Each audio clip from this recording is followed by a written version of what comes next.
difference maker if we want to map 3. Vitality 1 map away from being the first team in playoffs. Sorry, net चला गया था for some reason. Starting things off here, no surprises and execute into B as Hyun digs away. Ooh, DRX. हम लोग अभी इस पे by the way game अभी चालू हुई है. Luckily मैं जाग गया था. They do go for an early drone though, so chances to get out of the smoke. और net जल्दी आ गया था तो lucky. Hyunmin doesn't care. He's just gonna get that kill, pop out the flash to make sure they can't get punished for the stun. Aggressive Vitality trying to find a duel, and Durka does well to start things off, but the flash not there in time, and DRX just floods in. Only 2 players left alive, but Trex takes 1 before falling, unless he's a world away. Has to use the pull right now, but they already got it halfway, and surely that stick is forthcoming. Bane's holding it unless he's just not fast enough. It's actually so unfortunate for Les there. He thought he had so much time to go for that late wrap because DRX had abandoned the site, but DRX's decision to actually fast flood in instead, get Hyunmin going here, and then have that pinch going 2 players into the front of the site, 2 players going into the backside up from heaven. Even though Durka managed to get 2 kills somehow, DRX players just kept on coming through. Feels like a rare moment where Vitality's team fighting wasn't quite up to snuff, all getting kind of isolated towards the back of site, towards the ledge there. But a critical pistol round for DRX. It's another outlaw purchase for Durka on round 2. He loves this thing. And this time, 4 light armors from DRX. This is something teams are going to have to start prepping up against Vitality because he's proven consistently he's going to go for it. Brings drone, spots a couple more. Got the jump peek. Jump spot.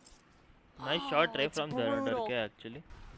So the second round 2 in a row now, where Durka's gotten an opener with the Outlaw, and Vitality get a chance to play the 5v4. And now Vitality calling a great round, moving over to this A site. I thought for a second Bane was going to over-rotate out of there because his drone saw nothing in A main. Vitality, just like on Bind, guys, अगर तुम लोगों को ये know DRX plays strong fundamental Valorant, so there's no one ever fighting up in front of the Cypher util.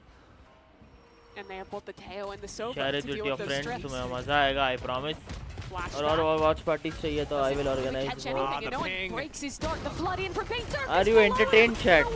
From flashback. मैं तो मैं बता दूँ, पहला मैप जो है वो Vitality जीत चुकी है. Over the top comes the Sova. He needs to find the shot. Not like this, man.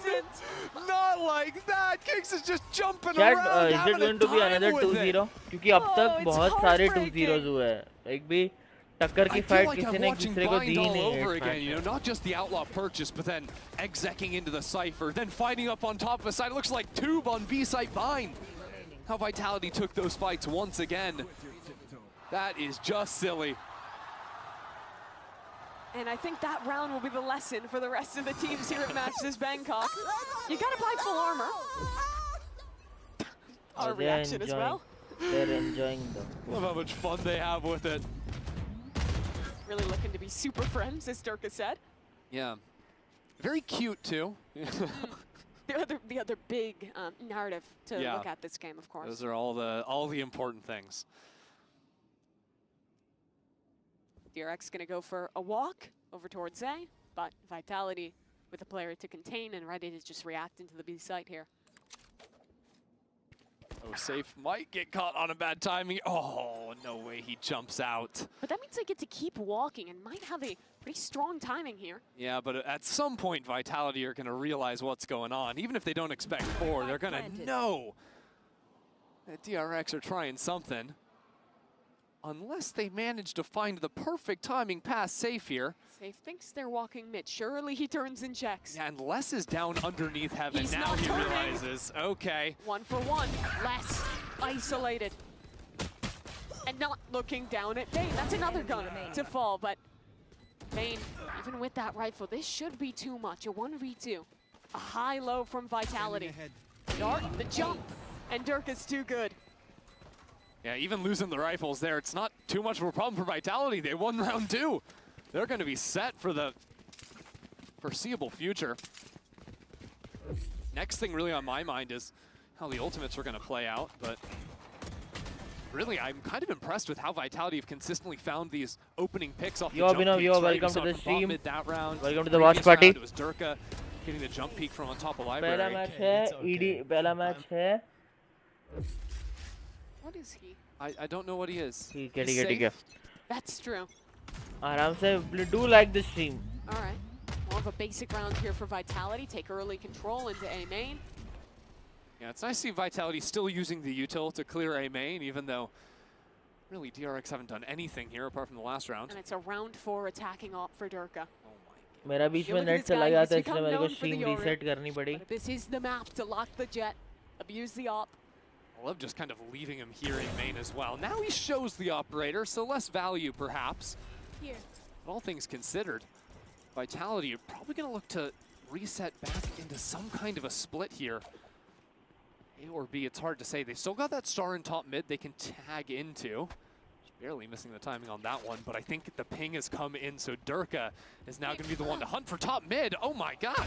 Wait, Freeing just decided to start fighting. No more jump peeking. He's taking heads. 2 clean one-taps from Freeing. Kick's gonna make his own attempt to hold down towards mid, and he's got the op in hand. Okay. Finally deals with the Teo. And that means he's got Rolling Thunder online as well, so the call comes in from Vitality. It's going to be a B finish right now. Mako only the only defender from DRX. But I imagine the goal is to try and save it for the post plant. You don't want to have to use everything on this exec, and the site is weak. Mako makes his way back in, and Safe's not ready for it. Double swing though. This should put an end to Mako, and it does. Nice so double Plant will swing, come though. down, and the Rolling Thunder still online. Yeah, it's going to be a fight back up into spawn here. Ultimate comes out, doesn't find He's too far Trex. away. So Plant comes down, now all of a sudden back in spawn. No! Kicks get sniped out! And that's the Brim ult gone. Trex in a 1v3 now. But no smokes for DRX. Flashback, jumps up, Trex, good spray control, and another! They're going Onto one him. by Nice one. shot यार. Only Bane left alive! And Trex is going for a walk. Bane is sticking! Oh, Bane what is sticking, is sticking? sticking! What? Nah, that is just too cold, man. His team is just getting murdered like Trex is killing absolutely everyone. Perfect 1v3. Yeah. Go 1 by 1, lose 2 players, full stick. Yeah, what a clutch. Okay. Getting the job done. I mean, first of all, shout out Freeing, because what are those shots at the start of the round? Yet somehow, Vitality still had a chance there for a moment. I don't know how Gix ended up being the one to die from the ult as well. I'm going to be honest, Bind was a muddy game. This is also getting a little bit muddy. Vitality have found the weak side though. They're going for another hit towards B, this time right off the rip. Quick teleports over though. DRX are ready to flood on in. Paranoia not connecting onto anyone. Durka snuck his way all the way into backside with Hyunmin up from above. He's ready to pop on out of that. Ultimate taken down by Durka. And with mid falling as well, DRX are in a whole heaping amount of trouble. Oh, they are Vitality holding are it on pretty a well, right? warpath. And this B site is falling apart. Bas, Freeing sab just up in that college with a na. stinger. But not gonna happen. Durka finds 3 and Vitality get their third 2. The way Vitality navigates that flood retake is impeccable. भाई मैं पढ़ Durka रहा hitting the हूँ mass impossible media shot communication. onto the Bachelor Yoru coming of out of mass vault, media and then communication. making the decision to get ahead of the utility, fighting towards spawn. DRX players just मेरा weren't college fully तो ready मतलब for सुबह ही हो that much जाता है, of a like. brawl out of Vitality. Look Bah, at that 10 बजे ही हो POV there. जाता I है. think Dirk saw Hyunmin on minimap. Then मुझे एक Thought he was घंटा right घर आने को behind लगता him. है because They Mumbai haven't even trains. planted yet. They don't greed for it at And all all. that They full stuff, you know stop, what I mean. commit to fighting together, By and the win it way, out. And that's what's been winning this series Abhinav, for Vitality. अभी है DRX और Vitality, who Forward you fights support. over towards B, इसके looking बाद good है already EDG for और Vitality. G2. कौन सी Now team the support absolute करते हो full आप? save from DRX. चैट में भर दो भाई, स्पैम कर दो पूरा. They're going back to it. Durka, not updraft away from the util. Sees the shoulder of Hyunmin. And Trex will be the one to convert the kill. DRX had a bit of a stack on this अभी round, one but map down है by the way Vitality still get DRX. out and Vitality pick पहला up map these Jeet kills. चुकी है. Enjoy the stream by the way. जो लोग आए. Vitality choosing just to मैंने walk वापस back चालू into की the because site. मेरा Drone's net gonna end up connection seeing चला गया them. था. तो थोड़ा फिगर आउट करने में Second टाइम DRX लग are गया, so checking I their have to backs bring for it back. lurk or for the rotate over into the A site. That's थोड़ा Vitality time find लग गया their तो timing. Durka once again up close in their face. Gets the first, the second. It's just a little bit too much for DRX against his rifle. Except when he's looking the other way. That tends to help. That one's a little more difficult, though. 4-2, though. Vitality convert the anti-eco, and it seems like they've found the sauce on this one. I'll tell you what, though. Freeze. क्या हाल है major भाई भाई सब ठीक आप बताओ यार even on these supportive roles he's just आप बताओ सब ठीक crazy. Again, their series versus T1 well Vinayak who are you supporting DRX या फिर Vitality chat में mention जरूर करना और spam कर दो जिस भी टीम का सपोर्ट कर रहे हो everyone was excited for Vitality थोड़ा ज़्यादा for these support guys कर for the first time on a different team than the org that they were an icon of, but then you have the players who are already on Vitality and सब बढ़िया यूटेल बस भाई चल रहा है थोड़ा content switch किया है हमने currently we are switching from live streams to watch parties live stream भी होगी live stream is now on alternate days पर मैं अभी थोड़ा असाइनमेंट्स और सब में लगा हुआ हूँ so I am not able to focus on streaming पर आफ्टर सम टाइम और अप्रैल और June we will be back on streaming back on track और आपके लिए अच्छा content will be ready DRX called their third. I don't think Faded's called a timeout this series. No, it's been all DRX all day. It's just a bit problematic, but really this is going to be a monstrous swing round, right? Like DRX buying down to nothing. We've got 7 ults online for the two teams. Yeah. They are because our chaos in this round yet again. The issue for DRX is they don't have the same. Cope मतलब हाँ yeah Zaya has Vitality की chair ना. You don't have the stun to combo. Triggered इंसान भी है I guess Vitality में ही है. Triggered इंसान मिली वो सब. I have some of the people updated. You know it's so good कि आप एक और के साथ एक content creator बन जाते हैं and that gives so much spread to you. And so much you know. Yeah, I think he just wants the kill on the dashing jet, and then wants to get out. Well, Zaya को मैं देखता हूँ. I was Zaya. Not ready to follow. Oh, yeah. Zaya and Beastboy pretty good. Beastboy is I guess one of the most decorated gamers in the Indian gaming community. Watch party का तो शायद access लेना होता है ना? ना नहीं, watch party का access नहीं लेना होता. Watch party is like you are just streaming the watch party. Like अगर tens को भी देखोगे तो tens भी watch party करता है. But the drone tag is good. Flashback hasn't seen an enemy yet, but he's good for 2. Safe doesn't have his gun out, and Drex is dead as well. Flashback single-handedly holds on to B. Assignments. Unless अभी जो last के एक week में जो spam में assignments दिए ना मैंने, oh my god. Flashback's crisp with it. मुझे खुद को पता चला है मेरा पोटेंशियल क्या है फटाफट करके देने में जो स्पैम्स में मैंने दिए असाइनमेंट ओ माय गॉड मैं वैसे तो मैं करता follow pro leagues we should follow we should follow pro leagues India के पास पोटेंशियल है इंडिया के पास ऐसा नहीं है पोटेंशियल नहीं है India just needs to focus the young generation needs to focus उनको पता चला जाए क्रिकेट तो देखो क्रिकेट का तो मैं भी बहुत बड़ा फैन हूँ I love Virat Kohli I love Dhoni मेरा बचपन से बहुत बड़ा फेवरेट प्लेयर है because of his captaincy and all but अभी थोड़ा शिफ्ट आना चाहिए they should focus on other things like gaming और समथिंग क्योंकि इंडिया में हर बच्चा पीसी गेम्स खेल के बड़ा हुआ है आई गेस हम लोगों की जो 2001 जो 19 से लेके 2001 वाले लाइक 1999 से लेके 2007-9 वाले they are fully made of gaming वो उन्होंने बहुत सारी गेम्स खेली है फॉर एग्जांपल रोड रश हो गया CS 1.0 हो गया सैन एंड्रियास हो गया वाइस सिटी हो गया we are all gamer generations हमें हमने गेम्स खेल के वी हैव लिटरली हमने हमारा बचपन बिताया I think India needs a little bit of push but I think in next 2 or 3 years India बहुत ज्यादा कंसिस्टेंट हो सकती है इंडिया के पास एक नई अच्छी सिलेक्शन कम्युनिटी अच्छा एक लैडर चाहिए जिसके थ्रू वो कॉलेज स्टूडेंट्स को भी रिक्रूट कर सकती है बिकॉज कॉलेजेस में बहुत पोटेंशियल है right up in front of the Cosmic Divide. DRX on the prowl. Yunmin taken down by Durka. And without their duelist, the support staff has to step up in a big way. अभी तो एक बहुत oh my god Durka goes out भाई He wants his record this game. 4 kills from Durka. Around that Didn't look all that good for Vitality again. DRX starting off with an opener. Get their player out on site. But it's all Durka all day. It's tough too, because if Flashback keeps playing like this, he could completely disrupt the Vitality game plan of just execing into his site. Unfortunately, was only able to get that first one, fell back for the retake, and Durka's not going to let you retake into him, no sir. No, you will not. It's 14-5 right now. Kind of ridiculous. Drone going out.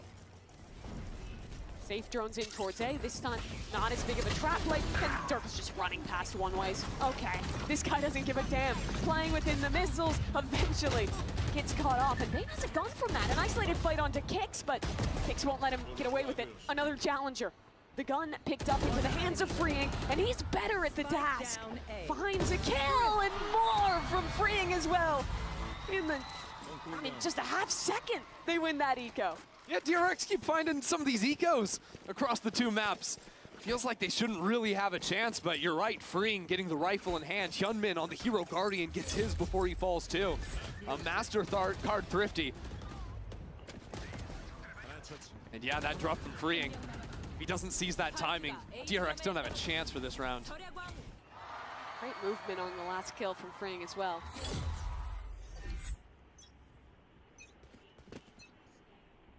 Durka back with an attack op. Has the knives to dip into if he needs. This time, Hyunmin stepped down into mid. Be a big fight coming up soon.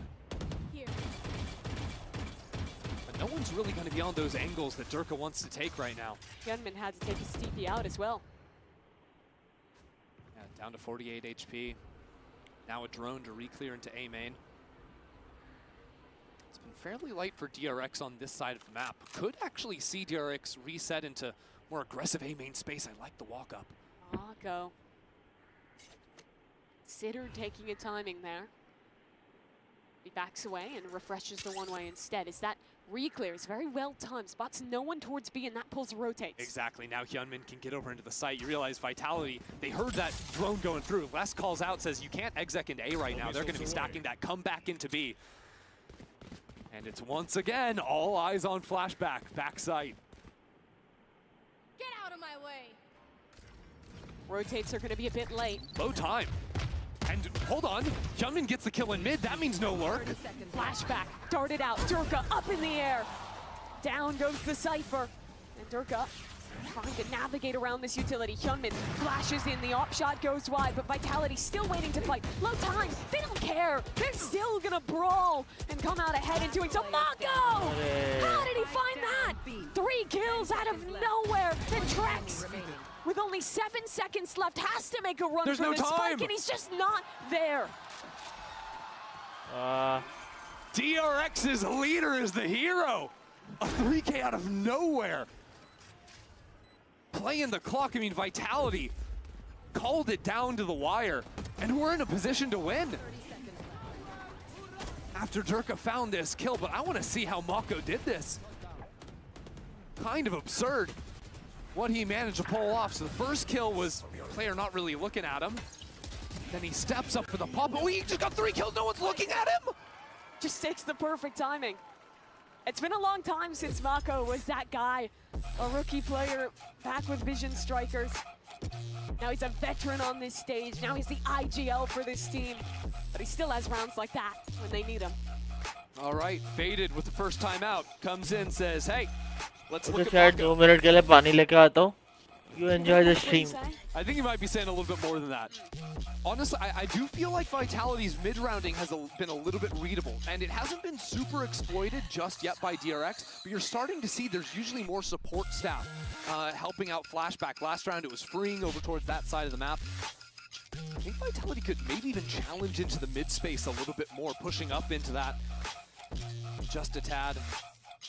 A lot of jump peeking from DRX's side, but it's been a little bit soft there, I would say. Yeah, a lot of the times with these tail comps, you can threaten using the missiles to break the doors, kind of pressuring a split into A, pressuring a lurk up there in the mid-round. But the other strength of their comp is, hey guys, remember we have triple initiator. We can just kind of send it on executes, and I think that might be what Faded was going for here. The hard thing is A is basically always stacked early on from DRX, so Vitality haven't really sped up after taking A main control. This could be the time, though. Rain ready with the dart. I think a Paranoia primed on the re-clear too.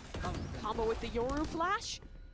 And again, Mako doesn't catch any fish through the smoke. Yeah, nothing really there for them. Just an orb secured by Kicks. A lot of damage onto Safe as well.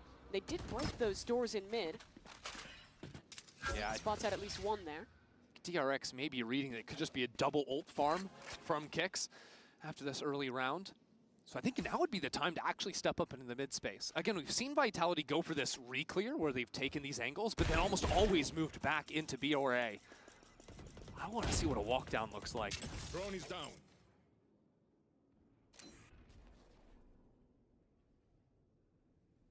Instead, they might just go back into A. But I like this, going into A instead of B, because you can see DRX, they're again being told that it's always these late rounds into the Cypher.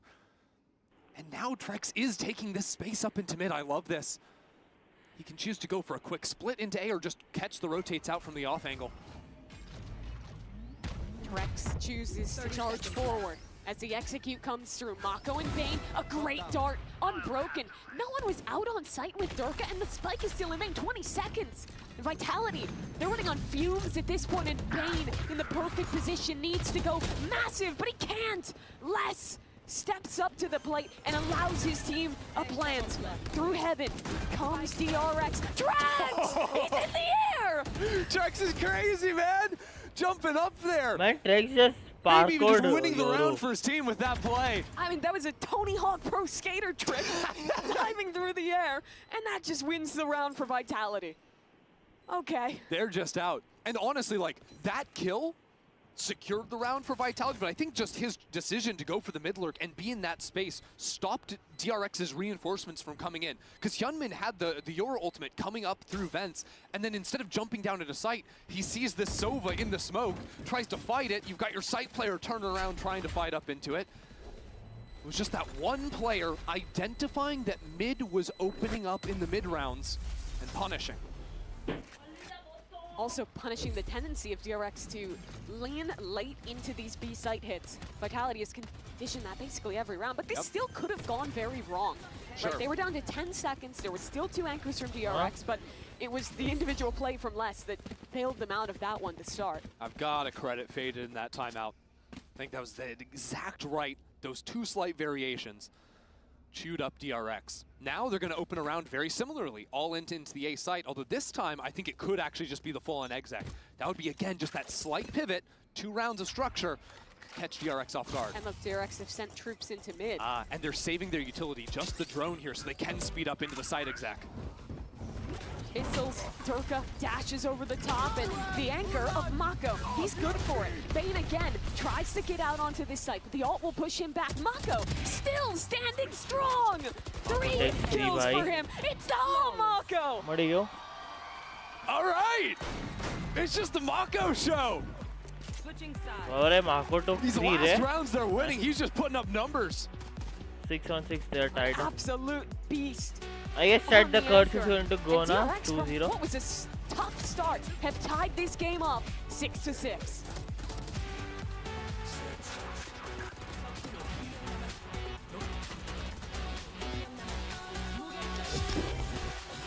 Good round, Ray.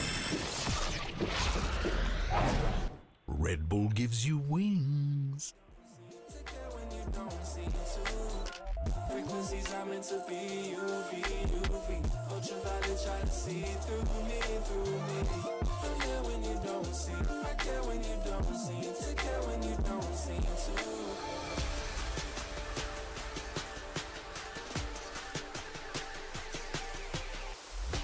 Guys, अगर तुम लोगों को इस watch party में मजा आ रहा है तो हिट द लाइक बटन. और तुम्हारे क्या पॉइंट ऑफ व्यूज है वो भी बताओ.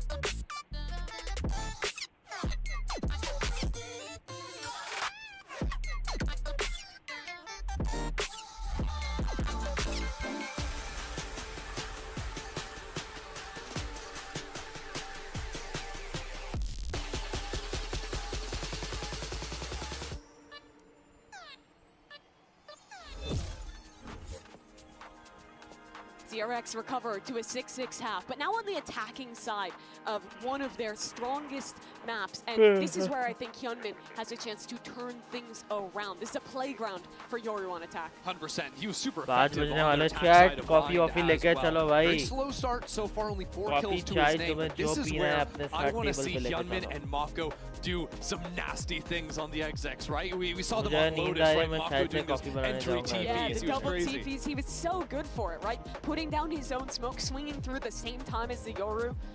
And this is something that Vitality can't have really prepped for, because it's another new comp from DRX. Exactly, and DRX have clearly done their homework. I think when they've been losing rounds, it's been a lot to do with just the sort of overwhelmed fighting 5-on-5. But whenever it's DRX running a set play off of ultimates or, you know, supportive utility going there with Hyunmin, that's where they've been very effective, and that's where they need to be on point in the second half.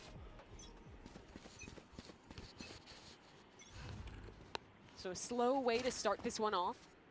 बताओ chat तुम किसका support करते हो Early cage, make camera in sure mid. A lot of times you'll see to Cyphers just tell moving me the in the space chat to कि तुम्हारी break down favorite that team vent. कौन है जिसको तुम Masters Bangkok को Flashback support करते हो spams for that, busts it down, threatens a quicker ace. It will be good to know that तुम लोग you are active in the scene of esports. Interesting to see TRX play such a slow round though. On Bind, it was all just these 5 hits over and over and over again. Yeah, Abyss a map that favors that. It didn't feel like they were ever really going for slower rounds on Bind. Yeah. Maybe even trying to sell some kind of a fake. There are 3 players from Vitality on B holding fairly aggressive lines, so Vitality not so fooled right now, still holding their ground. Less with that top side angle. It's become very popular for controller players. Recon just came back up. पहली बार TRX हुआ ready watch to go. party में buffering है Drone does not get the suppression क्या onto बात less. So he'll smoke up, and both players will have to fight forward because of the missiles, but Durka dashes out. Less, though, is taken down, and that's a great start I to hope this a half for buffering na Hyunmin. hai. Durka around his teammate's spot, trying to find something here as DRX starting to lose out on the time. Safe! Oh my so good God, from nice shot. him to take down both of the players. That's DRX's foothold on the site gone. And only 17 seconds. Bane has to try and shuffle out, but there's 3 players holding. Nice shots Vitality by shut them out. That's a good way to start off the second half too for Safe. He'd been having a real tough one in that first half. Get some confidence there, get that ult charged up as well. Not too bad. This early play on the dive again was nice. You know, sort of using that smoke to pop on out. There was a paranoia that went into the right side of sight, so Durka couldn't actually catch him. Or stall out on those players. But really, it was just Safe getting out into backside, doing his job. Someone thought they were going to buy Durka the outline. Instead, he decides to go for it himself. One of the biggest things to look out for Vitality's second half is Durka getting an operator online. You know, you think Durka doesn't pull himself up by his own bootstraps? Very individualistic. No need for handouts from his teammates on this half, at least. All right. Flash comes in, and hold on, the Classics are doing way too much. Now, Trex is still an issue up in top side, but that's just a ghost in hand. Durka's got an outlaw. Safe's got to be really effective here with the rifle. Drone into the site. From both teams, in fact, saying hi to each other. Front sight. The missiles are going to be huge, though. Dashing. Going to swing off of them, but the Outlaw, second shot, finds its mark. How's he still alive? Durka for 2, Safe eventually wrangles the Vandal, but there's missiles on freeing. And time is starting to become a factor. But Durka holding strong with the Outlaw. One shot goes wide, but he won't miss twice. Oh my god, nice shot from Durka, bhai. DRX making things a little scary there. The 2 opening Classic kills are wild. Durka is just kind of fearless on this exec. I mean, I don't know many Jets that are going to be just dashing forward with the Outlaw in hand. अपने comfort में बैठ के देखो chat party chat. No scope. Yeah, let's Outlaw shots. Watch party, sorry. Party chat क्या watch party. Okay. I guess the no Brain scope rot is the one हो that चुका है missed, and मेरा. then he was like, okay, I guess I'll go in. Literally brain rot Go हो for the चुका है. montage. मेरी बहन हंस रही है It's gonna be a background में. montage map for him, up to 19 kills. जानबूझ के हंसेगी मैं बोलूँगा तो. Weapons up, comms open. पागल एक नंबर की just ignore. 2 players on regen shields for क्या DRX. उसको पता है उसकी आवाज आ रही है माइक में. जानबूझ victims. के करती है. More safe now, Outlaw, as the Vandal's been passed over to Durka.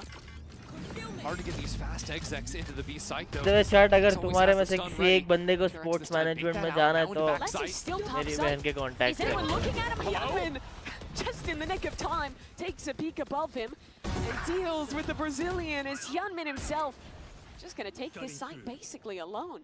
Durka on the timing to fight in, and he dips into his own clone, loses sight. Trying to use the clone as a shield is crazy. But DRX still having position in backside and B main. Vitality have a lot to do. Dash up on top side. Durka might actually have it in him.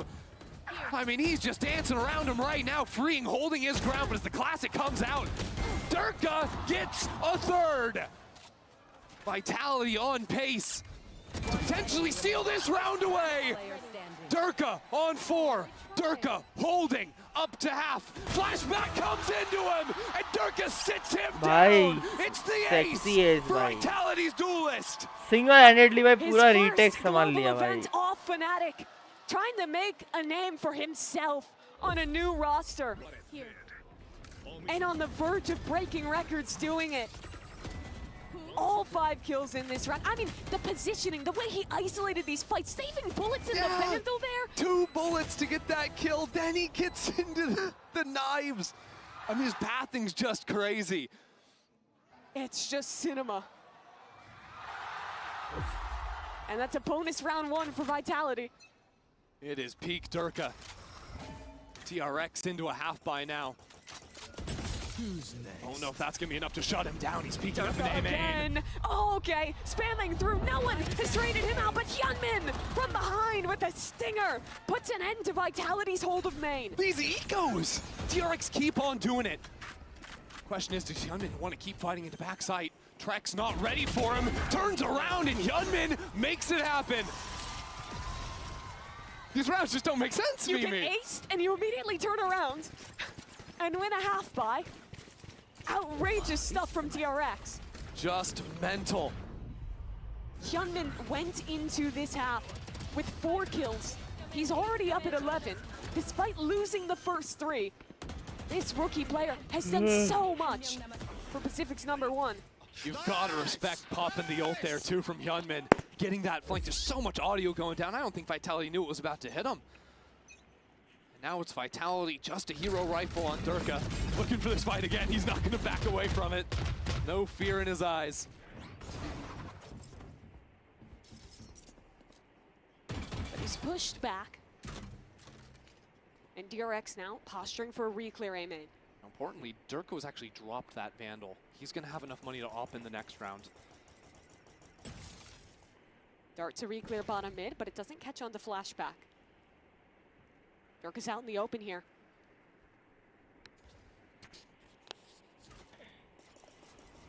This drone's going to hear everything. DRX have to choose to snap into this exec now. Durka's just full walking this flank. His team won't be able to hold long though. Only some sheriffs to lock down this site. Safe has an isolated position. He dives into this smoke. Gets ahead of the entries from DRX, and now things get a bit awkward. Safe can't do anything though. But the flank is finally Durka jumped the activated. trip. He used the updraft to get over the tripwire. And now with his hero rifle, could he do it? Flashback out in the open. Durka wins that duel. Nice. Last only has a classic, it doesn't matter. Gets a kill there. And with just a hero rifle to start, Durka has a chance to win this round for Vitality. Smokes up. No tap on the spike just yet. The missiles go in early. It all comes back to Durka. He has to defend his teammate. But Mako sprays him down, and through the smoke, Mako Hard luck claims it all. for Vitality. Mako will go quiet for a second, but when he shows up, he is winning rounds for his team. Again, these rounds getting so chaotic. DRX trying to fight into back spawn off of the Hunter's Fury coming on down. But it's hard too, because you have to reset yourself after a round like this. Super chaotic, super tense moments. And now it's the buy round. Durka choosing to go for the Vandal, not the op. But again, being a menace in A main. An alt purchase on the other side, in fact. Hyunmin picking picking up the sniper on the Yoru. Is darted out though. Oh, I've seen the off. Durka has been able to creep into A main, although DRX actually ended up pinging him. I think Flashback is ready to take this fight. Durka against Flashback, stun comes in, but he's gonna dip away. DRX are moving to the B site. But it's less here. Hyunmin off! It's perfect! Lovely opener. Really good An with the ult off, sent yeah. in and They ult. Vitality shoot away from Bhai. B. Next level Safe tail trying to ulta get into hai. the site, Side though. clear ho Valko jata hai. teleported up on top. With Heaven Hell chooses to back away. DRX are gonna play the post off site. Safe has his ultimate. So DRX risking it if they stick around. Yeah, they're just gonna sacrifice freeing back site. But Hyunmin's off. Ever present, holding from heaven. Time getting low, and Vitality with the stun online, they'll go in. Durka starts things strong on this retake. His 2000th global kill, but now a chance to win the round. He dives forward, Mako again! The one to shut it down. Kicks will run for the hills, and DRX will tie this game. That was a calm round there from DRX. Hyunmin's opener with the op Score purchase 9 to 9 ho gaya bhai ab. ends up being exactly the right call for them. First player to reach Put that in their hands. Oi. You've got to shout out Durka for First reaching player to reach 2,000 2,000 kills. This is the shot right here. Obviously, it's DRX that win the round, but an impressive achievement and the first player to ever reach that marker. Truly one of those players in contention for that GOAT status, now doing it with another team. But we're gonna have to see even more from him for Vitality to close this map out, because they've lost the last 3 in the row, and Yeah. now it's gonna be a timeout for the second time. Ever for Faded. since they got ecoed on round 16, right? It was just wild. It ends up going down that way. And I think, well, what have we really seen from DRX? We've seen DRX find a few open fights that go their way.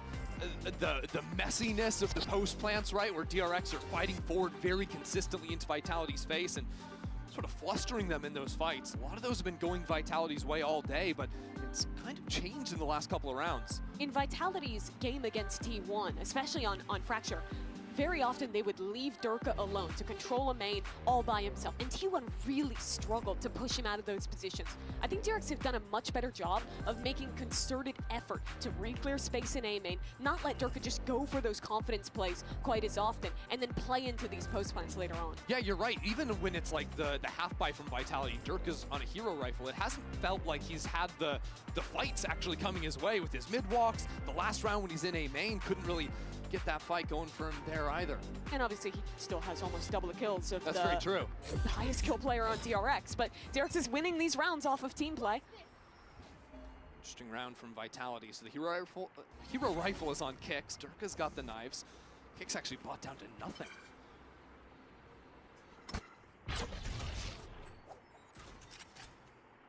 DRX are heading towards the stack here. Safe is a scrumptious piece of bait in main. Just a ghost to work with. He'll bide all the attention. He's trying to ping for the op shots through the smoke. That's ridiculous. Okay. Hyunmin stunned up, but flashback finds Durka. That's one of the 2 hero weapons gone. Safe tries to take his time, but yeah, you're just gonna get spammed away. I love the choice to toss the op over to flashback when Hyunmin's gonna entry with the ulti. Very disciplined from DRX. They don't rush into this round. They're now in a 3v5 and can recompose before committing. One suppressed. Kicks! Okay, he's found 2, and this makes things somewhat doable. It's only Sheriffs on the remaining players, but Trex already had 1 kill. Drone up onto Bane. He's gonna use the ult. Ulting? Okay, he's getting pushed. Surely Bane is just gonna deal with this. Les silently drops, but Bane jump peeks and baits him out, but in the open! And now it's a 1v1. The former champion has got a rifle, and it's a 1v1 against the rookie. He's sticking halfway. Missiles coming in, but Les achieves his goal. Half defused. Stun off the next tap. Les Nice backs out of the shot, smoke, wins the round. He's always been good for it. That was just perfect. By Vitality from Les. on the lead away. The Red Bull clutch. And we'll watch it again because Everything went By the DRX's chat, way. जो लोग stream देख रहे हैं, But all of a sudden, जो लोग you know, watch these party couple of में kills hit come the down. like When button. Trex jumps down onto the bottom of a rope. Then you've got the Sheriff in Les's hand. He actually used his Astropole to try and set up for the Sova ult coming down through all of that madness, then secures the 2 kills to consume the round. And Les just plays that so perfectly. Just sidesteps the stun. It's the 1-tap. And that's the momentum for DRX broken. Vitality have a wedge stun बस here थोड़ी ready. देर उसके बाद Ready to थोड़ी fight. Coffee DRX पियेंगे. was gonna मुझे coffee enter on चाहिए. in. But even use the rolling thunder. Desperately Hold coffee that चाहिए thought, actually Turka में. still fighting on अंदर sight, में. pushing forward right up on top of Yunmin. Turkey gets one. Ring will trade him out with the ultimate Mako. coming back on in. Look, DRX are getting wild with it. How's he done that? Diving out from heaven. And Mako gets away with his life as well. I thought it was the ult, but it was a double TP. Yup. He's been a monster on the Omen these last few maps, and that'll leave him alone on site. Right here. A sacrifice, but still a challenge for Vitality to get past him. Missiles available, but it's a 1v4, an IGL versus IGL. Mako just ready on the swing. Oh, it's pretty close, huh, actually. ये time. I swear, every round DRX are winning, it's a Mako 3K. This guy just chooses which rounds he wants to win. I want to see his entry path here. Jumps into the first smoke, then goes back into the corner. No one's ready for it. Kick's got his ultimate out. Trying to cast abilities, then after dropping, he gets that kill. It's just ridiculous. And I love the way he's varying the entry path. He's They're trading each other smoked really, there really almost well, every actually. round, but that's the first time he's done that TP into heaven. Other rounds he's TPing backside. He's so good at varying the positioning on these execs. Hold on. Durka, Guardian in hand. For the push down. Now they have another bad buy, but as Durka gets spotted out, he's got to walk on back here. So yet again, DRX do a good job at pushing Durka away from his early aggression.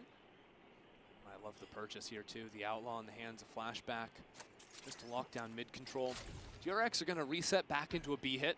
Mako will eventually have to go and grab a spike on the way back over. Got a habit of leaving it back there. And there's that Outlaw ringing out in mid for Flashback. Les, the man with the Hero Vandal this time. Look, this is still the stack from Vitality. There's still a Rolling Thunder. There's still a stun. It's hard to break into this site. There's not so much time left to play with. Go ahead. There's the ult though. Les inside of his smoke. Can they get him out of it? Freeing runs in. 1 for 1. That's a great trade for DRX. But Kicks, with only a Sheriff, doubles up in this round. Durka has made his way into sight. Value up there before, but this time DRX not giving him the angles. They're dipping back off the site, gonna play fully off. And the Outlaw again. Flashback takes down one and safe. He's had a rough map thus far. Trying to win the clutch for his team alone. He has missiles. All missiles Both away. players for DRX co-located. A swing ready through the smoke, but it's a crossfire. Hard And luck. DRX pull ahead. DRX are just clawing this one back.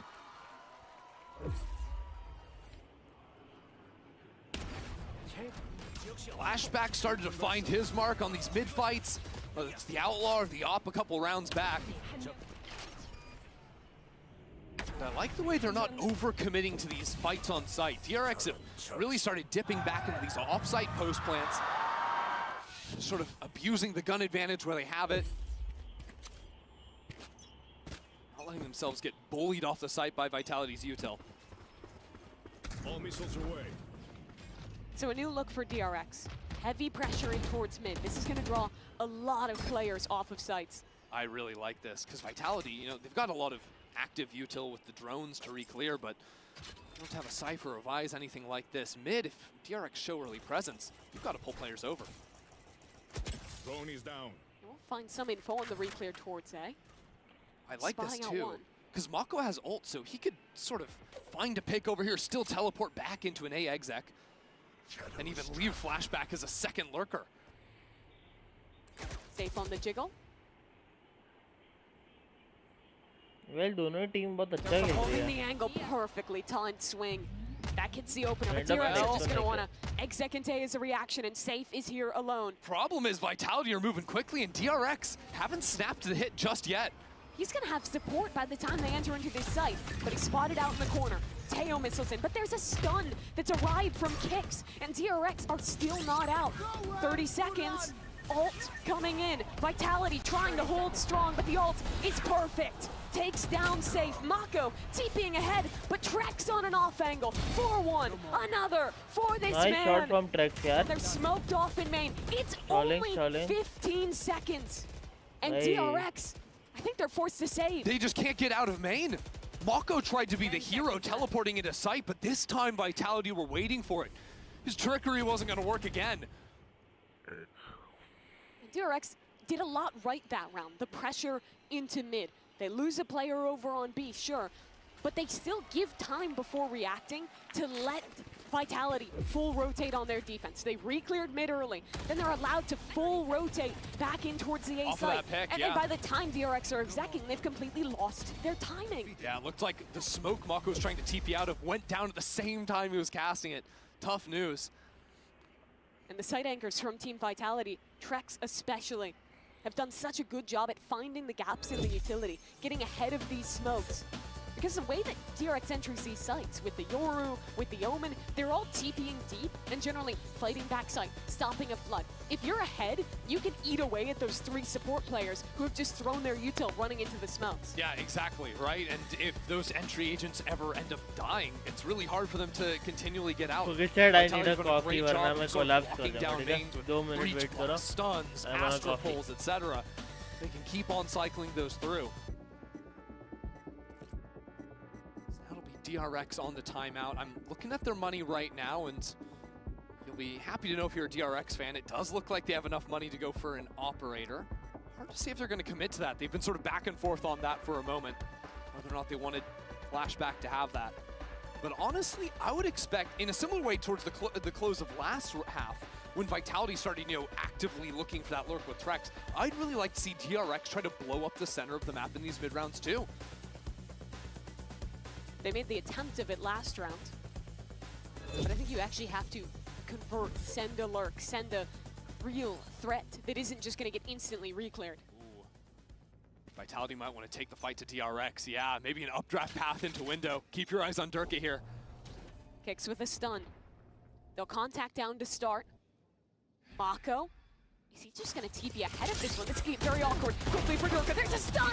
Durka for 2, but Mako! Again the savior for DRX. Mako's kept it alive now. And they're going to call to pause things. Just a minute and 20 left on the clock. They've got plenty of time. Now walking into side, but What Kicks a is call. waiting. They contact in. Kicks. Backs out of the smoke. Oh, perfect timing taken to back out of that one. To play with the team. Now, DRX can't play offside in the post. They've got to fight forward. Mako up top. Again on this angle. There's the initiator utility coming into this site, but there's no follow-up. Yeah, Les is trying to flank, but he just broke a tripwire. DRX are aware of this. Are going to fight up into Vitality's face. Flashback. The only one to patrol this flank. He swings through. What a timing for Flashback. Trex over the top, bounding forward, but now it's only him. And Youngmin from main swings out. That round was a 3v5 that Mako flipped on its head. That main fight was crazy. Every single player from DRX coming down from the ground is stunned. Durka would have ruined all of them if not for Mako's teleport down there. We've seen them do this a couple of times. And finally, it matters in a big way. No other team this tournament has reinvented themselves the way DRX has. 4 maps played, 4 new comps. And it's been all about Mako on this Omen, TPing in with Youngmin on the Yoru. But it's another forward play for Vitality. Yeah, big fight from them. And Flashback's gonna hear everything, so the call comes in from DRX. It's time to accelerate into the site. Dimensional Drift unlocked as well. DRX realized no one's here. The ult hatches out a couple. Hyunmin, does he want to go for this one? Les running in, but Hyunmin teleports back. Hunter's Fury for Trex. Can he find a connection? There's a tag. but no kill to be found. There's a fast lure coming in his mid as well. Keep your eyes on that as Mako takes down Durka. And he's gonna stick around on the site for another moment before bolting back with There's the team. the lurk. Flashback! What a lurk! Freeing in the smoke! Kill safe! And now it's only 2 left alive. Vitality getting picked to pieces. And Kicks, he'd have to deliver an impossible feat. But Mako's up in his heaven. Ulted back into spawn. I mean, DRX. What a half.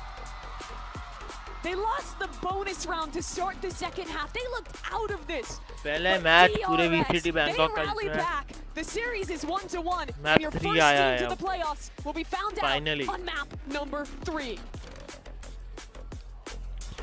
Straight up madness, you know how we roll.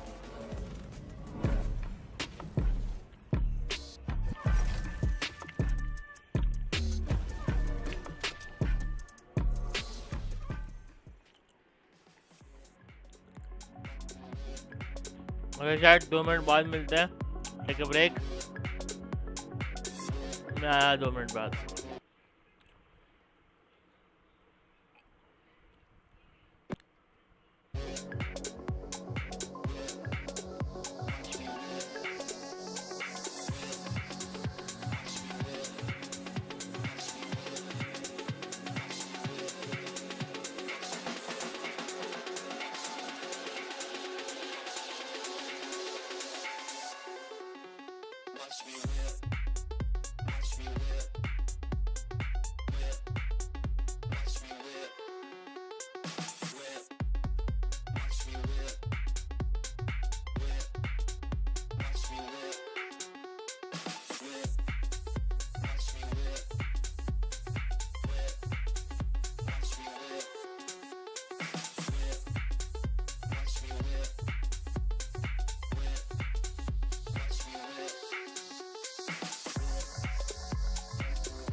Watch me.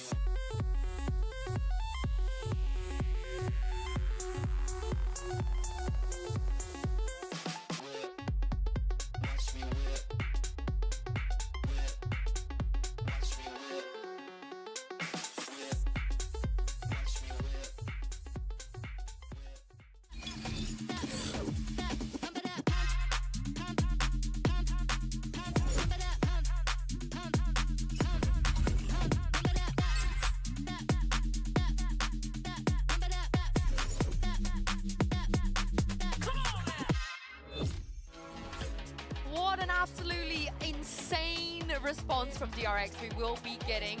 Map 3 for the first time in this tournament. I'm your host, so I'm back here with Kakuka and Brent. For a second there, Vitality had the chance to close it out, but Kakuka, what happened?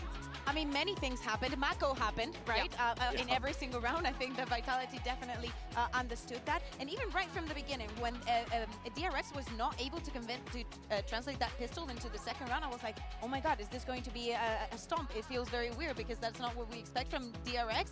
But man, round and round again, they proved how well this composition and every single thing that is new that they're bringing in, it makes them feel so comfortable. Yeah, I mean, Abyss is a comfort pick for a reason with it, and even with the composition switch-ups, but even a little micro plays that some of these DRX players are pulling out, like Flashback here with a setup, specifically designed to punish the Jet, and I was worried he was going to miss the timing onto this one. But the first half, I think, was defined by a lot of the, you know, other players outside of Mako really showing up to win them rounds single-handedly.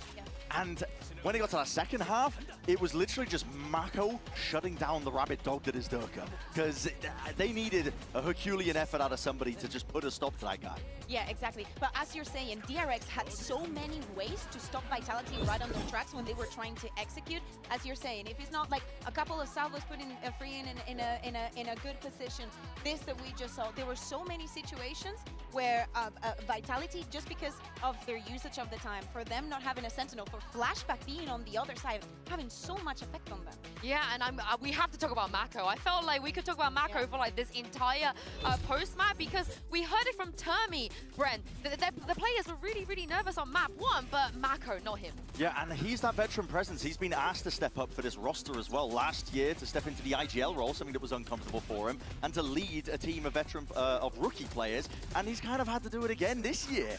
But in this map in particular, he was the player stepping up. He was the one putting up the numbers, getting the multi-kills, Flood defending at the right time, creating chaos and making incredible plays. There's no one more consistent, I think, at spamming smokes into the post line than Mako. Post changes with the pings. Absolutely. Not uncomfortable for him at all. He was riding, and I think that he was riding that momentum, right? That DRX were getting. He was spearheading it time and time again. That is ridiculous for an Omen play. We understand also, and it suits him so well. Like the round where he just doubled TPs behind the side. He is so independently good at just making himself look like a duelist, flexing in the game. I mean, it's not just that he did step up, it's he has to. If you have 4 other players that are a little bit nervous, that are more of kind of a rookie status, and you've been to global events 10 times, in these moments, you have to step up. And he did it against the Durka that dropped 32 kills, Kakuka, and in doing so becomes the first player ever to make 2,000 at global events. I'm happy that it's him, you know, it suits him a lot. You say 32 kills as if it's a surprise, but it's just another a regular day. Yeah, just a regular day.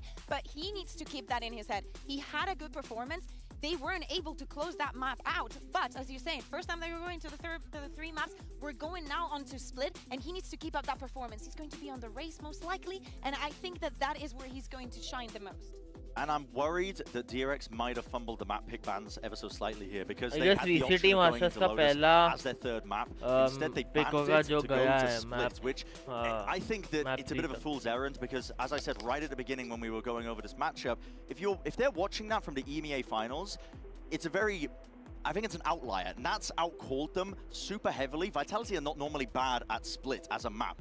But the trend that we've seen is that DRX are constantly experimenting and twisting and changing their compositions just a tad with little tweaks. Wow, so they might have something up their sleeves again for that 3rd map. There has to be a reason that they went to it, but they may be kicking themselves they didn't opt into Lotus. Yeah, exactly. I also think that in EMEA, for example, Liquid was very good with these traps, but this could be a trap.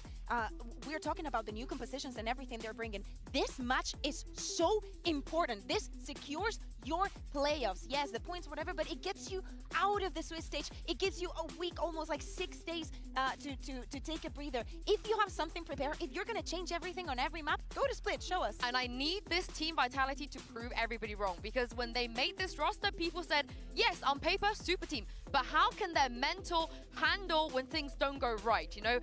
Because some of these players, you know, they have been accused in the past of maybe being a little bit emotional, tilting here and there. We have never seen this team losing a map like that, Bren. So if they can bounce back, I am so sold on the super team. But if they can't, then I'm going to be a little bit worried for them going into tomorrow, potentially. Yeah, I mean, I'll be upfront as well and say that there's been a history of Safe underperforming at the global events as well when he gets here, with very high expectations prior. Now, obviously, different circumstances, and he's surrounded with such a steady and rock-solid roster at this point as well in terms of talent, that he doesn't necessarily have to be the heavy hitter like he has been on prior rosters.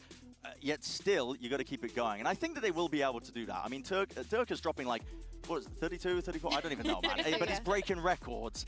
You're going to be able to keep that going no matter what. And as I said as well, I just have to reiterate, if DRX have opted into Split because they think that it's a weaker map for Vitality, they're going to be sorely mistaken, because it's a great map for them and they have great ideas across the board on it. I think, like, I doubt that. I doubt that they have only seen that one map and decided to go here. Yeah, they haven't had, like, that much time, as in, like, right coming before the event. But I agree with you. And to your point, Yinsu, of Vitality being the super team, but maybe, you know, like the tilting or maybe not performing on a global stage, this is the time to prove it. Right? We're going to Split. You should be extremely comfortable in this map. You have to forget about what happened on Abyss. There were some good rounds, but, you know, understand that they just were the better team. on that map. How are you going to make things different? How are you going to secure that playoffs for yourself? I want them to prove everybody wrong so badly, because there's people out there praying for their downfall. There are people out there that don't want to believe in the super team. But if they can bounce back after what happened on Abyss, honestly, I would be so incredibly impressed with them. But on the other side, though, the momentum is with DRX, you know, with their leader Mako stepping up like this, and Flashback looking great. Human also, amazing. He's going toe-to-toe with Durka, literally toe-to-toe. Like, many people cannot do that and come up on top. The duels that he was taking, how he was facing it, the Yoru, the way that he's using it, sometimes like sending the clone and just being in the back waiting for it, so you just see the clone and you don't realize that he's actually there. It's amazing. Yeah, and I think for DRX as well, Mako has bought you a lifeline by bringing you to this third map. He's no stranger to it. He was doing it at Champs last year with rookies, and again, making the twists and change, these little things. Human just opting fully into the Yoru, and it's such an interesting dynamic as well. We saw it a little bit with Mako, right, with the double TPs. We saw him pulling it out on Abyss on just one of the rounds, but it's such an interesting push and pull dynamic that they have to set up Hyunmin for success. I think that in this map, who I want to see shine is Less. I think that he had a rough start at the beginning of kickoff. We understand that, you know, the language is new here and there, but in the international stage, he's had some very good rounds already, and he's always been a legend. So I want him to step up, especially when I look at this composition and when I see them starting with the double control from the lead. And for me, no one else knows how to deal with the Yoru here better than Durka himself. One of the best to do it, but this is it. The winner, Ender and Mimi, will secure a spot at playoffs. The pressure is on. That it is.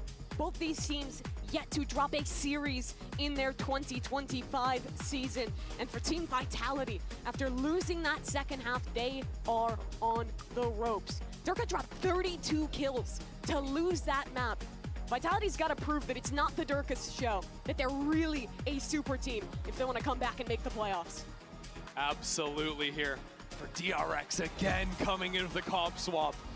Now seeing Hyunmin still on that Yoru, but with the breach to back him up. That combo is so effective. Back on bind. No Rays might have some people concerned, but DRX have proven they're the master of this comp after the work they put in between kickoff and now. Durka, he's not stopping. He's walked all the way through. That is not fair. Demonic from Durka. And you know what? Put the Durka versus Mako to bed. You know, Mako had a great second half, but Durka finds that opener. Now, A-Site is going to be weakened. Actually, Trex has nowhere really to go. Gets out in the nick of time. Still taking that fight because there's no smokes without the Omen Stars to come down. Somehow, DRX have to get out of main. Hyunmin, that's a very big kill. He's even the score and gotten even more. Flashback on the refight towards ramp is excellent. And now Durka, again, he's blinded and gone. DRX, this is a 4v5, but they have systematically dismantled Vitality. Hyunmin's fighting them everywhere. Fought him screens, heaven. Now he's back on ramp. Just give me kills, give me kills. He's asking for it, he wants it, but Les is still in play. Hold on, it's a 1v2 now. Freeing does have missiles and a drone that Les is just giving up on breaking. Okay. Poor guy's revealed now. Yeah, that's why Freeing is the Teo GOAT. You know, one trick this during Chaos. We don't talk about the Teo drone movement enough. He's got tech like that. Closes out the round two, no problem. So it's a silly way to end, but an incredible pistol round there for DRX, keeping the momentum from game one. But really, I'm just glad to see Hyunmin have a great opener here on the pistol. No doubt, really, that he had a quiet second match, but was so pivotal in the rounds they won back at the start. Couldn't even see Les.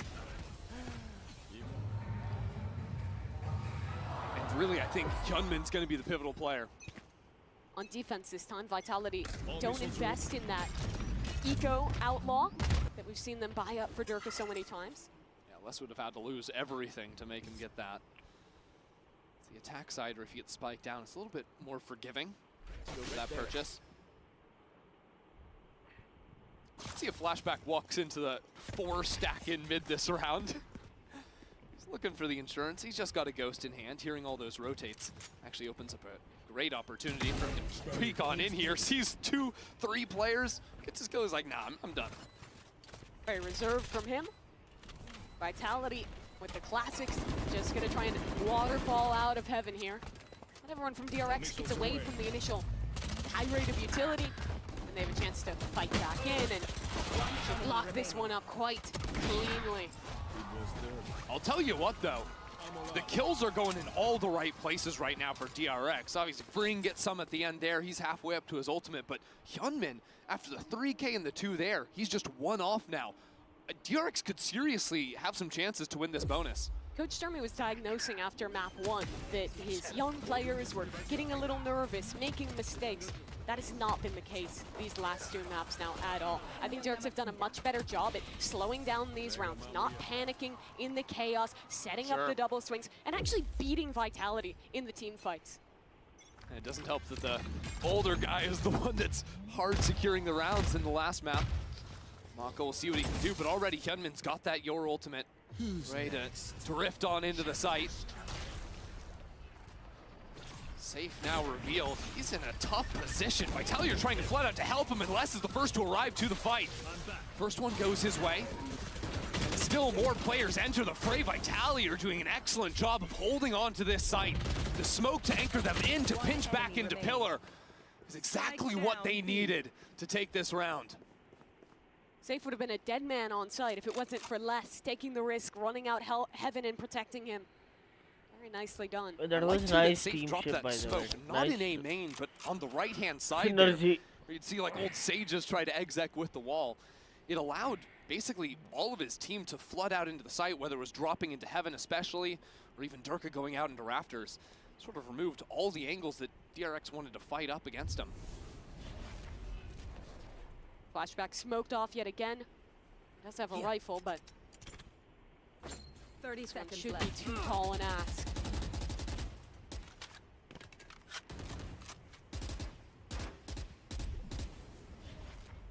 Fortunately for DRX, they did use the dimensional drift in that round.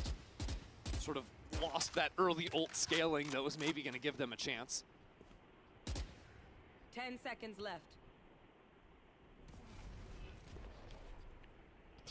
I want to see how much they choose to continue to lean into whether it's going to be these hard execs or if they have a more slower approach, more default answer. Because when they were playing this comp back on map 1 in Bind, right?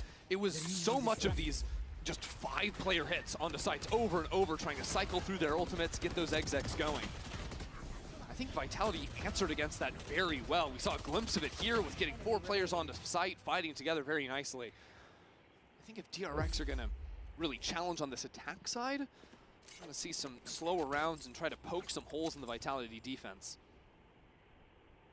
Vamos. One nice thing about that Yoru is that you can afford to go for a bit more active plays, TP back, go for hits late. Durka doesn't have that luxury, but he has still been taking liberties in his positioning. There was a corner from those Teo missiles where Les was totally fine in mail. Not forced to rotate out whatsoever.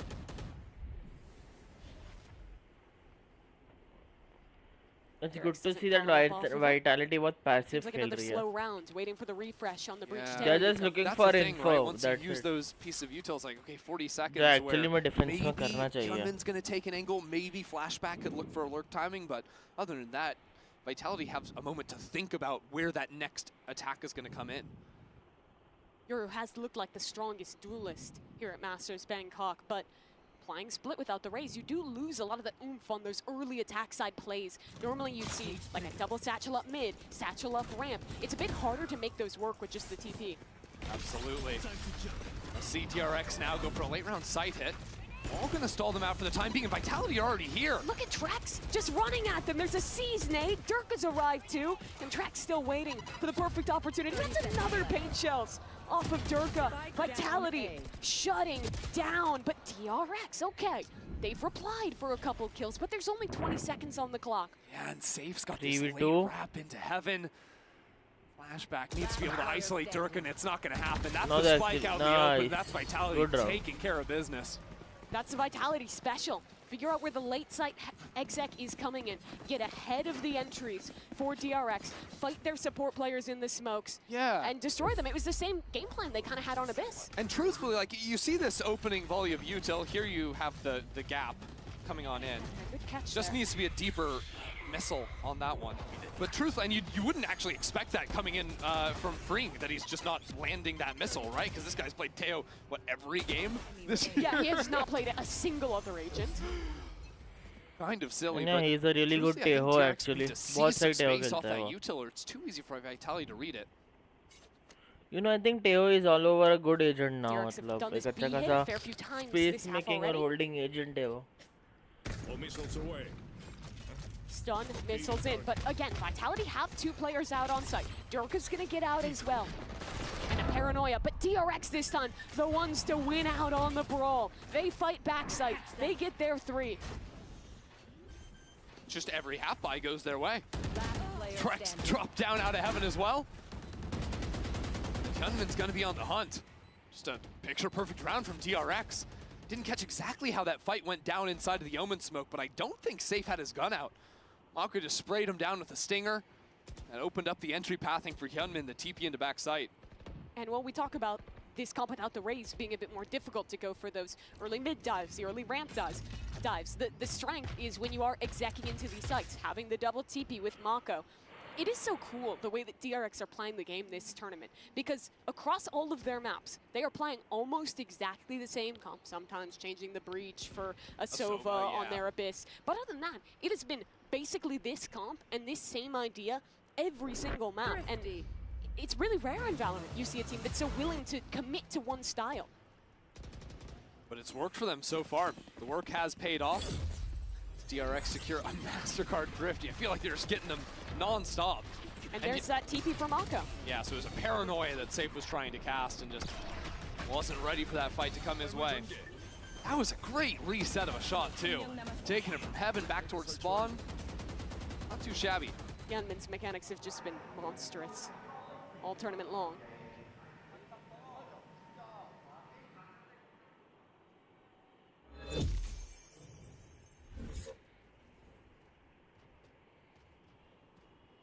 Getting back into the game here. What do we have? Don't tell me we have a tech pause. Looks like we're going to be taking a bit of a tech pause, but no, okay. Okay. We are in the match, all right. Yes. Little late to arrive in this one. All good. DRX didn't do anything, so we didn't actually miss anything. Oh, they used the Bridge Teo util. I'll have that back in 40 seconds. Yeah, you but didn't miss a thing. That happened 2 rounds ago, right? Where they didn't actually seize any space off of it, and Vitality just were able to lean into a site, have 4 players ready to go there, and shut DRX down. So, big concern for that happening again. It can get a little bit telegraphed too. If they're going for insta-breach Teo util, it's normally not going to be a site exec.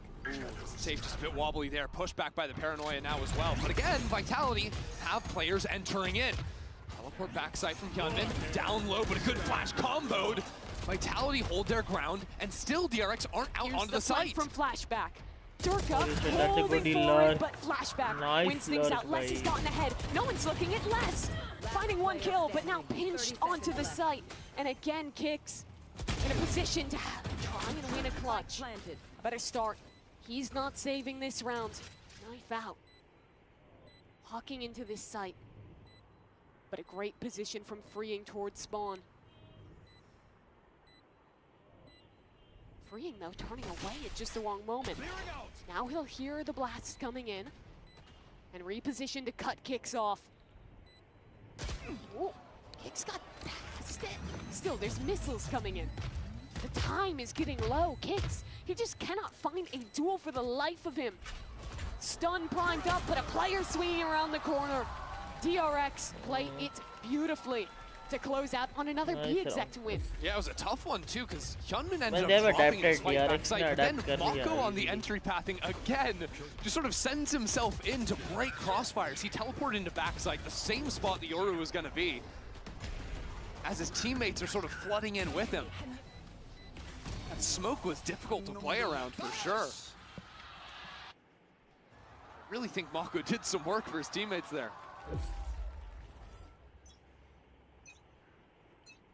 Looks like the same util ready in mid for DRX. This time Hyunmin's gonna follow it up and get an opener onto Les. By the way, chat जो अभी Finally stream got पे what they है, came for. At the drop same a time, chat. Vitality, There's no way he walks मैं through the coffee smoke. P रहा हूँ still, he's the hero मेरी rifle आँख though, साथ so नहीं he's दे रही gonna मेरा. get a little bit aggro. I'm trying Playing to the off just angle wake instead of the myself full up. aggro piece. You know DRX coffee are P waiting ऐसे for तो, so something. let's see what happens. By the way, DRX और Vitality अब एक type है. Flashed up. Mako kills his और teammate, match but Dirk intense is हुआ still है. alive. Satchel gets him out of dodge. And DRX will look elsewhere. Yeah, look at them run. Yo Vilesh, Going hello defense, hello. but Saint is Sorry here मैं तुम्हारा paranoia. chat पहले नहीं Does he देखा. catch him? Oh, I what is noticed your going chat, on? but मैं मुझे कुछ काम it's से fine. इसलिए I won't be Yeah, able I to. think freeing was just mid-air. Doesn't matter. The A side is Hello, open. Vilesh, hello. DRX are going to go to plant, hold on to Hello, heaven Vilesh, control. welcome back to the It's stream. fine. I hope you are Somewhat loving the wildly, watch you see the party. plant on A. Freeing has a nice crossfire with the Cypher towards heaven. Yeah, don't worry about Durka's ultimate. और I hope तुम लोगों Worry को about watch that. party format अच्छा लग रहा है. He still would need a kill to even risk investing it. And without heaven control, this should be a done deal for DRX.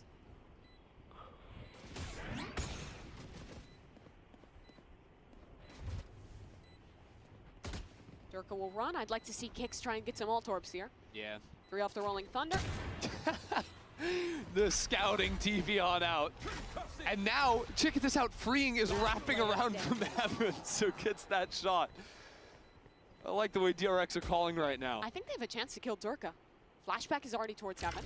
Oh yeah. Oh, he's No getting problem missile bro, down how are too. you? Bus bye bus, I'm Flashback doing dives good. in and the gun is Just gone. streaming, Very a little thorough bit for sleepy, DRX. but you know, a cup of coffee And a is nice helping round a as little well in bit. the anti-eco. You know, not Tum getting batao fooled bhai, out how by are you that B doing? main fight. Yeah, they lose one player, but If you're they loving instantly this clear out format, that if you're space. loving You gotta this, start thinking about a जो मैं timeout watch for parties Faded. करता It's हूँ, been 3 then rounds in a suggest row we will do for- more watch for parties. DRX. Finding success on their B ये execs. कुछ नया try starting to करने की get some कोशिश कर success रहा हूँ मैं in taking ताकि fights in you mid. guys get hooked. They're running away और with तुम this और half मैं एक now. साथ pro play yeah, सीखे pro I'm play sort में of क्या wondering होता है, if there that's could it. be some kind of an aggro piece coming through from Durka with the rocket. I think A-Main has been surprisingly weak round on round. By the from way, from Vilesh, DRX rather. Because again, you don't have the raise, so like you were Vilesh, talking about, who do you you're not gonna support? see the double satchel plays up Sure. towards ramps, those types of things. Vitality और There DRX, could be options to try and snipe दोनों off में से एक Flashback, team who's को just been किसको- playing A-Main who you control favor the round over most? round over round. drop a This comment is where about you it. have to harken back to the history. And for the a guy next like match is Saint. EDG and So G2. many positions where he's been on a Both are roster really with good promise, it looked teams doing good this regionally, season. that showed up to a global event. Let's see It क्या does होता not है. pay off. This is the I'm 6th global actually event rooting he's for been Kang Kang to. and He's only won 4 matches, including the Jogamo. first game I Vitality guess won. that will be a good Yeah. duelist battle. एक बहुत अच्छा battle Definitely होगा looking to दोनों push his way out of groups here duelists with के बीच में. Vitality as the leader for this team as well. He has some options to call a fun round here, frankly. Nightfall to play with, his ultimate to be masked by it potentially. See what him and the coach could have cooked up. Again, DRX going back to their favorite ideas of pressuring towards B main, threatening the execute with the Yoru TP backside. I wonder if it's just going to be a trap in mid off the showstopper, or if Durka might try to get out in front of this default util that's been in mid. Who's next? The ult into main, safe spotted out by this one. Hyunmin sees 2 players on site. Where's Safe TP to? Up towards heaven. In comes the ultimate. Safe's trying to TP again. He's safe, but his teammate isn't. Durka arrives with a rocket and finds a kill Nice off shot of by it. Durka But भाई. now, the swing from DRX from backside, Oh, it's yes, they did. perfectly coordinated between the rookies. Flashback waiting here in mid. They've taken him down. The lurk is And down now by it's the a way. 2-on-2. Lurk गया.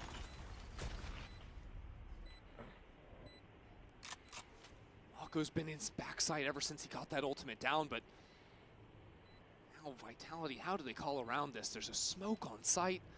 A little bit awkward for them. Freeing the timing. He's What? getting spammed. Doesn't even know they're coming from spawn. They're walking just on the other side of the smoke.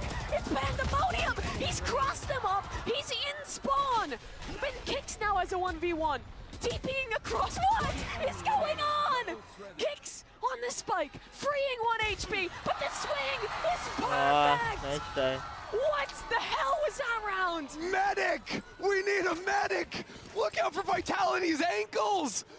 DRX is just teleporting all over him, dodging through smokes. Man, they're And we've 2-6. got a Yor ult coming in behind him. We've got Omen ulting backside, and then whatever Freeing just did. Okay. Just I just gotta see that again. I genuinely am at a loss for words. We'll see it from Mako's POV The because fact that they started both backside and it ends up still in a 2v2. We're into the next Yeah. round. We'll move on. ignore that. Mako already TP'd up onto the high angle. Clone on in, safe not fooled by that. But a pop flash, maybe just to see if anyone was gonna spam through that smoke. Ult on site, a TB. I mean, again, Vitality, you're here with 5 players ready for the pre-take. They don't have great weapons, and Maka's position towards heaven is gone. But they've got Spam ults, with a Mimi. stinger, and now they can choose to invest things That's off a good of this. seize. Bane gets plant down in the Plant open. is down. And there's still 2 players in main, but the players on site, they are in I trouble. mean, they have pretty good Util utility flooding in. with this stall Hyunmin also. waiting for the stun to fade. He gets a kill. Another for Hyunmin! Incredible from the Yoru. And now a Man, 1v1. Hyunmin is playing really good. Flashback versus Vitality's IGL, and Safe the one to take it. Vitality got there so quickly. Saw exactly what was going down. And then what Durka did moving into the site off the back of the Breach ultimate. Just pure pandemonium. What a MasterCard Thrifty to win. Yeah, that's normal. Heard the TP. Les has a classic right click. And despite Hyunmin's heroics, was not enough. Yeah, that's tough too. Flashback tried to catch that timing right as you'd think he could be going for the defuse. And they brought it back actually. Just being hard held.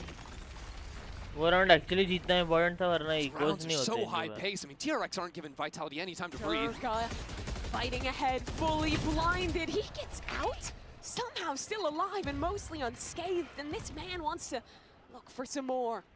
Still 2 satchels, still the confidence to brawl. With the smoke up, he'll soon back away. Vitality are going to reposition back into mid. Could potentially even look for a walk here on a reclear. If they can take mid control, it makes playing this round so much easier. They'd catch rotates, they could quickly move back into the B site when this hit eventually comes in. Rex suppressed.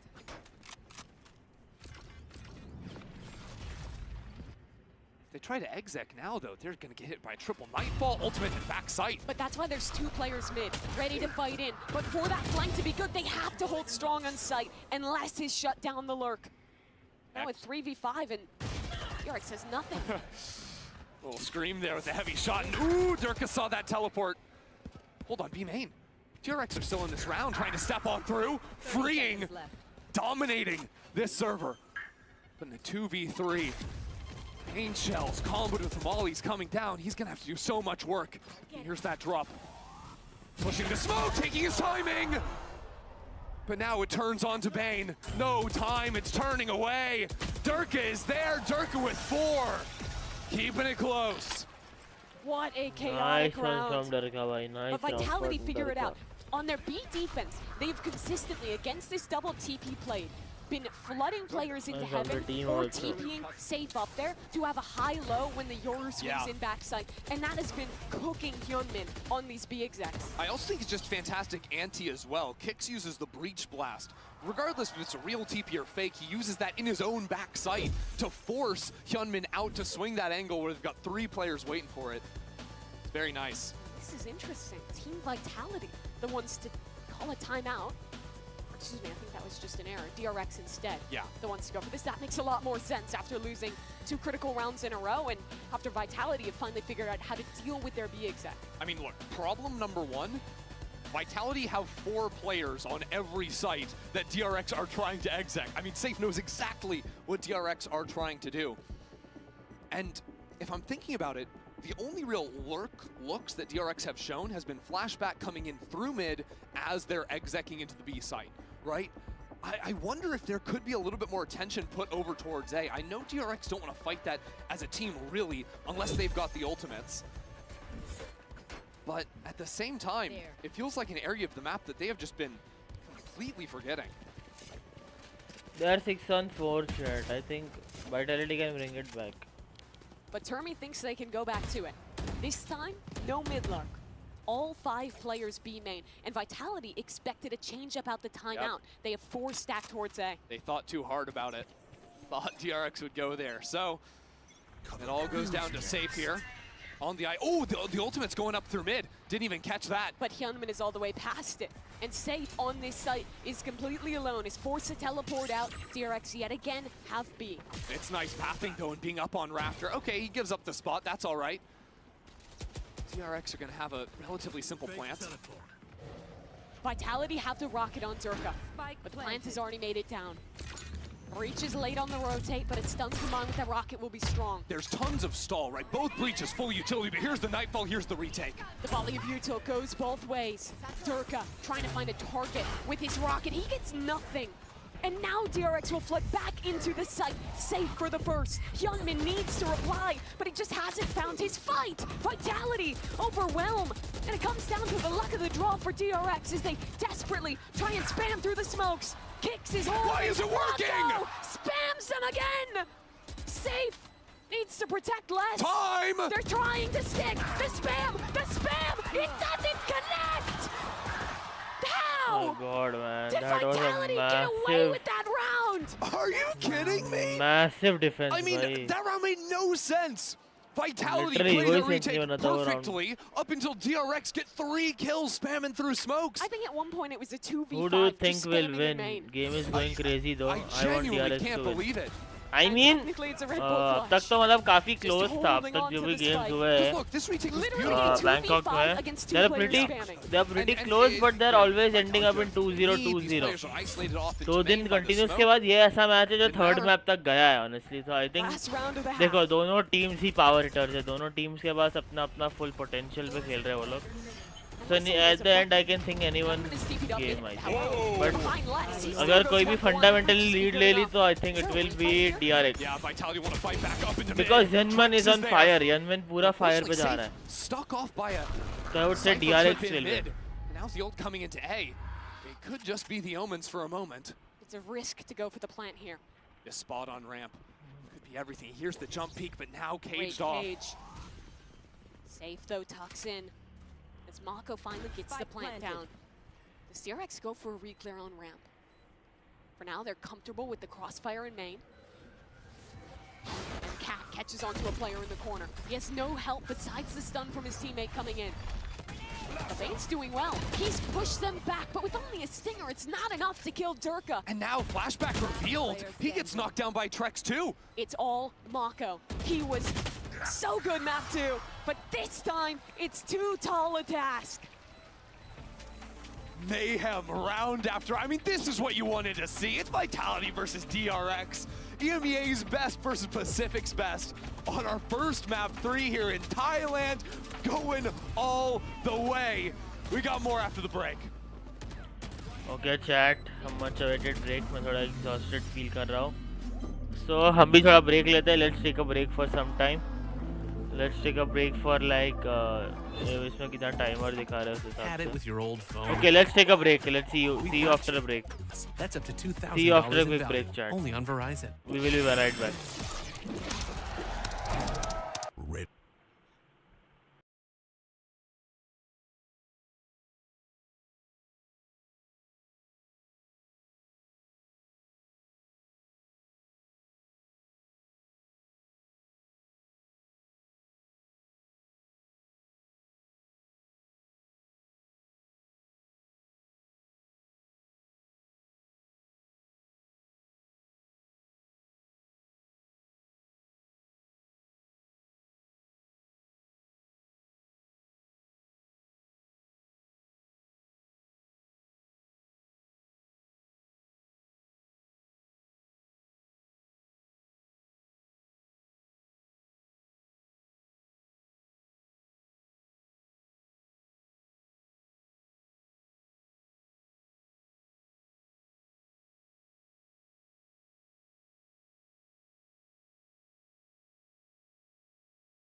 Teams in just 7 rounds. Okay guys, we are back. Forced Back. to We are make back it in to the playoffs. broadcast. This is gonna be I don't know, मुझे crazy नींद second आ रही है half. I and can I'm already trying feel it to in my keep up bones. and I'm like, holy You've got to shit, expect a I very ain't able different to keep up. style coming in as well, right? But still, Vitality, they're content not के लिए playing तुम the लोगों के teleport लिए कुछ nonsense. भी. They're So playing yeah, a good here old we are. honest comp. We've seen it a whole बस lot. Match चालू होने वाला है. It's going to We're gonna start. see a We are lot going to more have some fighting fun. over A. Durka already Then I there. guess G2 और उसके बीच में Take बड़ा this break fight देंगे. down. Thank It's God, gonna be please दे देना explosive मेरा. right from the first second. नहीं तो I think I won't able to get up. Wait, there's actually a counter stun Take ready your for time, Breach. boss. नहीं, Bane नहीं, could नहीं. actually put that into main. If I'm organizing a watch party, I should be disciplined on time. Durka, she didn't want ये to तो follow अच्छा है up मैं that. Gym Instead, से she literally officially time पे आ गया था here. वापस. नहीं तो Yeah, I single would be satchel instead of the double पक्का action. late and everybody would start spamming late OP, late OP, late OP. I didn't want that shit, so मैं आ गया Admin फटाफट. TP's over. मैं late सोया आज क्योंकि I had some assignments to do, you know. और मैंने literally spam में submit किए सारे assignments, so it's pretty damn exhausting. Great spam onto the drone. Breaks Love it to work down the before clock. they can see numbers.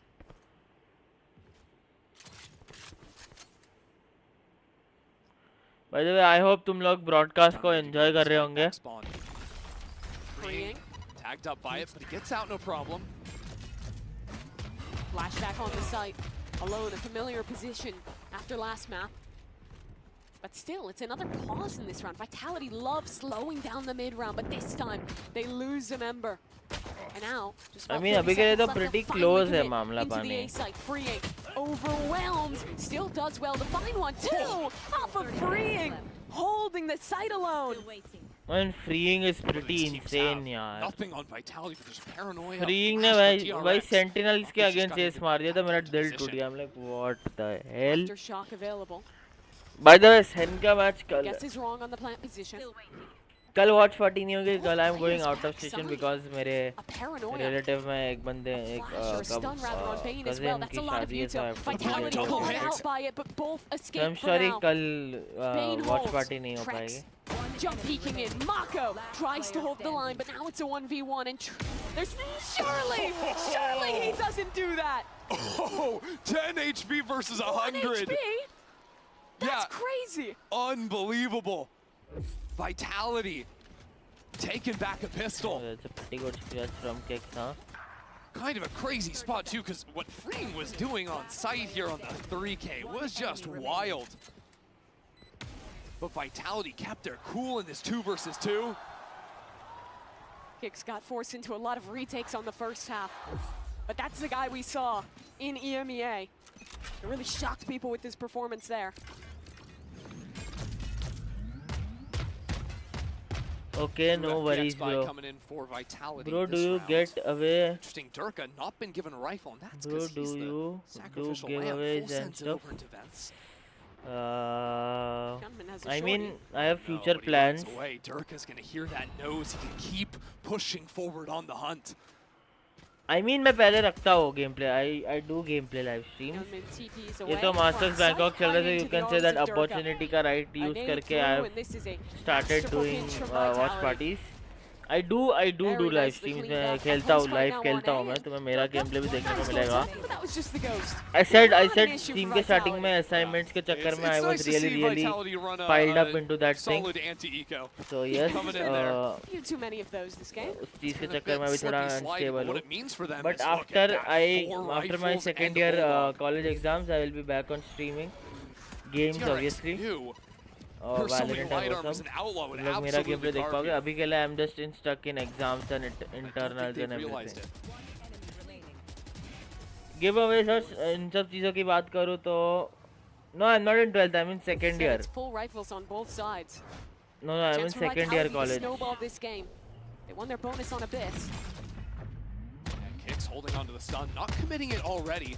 Instead, for और this late giveaways swing, और उन there's सब the चीजों की stun, बात no करूँ one तो caught it out by it. Now the drones I get guess pulled out. That's a lot of 118 अभी scouting बहुत from DRX off the short table. amount है of subscribers. I have to first reach a very huge amount like Vitality maybe gonna explore a bit towards 1k, mid here. 2k, 3k, Players 4k working or over something there. Again, subscribers. they're setting themselves up for the उसके बाद opportunity सोचेंगे to giveaways split का back एक into करके mid, to we will split अगर into A brands with the approach mid करेंगे players. तो It's their pistol round right now again. तुम इतने Could just be popular their नहीं हो. default approach I on guess this 100 map. subscribers में algorithm Number थोड़ा maps. boost दे देता है For तुम्हें. DRX. But after that you have to But build it's a little bit fine. yourself. Walk उसके off बाद Durka. जब तुम no 1k, business 2k पे winning पहुंचने that लगते हो fight. तब algorithm Joins good for boosting शुरू free. कर देता है तुम्हारे Vitality account. need to get into this mid space quickly. put down the smoke, couple of double blasts, but instead decide to move back over into A. Yes, you will And get DRX subscribers. have to Yeah. play spread मुझे right धीरे now, धीरे 2 and subscribers 2 वही बढ़ाने पड़ेंगे. at the moment. And क्या हुआ मेरा These content uncomfortable shift करने का players ये to था break क्योंकि and no because raise of to my deal device with I was that getting a lot of Excessive FPS full belt to issues utility. uh, Freeing is while I was repositioning doing into the streaming site. and all. मुझे FPS issues बहुत घटिया मिल Let's रहे get थे. figure it out. So I'm Well, like, this they will get only caught off, stubborn but up no my one there to gameplay. confront with this spam. If you Flashbacks. ask me Oh, that मैं worked, compy but compy अगर मैं now on Freeing stream is competitive alone खेलूँगा in तो this इतना site. No अच्छे से one's नहीं looking खेलूँगा. at him. No one is I looking won't at be able Freeing. to. Oh Open my shots. god, And that's it's a only 1 for disaster, 1. भाई. But still only 10 seconds. But Plant has to come मैं down and like it'll be I uncontested. mostly prefer playing ranked off stream Once because again, it's these two players तुम on the अच्छे से retake focus कर hits. पाते हो. Tucked It in doesn't get corner. complicated. There's just no way Yeah. DRX are going to clear that. Yeah, but you will get to see my gameplay live Awkward, streams a 1v3. pretty He soon. was so good I for promise the you back that. on Abyss. You will Now get the to see those live crossfires, streams and you will enjoy those. just I not can trust. possible. Even though you will see some whiffs, you will enjoy And for it. the second I time this agree with it. series, No one is Vitality perfect in until they are position a to pro win their player. bonus round. We'll be waiting. It's a Yeah, please, heartbreaker please, for please. Bring I back hope you on wait. site 'cause it was kind of क्योंकि handed सबर to का him, फल मीठा you होता है. know? So I The want you spam to goes wait. on a flashback. अभी के Vitality लिए my think the device site is is having empty, some but problems, he इसलिए can't मैं secure बस the first first kill party कर रहा fast हूँ. enough to transfer over for the second. और And he's कल been I will on be out of system. such So good let's. form I in can this do third one map. thing. I mean, he is Let's do killing it. Monday or Tuesday probably. To We will have do a that stream kill of my slip away gameplay. from him, that could be the. And then if you want to the watch moment some that watch loses party, this we map. can do it. Yeah, it will be good.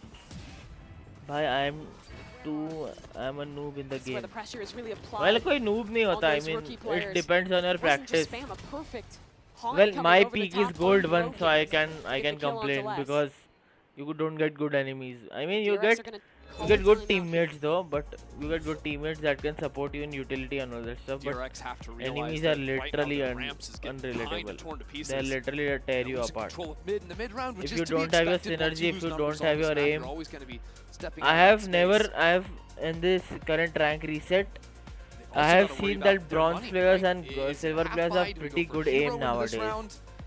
So Not that so means easy. the competition has increased even in bronze and silver. So you can imagine what happens. A lot of fans out for DRX here in Bangkok. A team that a lot of I people have underrated Doubt about what after some brother? of the performances in Pacific.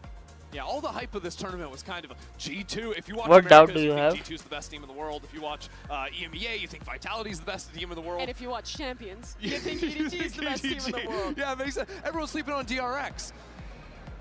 And you know what? Maybe after Bind, people kept doing so, but they fought back on Abyss. Now they need to fight back I mean, again. They were like always Pacific's it best depends team. on what agent you The pick. best team from Asia, even before Pacific. If you pick a was thing. sentinel, initiator, or controller, And you the can, first ever you know, trophy for an support Asia your team teammates goes with to flashes, Gen.G, support your not teammates DRX with last year. That's utility. been heartbreaking for guys For like example, Mako. I'm not having a Been good on the aim scene day, for so I would years. pick 10 breach on global Abyss, events hunting for a trophy. and I would just Vicious strikers util here help too. my team so that they can easily enter, they can easily We're defend into round spikes. 16. It'll be the hero buy for Hyundai. So it depends how on you are playing. I will say that winning rounds is series also a previously. team play, and sometimes getting kills is also a team play because you have to combo abilities of some part of time. So yeah, you have to master both things.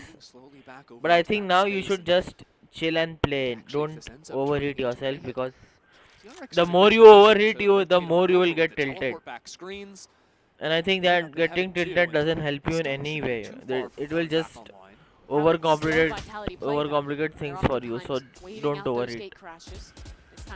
Just play for the sake of enjoying and playing because it will make you happy at the end of the day if you play it without any nervousness or something. It will just help you to improve. Maybe considering a re-clear.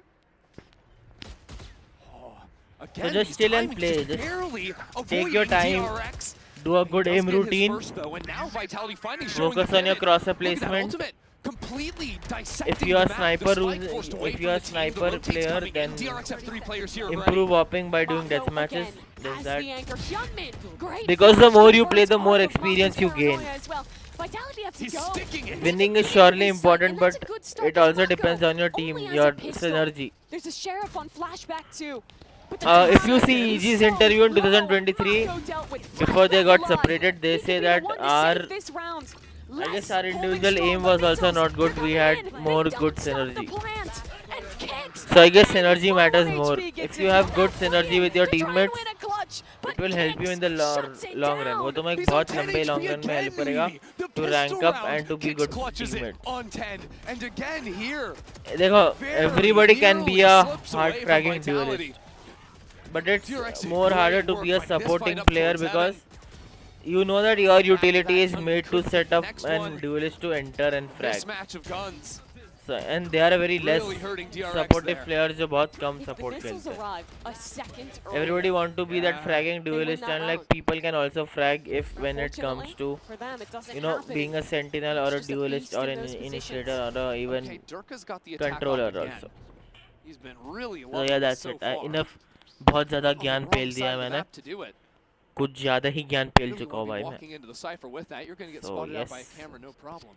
I hope जो मैंने gibberish में बोला हो तुम लोगों को समझ में आया हो. I'm sorry. मैं बहुत तेज बोलता हूँ इन सब चीज़ों में. This could cause pace problems for Vitality, you know, ability to speed up into a site. I must wait. That op is there for Durka. But yeah, I They think have both to things. juggle it in मतलब mid-round. He's winning jiggling. rounds He's because jiggling it against the op. affects your economy Lucky to have survived and that one. And now Durka grabs the orb. Kills back are to Richmond, important unlocks because the it gives speed you a problems are gone. confidence He's just going to walk that it straight into the site. you are doing good. Flashback, You're trying playing to tuck good. in He back towards sees. elbow, but how can he actually make it out of here? Bane So tries yeah, that's to the throw him a difference. lifeline with a couple of kills, and Mako dropping The down. other thing is you have to keep confidence in DRX, yourself. तुम्हें खुद keep में on confidence flying रखना in. पड़ता है. Two Today ultimate is my views day. I jumping will into play. back sight. But somehow, Hyunmin's alive, gets his kill, dives on out. So yeah, it's a just trust 3-on-2 yourself. and Just another have mad faith in dash towards yourself. B. But Mimi, Do an Hyunmin's aim already train here. and you will He's gonna improve. hear the rotates. He's ready. Kicks has ult, 30 seconds left. but he's alone. He's circumvented. Safe? Safe. There's no way he looks to his left at this point. Bane, though, very cautious, very thorough, but not enough. Standing. Kicks goes down, and it's only safe. A smoke up. But Hyunmin, trying to stick this down, is safe, has too many angles ahead of him. DRX win the round they absolutely needed. Hyunmin stepping up there in a By the big way, way chat, too. if you want some more See some तुम्हारे हिसाब से this क्या was recommendations है तुम Bane getting those 2 kills right live before stream the पे भी smoke और goes down. Comments पे भी छोड़ सकते हो. crazy. I will try to implement Blunder them from Vitality. Then those double और ultimates तुम्हारी just to streaming deal with quality Durka. बढ़े. Hey, You sometimes enjoy you need to do streaming it. and you enjoy sitting on the stream. ये बस मेरा Still target है. almost don't kill him. Honestly, I can make sure. if they'd lost that round, it's over. Use every ult in the book. You can let out a sigh of relief. That's okay. Reset for the next. Vitality, though, have ults of their own. They have Viper Spit and First time they lead the Rolling spike over Thunder. towards B to start. A TP across, combined with a stun. I like this little 1-2 punch from DRX. Hyunmin with the option to actually teleport deeper into B main after he takes his first contact. Here's the trap play. It doesn't matter because Safe can just teleport out. All right, no problem. Vitality used that info to speed up in towards mid. Durka, first player falls off the angle. By the way, Flash. Vilish, what role Prime do you position to play? A split late. The Viper's still tucked in towards main. Which role do you Lone play? weak Like clears mid, Sentinel, but Controller, Safe might as Initiator, well or fight all the way up Duelist? heaven. Mahako sees one, is getting really pressured here. Teleport just in the nick of time. Great util So you from must be Mako. playing, Hit look here's Duelist, massive. right? So now you've got 3 Duelist, right? players leaning into A. Vitality, what, do you pivot Okay. back into B? You could have lost all of B main. It's too hard. There's 2 players hard anchoring on A now as well. So what And do you Stun's face? gonna come मतलब back online क्या too. problem face करते हो DRX while you overrotated. play? It's only freeing back towards Because B. sometimes your Then again, problems it's can be freeing very back towards minute. B. First shot, but he has to fall back. Dirk is still back in spawn. It's a madness round from Vitality. And the spike is coming back into Amy with 20 seconds left. They're finishing A, but Flashback has been on the site the entire time. There's no Bane and time. Mako, they're shutting this one down. So you can do 15 like seconds. Vitality have got to move do it 30 hard bots. into the site. And they don't go. worry if your aim But doesn't connect. DRX, I do they cut 30 them hard bots. down. A flawless round. Aim and they and are game truly sense. back in this map. I do Block is 30 hard Vitality's bots. worst enemy. Then I do 30 hard bots 2 times. Then the same Safe bringing 30 hard bots on medium difficulty. Inspiration here, but So like if I'm on medium, if I'm overthinks on it. hard bots, I get 10 DRX bots. had over-rotated back I into kill the 10 A bots, site, okay? But he And didn't feel if comfortable I- playing into B. If After I'm on seeing the Free medium, take that medium timing. difficulty of the range, I get 14 or 15 hard bots or 17 hard bots. That what will do, that will help you to micro adjust in small Vitality. things. We'll speed things up. I on would the say that round. Aim trainers are just to be used when you are new to one-person shooter games. Like you have never played one-person shooter in your life, and you are like, let's try this game. But my aim is shit, and that's why you can try aim trainers. Then after doing that hard bot, medium bot, do 50 bots. Of some sorts, but actually 50 bots range shooting. Nice util. You have to kill 50 bots and don't worry about time pressure. Take your time. It's the most easiest thing you can do is to take time and adapt.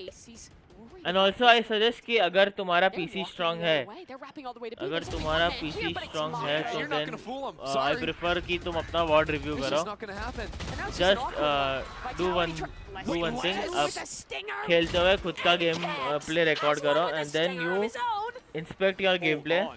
और उसमें गलतियां निकालने की try करो. Like मैं ये कर रहा हूँ, I'm over peaking, I'm doing this, I'm doing ego peaks, and that's how धीरे-धीरे कर करके you will keep practicing and your aim will get sharper. That's it. About game sense, I will say play more. Play more ranked, play more I think Les just got unrated. 3 Keep kills unrated for a ratting through practice. smokes. Like don't go You got for the two full in aim. I mean, we're gonna have to watch that and unrated see exactly how that went down. Go for practice in Master unrated. card thrifty from him. Main keeper compy because in competitive people play really serious. And here's the last. Competitive में लोग बहुत serious खेलते हैं. They really just want to snowball out of control. और game sense के लिए VCT देखो. Watch game sense के लिए VCT matches देखो. They will teach you a lot. They can teach you new tech. They can teach you how teams work. Also, DRX really testing this mid space. Haven't also seen जो that look. team के Some damage onto Durka might be enough. Once you lose HP, it becomes so much harder to actually satchel into sight. Just one shot gonna take you right out of the sky. and if you watch VCT because it teaches you a lot. Gunman's going into main. Play a lot because you will also get adapted. You can take experiences. Look at where Durka is. He gets the timing. Because the thing is कि हर एक rank में competition बढ़ गया है. Just And they've mute broken toxic open the people and map play. as well. Yeah, obviously. Yeah, with the player over in A main as well. मैं तो iron में कोई कॉम्स नहीं देगा because वो नए हैं. उनको maps के call out भी पता नहीं होंगे. Yeah, but after escaping from silver अपना minimap देखना चालू कर दो because minimap में बहुत info मिलता है. And अब तो because of the new update, जो नया update आया है Valorant में, अब तो उन्होंने minimap और अच्छा कर दिया है. They have literally, मतलब मिनिमैप और एक्सप्लेनेटरी बना दिया है. मिनिमैप को एकदम सेल्फ एक्सप्लेनेटरी बना दिया है. They have like added elevations और वो सब. So it's pretty easy to drop utility. जो कि बहुत अच्छी बात है. और तुम्हें खुद को भी हेल्प करती है.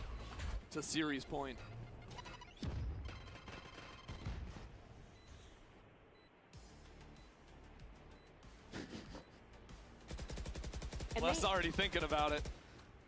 That he is. They had chances here, DRX, but losing that eco round has spun the momentum on its head. And that's what's so difficult about Vitality. I mean, minimap अगर तुम्हारे बंदे corms नहीं दे रहे ना, तो minimap से भी बहुत ज़्यादा info ले सकते हो. That's what is useful. For example, अभी ये राउंड रीसेट होने दो. Okay, now अभी for example split खेल रहे हो. Take the picture and you're dead. Sorry. We'll put in the memorial. Taken down by the lurking rays. और हाँ, हमेशा मिनिमैप ना अपना स्मॉल रखो. बड़ा मिनिमैप मत रखो. लाइक ये कैसा है, कुछ लोगों को रोटेटिंग मिनिमैप चाहिए, कुछ लोगों को फिक्स चाहिए. मैं फिक्स्ड यूज करता हूँ.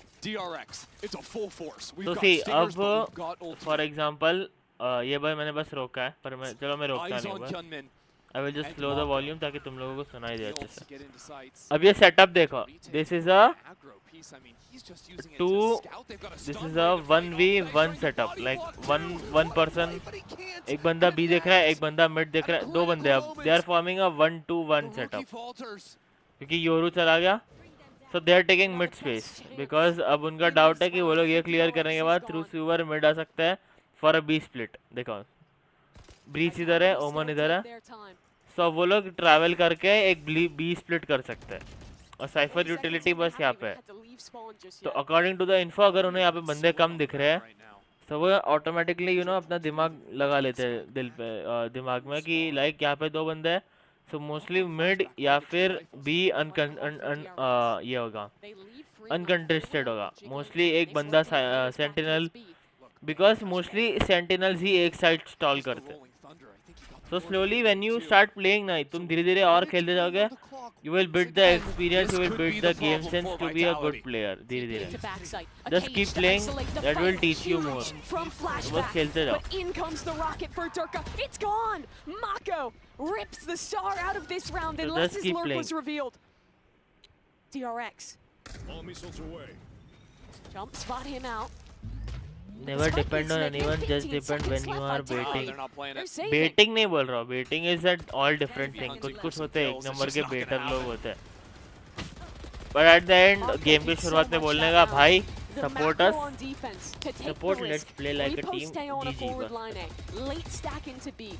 And then he's also the man to take Durka out of the sky Yep. and not even let him shoot the rocket. It's a great hold. And now DRX can just about buy up.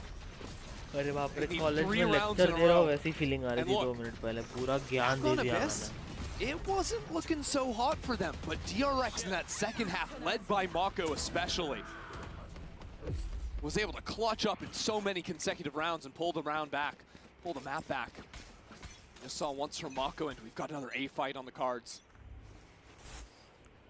Again, Bane has the stun ready to go to interrupt Durka. He's got to use his satchel to escape from the combo. Paranoia to fight back forward. DRX though, it stays a stalemate and they maintain their positions. Iron में best And sentinel Free Khelo. on a high-low setup. हाँ, Do well. अगर तुम्हारे Not pass needed iron more, में though. It's traded out safe I as think well, and I think Bane in lower has ranks to अपना dip main ही away. खेलो जिसमें तुम सबसे ज़्यादा comfortable हो. Called their way out of this one. अगर तुम lower rank से अपना मेन Bane खेलोगे is just तो killing you them. will be kind of in an Mako on the advantage trade क्योंकि as उन well. लोगों को कुछ कुछ ऐसी ट्रिक्स पता नहीं होगी जो तुम्हें पता होगी. Turn our eyes to Trex. So yeah, they cannot counter easily. A 1v2. Like all iron Halo, I तक mean, come ब्रॉन्ज तक तुम लोग And ब्रेन Mako डेड की ready to तरह swing खेल in सकते हो from but heaven. After bronze and silver and gold तो DRX, दिमाग वाले लोग आने 2 शुरू हो rounds जाते हैं. away from overtime. They start making strategies. ये I feel Mumbai like server की Bane बात कर has रहा हूँ been lights out on these A anchors. Like, unimpressive first half, but consistently we saw in the first couple A hits of the second half, he's finding 2 kills. Here locking down Heaven with Mako. Vitality have gotten on ramp consistently, but it's been really hard for them to push on through into sight.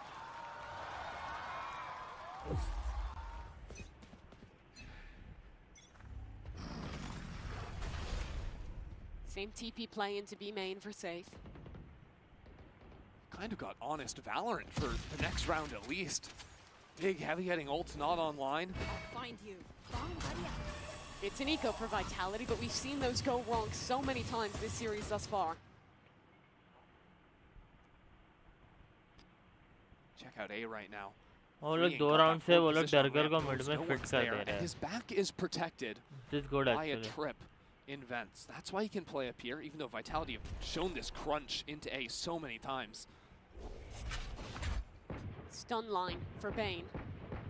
Yeah, ready to fight off of Youngman's contact. Then he can zip up the line himself. Good reposition from Hyunmin. He'll be able to tuck away from this flash. Off contact. There goes the stun. And Vitality are pushing all the way back. The missiles. There's a gap. 35 seconds. Another round that comes down to the wire. Gunman in a lot of trouble. I mean Gonna be अपना able to main dive Khelo all the way. अपना main खेलो game खेलते रहो तुम अपने आप iron के बाहर निकल Basically जाओगे. locked into a finish on B.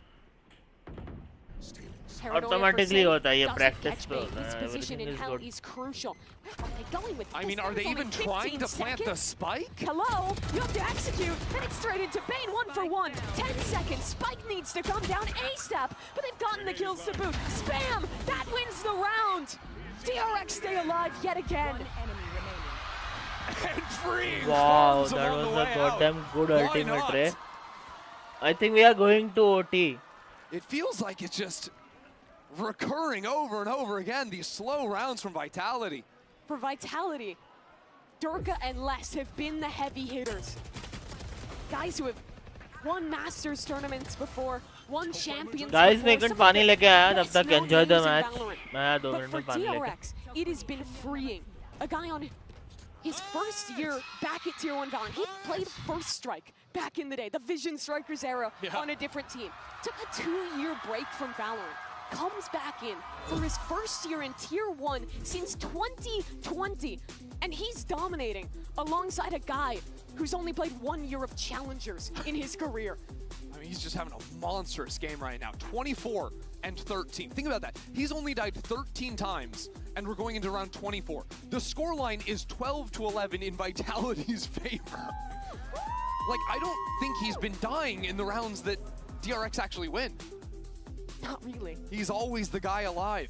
You shift eyes, though, to Faded, the rookie coach for Team Vitality. Their IGL say to try and find the call to shore up this game. Remember, neither of these teams have lost a series this year. This is uncharted territory that is getting this down to the wire for both of them. DRX, technically with their backs against the wall, but riding the momentum of the last 5 out of the last 7 rounds, that's got to feel good. Difference makers in this round. Kicks 1 off the ultimate.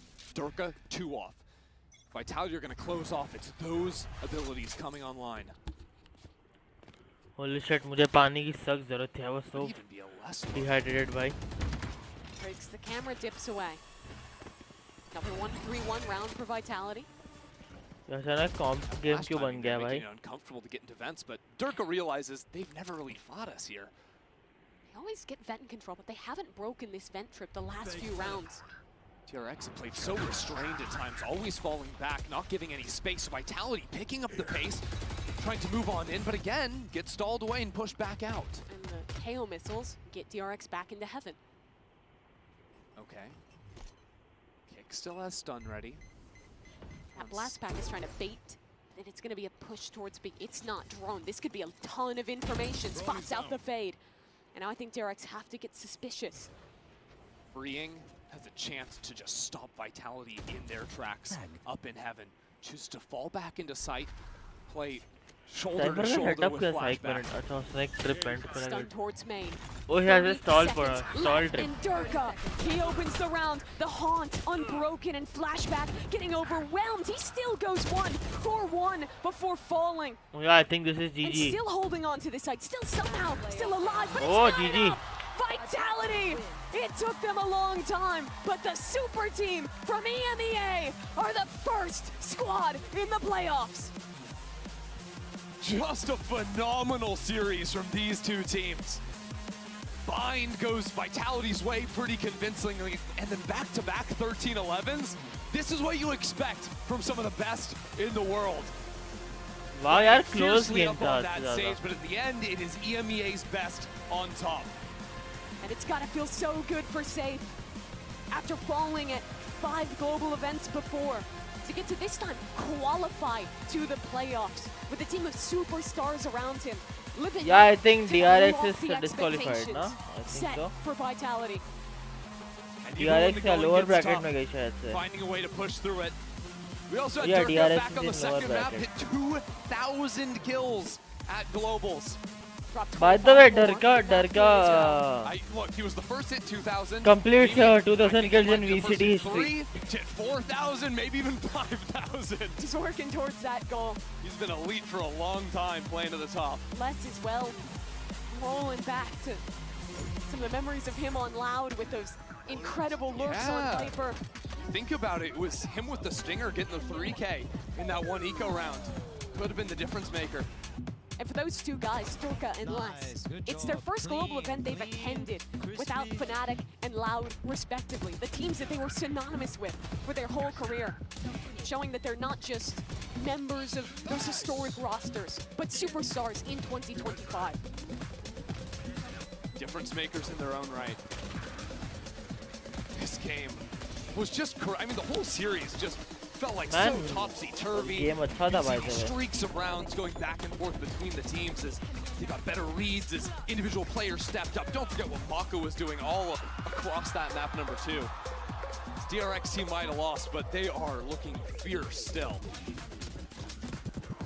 That they are. I mean, DRX again coming into this tournament, debuting a new comp on every map they have played. I think one of the teams that लड़कियां रो रही है भाई आए दुख दर्द पीड़ा They're playing solo Yoru on fine. They're playing a split. They've forgotten about the raise. They don't even need it. At the end of the day, it's these few eco rounds, right? Les winning that fight here. You know, Youngmin not finding that shot on the ultimate at the end. So many rounds coming down to the very last second. Yeah, that does make me a little concerned about Vitality in the future. I think pick up the pace. Let's stop losing on time. Show some harder execs sometimes. But look at Save. I mean, he's having so much fun out there the whole time, screaming and yelling. Just an incredible moment for the IGL. Living up to the expectations, making it to the playoffs. And I couldn't think of anyone better to check in with than Safe in your Verizon post-match interview. All right สวัสดีครับทุกคน कोई खड़ा नहीं हुआ ขอบคุณมากนะครับ and the crowd was electrifying.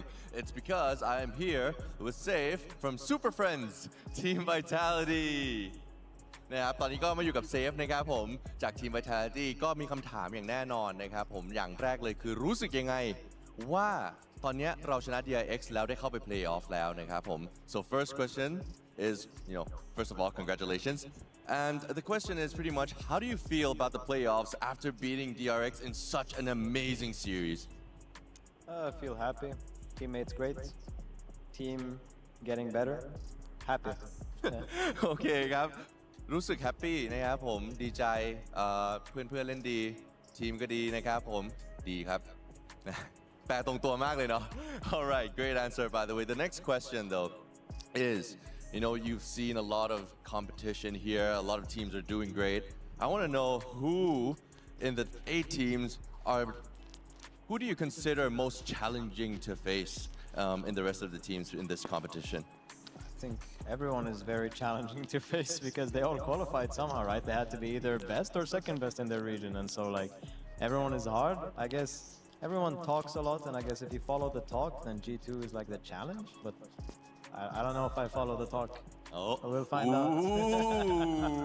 เอาเลยครับสำหรับ Oh we got some ทุกทีมก็ต้องมี सास बहू वाली लड़ाई यहाँ पे ติวคำถามใหม่ก่อนเนาะเพราะว่าถามว่ากลัวทีมไหนที่สุดนะครับก็คิดว่าทุกทีมเนี่ยเก่งอยู่แล้วเพราะว่าผ่านเข้ามาถึงที่นี่ได้เนี่ยไม่มีทีมไหนที่ไม่กลัวหรอกนะครับแต่ถ้าเกิดว่าเอาจริงๆเนี่ยถ้าทุกทีมเก่งเท่ากันก็ต้องเป็นเรื่องของฝีมือปากแล้วล่ะนะครับทีมไหนพูดเยอะสุดซึ่งตอนนี้ก็น่าจะเป็น G2 แต่ก็ไม่รู้เหมือนกันว่าตอนเจอแล้วจะเป็นยังไงก็ต้องรอติดตามชมนะครับผม Anyways that would be it for now thank you so much for your interview congratulations again on the amazing win in this intense series and และสำหรับตอนนี้นะครับผมเรายังไม่จบยังมีต่อครับผม and for now we still have one more match to go so please stick around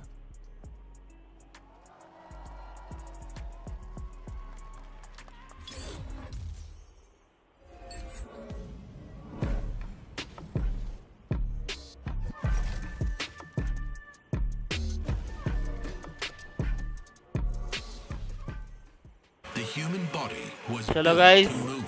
we will take some घंटों का break Task in one तो तब singular तक के लिए see you posture for 12 फटाफट hours a आते हैं day. तो ये टेक अ ब्रेक कुछ दिनों के बाद आता है ठीक है It's गुड टाइम के बाद time आता your हूँ chair ready evolved. Let's take a break कुछ टाइम के This बाद is Secret Lab Titan Evo.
Okay, guys, we are back. We are back on Welcome the back watch to party. day 3 of Masters Bangkok. I hope you guys had a nice breather there because we have another banger coming up. It will be EDG versus G2 Esports, another battle of the #1 seed.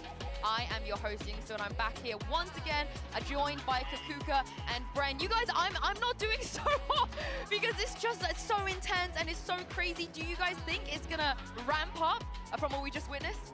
I mean, that's got to be some of the peak, no? Like, Yeah. between two of the winning teams, you got to imagine. But that was like... I want to say the same from G2. That was intense. I know, that right? abyss, that split. Come on, we need 6 maps today. Yes.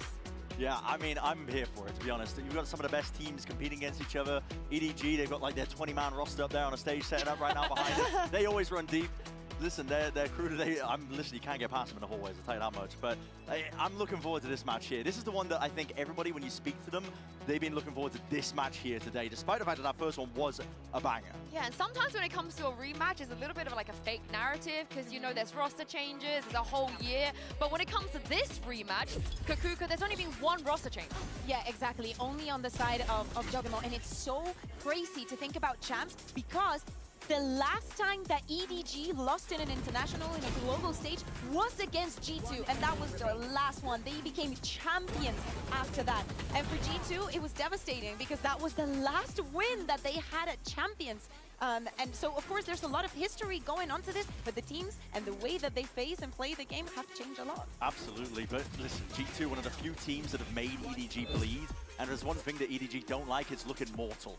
Because these guys, they're out to set out a dynasty at the end of the day as well, as an org that can potentially get as well a back-to-back from Champs itself, which no team has managed to do. And they're looking primed to potentially do it. They've got 2 weeks of a break as well. They've shored up a lot of their maps. G2 have got a hell of a task.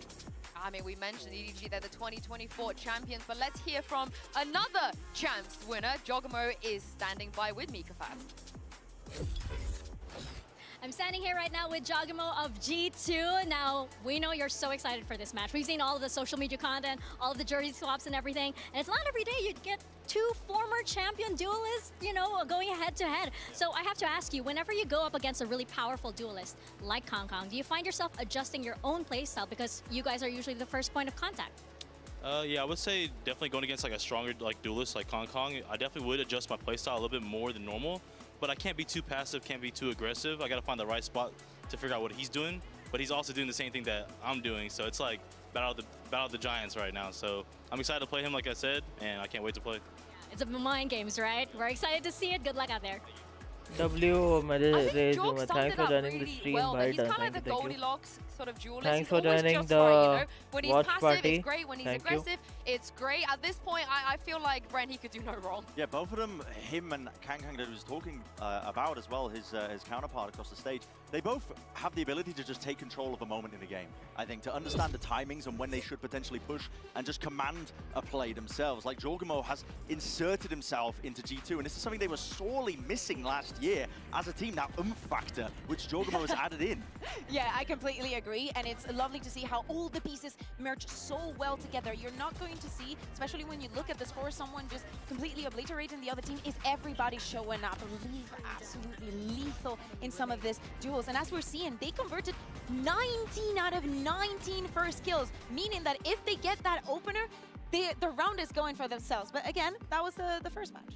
Yeah, it certainly was. I mean, this is the game versus Trace here. I mean, just to add on to this, if you're unfamiliar with Trace as well, if you're just watching this and tuning in, Trace are not a bad team by any margins at all, actually. And they had a pretty sizable chance, I think, in terms of like matching up against G2 quite well. But G2, they made them look like a tier 2 team here at one of our biggest events of the year.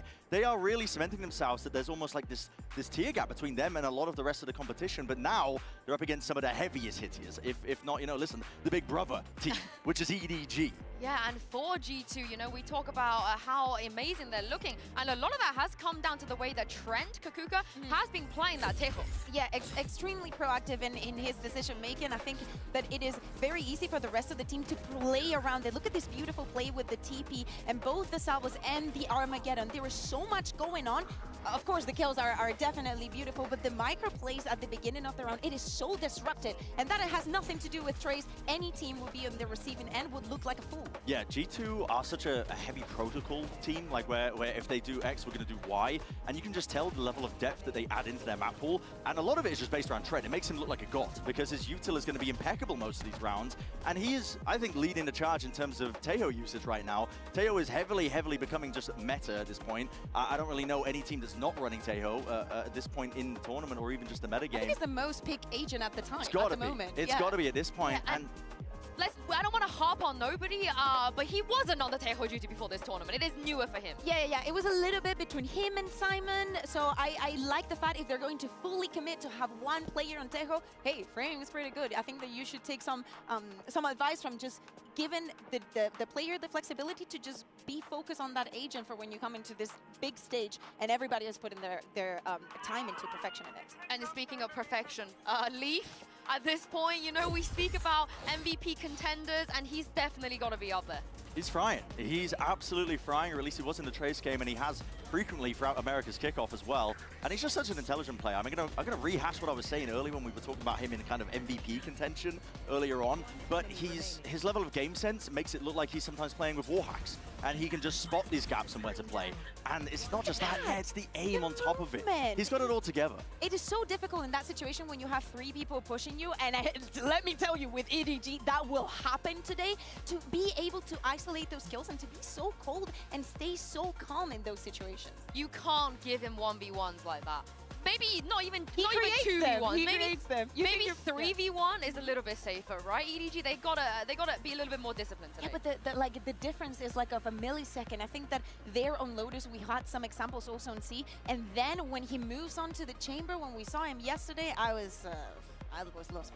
Well, let's talk about EDG a little bit more, because the fans here are absolutely behind them. I think for them, the 2024 champs winners coming to Thailand is a very big deal. And we've seen just how loud they can be for EDG. And that's a lot of pressure, Yeah, Bren. they were taking over the arena, and Kang said in our opening piece as well about how it's an honor and a burden to have the kind of eye of the fans that are focusing down onto you.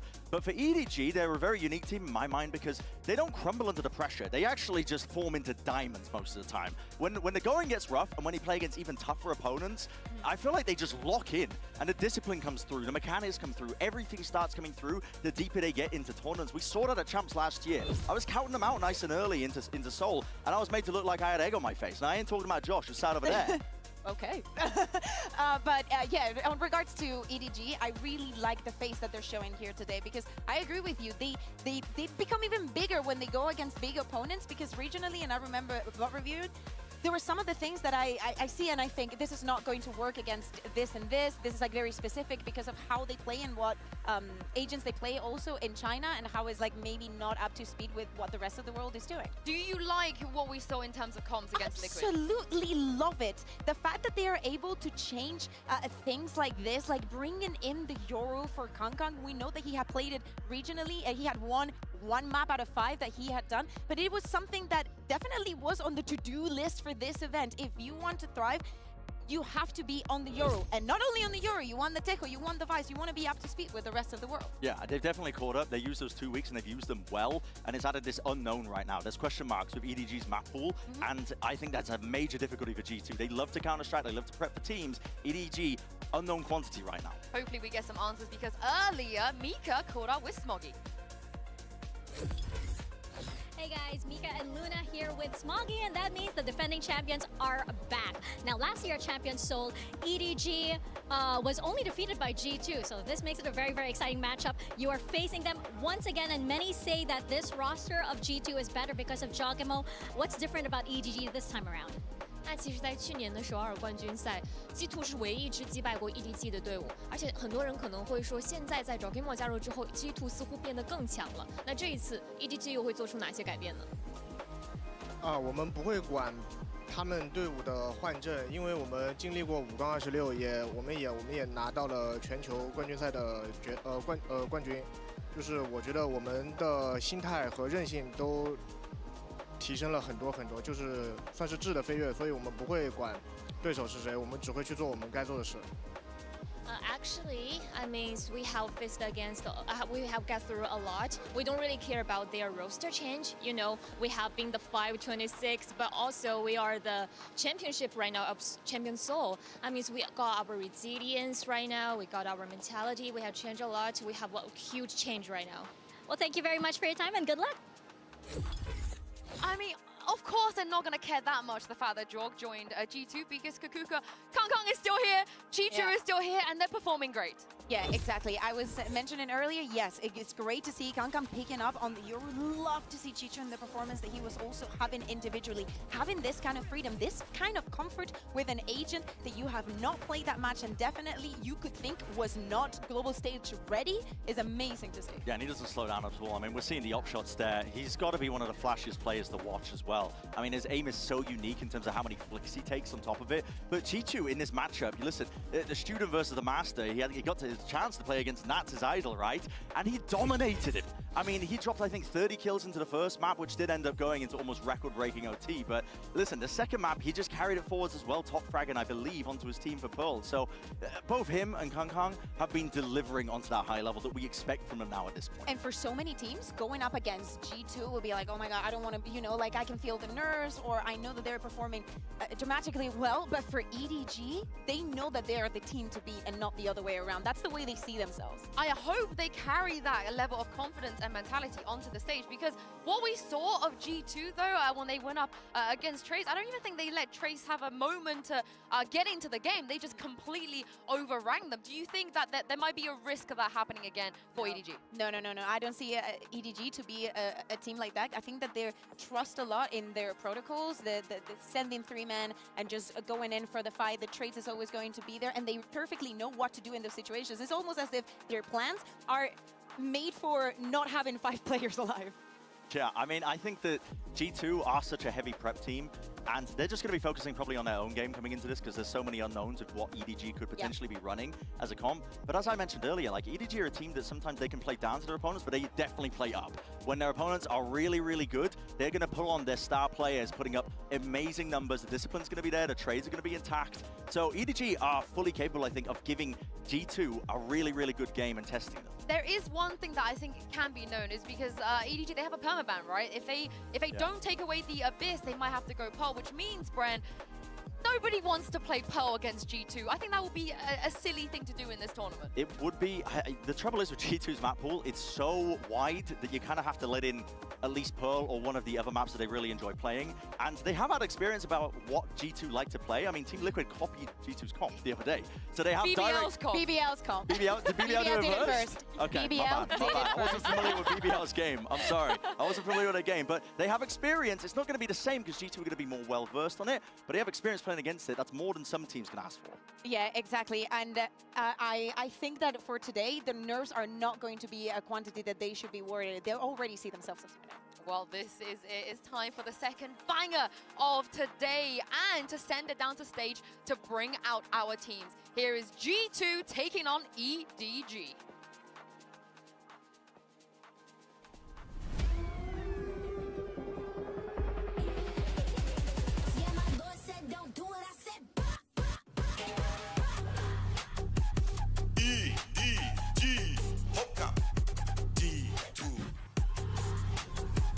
It is a rematch from Champions 2024. G2 and EDG have to face each other once again for a spot at playoffs and a chance to lift the first global trophy of the year. It is not going to be easy. No, and EDG, remember what it's like losing on the international stage. The last time that they did so was against G2. They will not let it happen again. Right now, they're the defending champions. Yeah, definitely so. But they're going to be remembering as well that G2 were the one team that made them bleed when they were looking strongest. Yeah, and I'm so intrigued to see the map vetoes here, like we've spoken about already. G2's map will just look so good. EDG have to pick their poison here. After what I saw yesterday on Abyss, I don't think that they want to go there. Yeah, but then they have to go to the Pearl if they take away the Abyss. And to remind you guys, EDG do come in here as the first seed. because of what happened at the draw. And it looks like they picked their poison. We are going to get Pearl instantly. Yeah, Pearl. exactly. Oh my god, a little bit more chamber. And Bind as the second map is also kind of interesting because, listen, G2 have been banning this now in their most recent 2 matches, but I feel like they might have just left it open as a bit of a trap play because G2 can play Haven as well. They lean away from it sometimes, but I'm worried a little bit for EDG. I wanna run into the narrative of what we were seeing in the previous match of like leaving split as the last map for DRX. I think that for G2 this is kind of like a similar situation. The Bind, as you said, they banned it in the previous last 2 matches, but it's a map that they've been leaving open. They have not played it yet this year, but they were happy to do so. It's just the other teams in America that didn't like the idea. Yeah, and also EDG, they just don't want to go to Lotus either. They decided to leave Fracture as the last map. So interesting because I feel like there is a gap between the Chinese teams and the rest of the world with Fracture because it was out of the map for a year and what not many things have changed. What is not going to be changing, no surprises, is the compositions in both of these 2 teams. Again, I see Leaf on the chamber. I personally run. Yeah, this is going to be such an interesting game as well. And if EDG have done a bit more preparation as well, there's potential then for, I think, to really punish Leaf and his setups with the Rendezvous, the TP. It puts the chamber in predictable places on Pearl. There's only so much you can really be tethered to those spots. So there's potential for nobody to really play spoiler to him, I think, as well with the salvos at work. But this is going to be a bloodbath, I think, from beginning to end all the way. And the head-to-head between these 2 duelists, between Jogamo and what he was able to achieve in Americas, in KongKong coming back into the international stage. Well, I hope you guys at home are hungry because it looks like we've got some eggs in a pan on the menu. Enjoy this one. That was far too good. Thank you very much on the desk. And I kind of have to highlight this one. Clash of the Titans, Battle of the Best, call it what you want. This is going to be one of the best games here today. Yeah, you have 6 players in the server here that have hoisted a Champions Trophy at some point. You've also got the only team to have beaten EDG when they won at Champions last year. That was G2 in the group stage. We're seeing it again in the group stage, the Swiss stage here. This has got Grand Finals preview written all over it. Oh, it certainly has the pedigree and then some.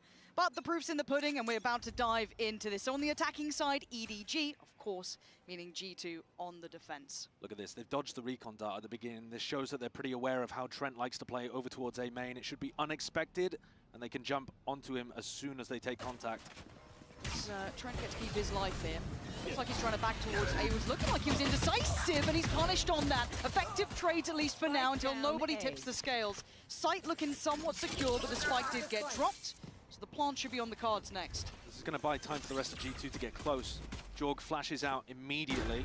Okay, chat, pehla map we are here. Sorry, That reposition towards Art here. 2 of them posting up in this post plant. Chichu dedicated towards the site, but G2 starting to take those steps, trying to be bold about it. Chichu, the first contact made. Jogamo clears. Jonah P bringing it all down to Sparky! Holy shit, that's a freaking good job. Great. That's a 1v3 that shouldn't be happening. What a way to open. If that's a taste of things to come, we've got a treat before us. Red Bull Clutch coming out in a way that I feel like G2 should have been able to trade this kill. The final shot, though, through the box, that one's beautiful. Bloody hell. He does isolate the duel onto Jonah P wonderfully, doesn't he? They need, I think, heroes today, EDG, because, for starters, on Pearl, they're playing a composition that is a little new to them. They're playing against a meta leader in G2. Despite the fact that they've got the tape advantage and they can do some anti, as you saw in the pistol round. I mean, that was a very specific to G2 kind of pistol they pulled out. They're gonna need heroes to step up, I think. Luckily for EDG, they got them in droves here, but see how this lands. I want to see this kept clean. G2 can certainly get under the skin, but for now, that's lovely. Oh my god, KongKong to really kick this off, but still, this is looking wrapped up with a bow. Very nice. Yes, they lose out on 2, but a round secured. Oh my god, that is filthy from KongKong as well. I don't even know how he saw the second player that he flicked to. I'm sure we'll get that one back. I need it in a replay. Yeah, that is disgusting. I know that it's just an anti-eco couple of kills, but look. Oh, that's fast. And I think we should be paying a lot of attention to KongKong's Yoru, because it's not something he's played a lot of, and it seems like they're pretty heavily indexing into it. And he's going up against Jogamo, who looks like a second skin. Yoru, he's so comfortable in everything he does on that. Natural talent. But KongKong, again, it's great seeing this guy put with a question mark towards him. We know what he can do in those traditional roles. Now, forced to adapt and overcome, and so far, passing the test, at least in the early stages. Here, Leaf can be forced away. Early pressure through towards doors. They're so aware of where Leaf wants to play, and now they've completely isolated Jonah P.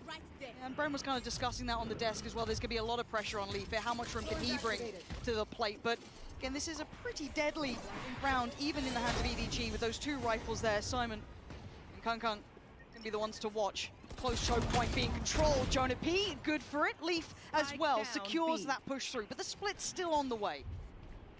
It is, but they managed to reinforce for the moment. Leaf, he misses one shot, looks to finish off with the classic. Yeah, this is lovely.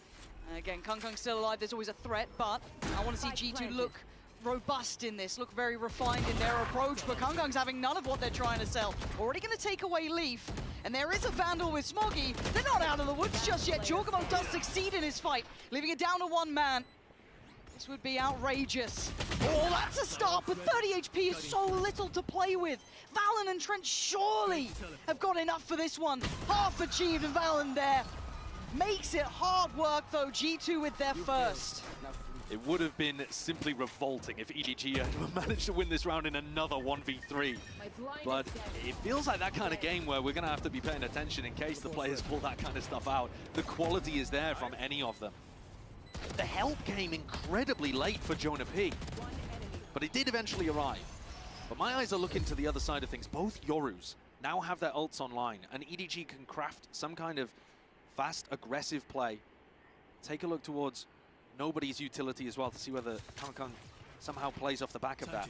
And do they dodge the recon dart at the start again, like they did on the pistol?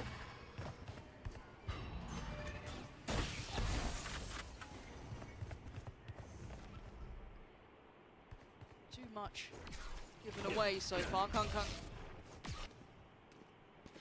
taking a ticket out, but opting to then pivot straight through middle. So this will be, again, Leaf potentially under pressure, but there is a full of players on this side of the map, and actually KongKong wants it. He fancies it. Go, he's read him like a book. Left open and read from start to end, and now advantage looking good towards the side. There's still 3 players here from G2, and Jorgamo wants this back as well. Where on earth is he going to go in this? He repositions over towards A main. He's done this a couple of times in Americas. It's so difficult to play against. This is outrageous from Jorgamo, trying to get right behind them. Gets away with one, but he's made this at least a bit of a contest. But the numbers still so good for EDG. Plant on their side.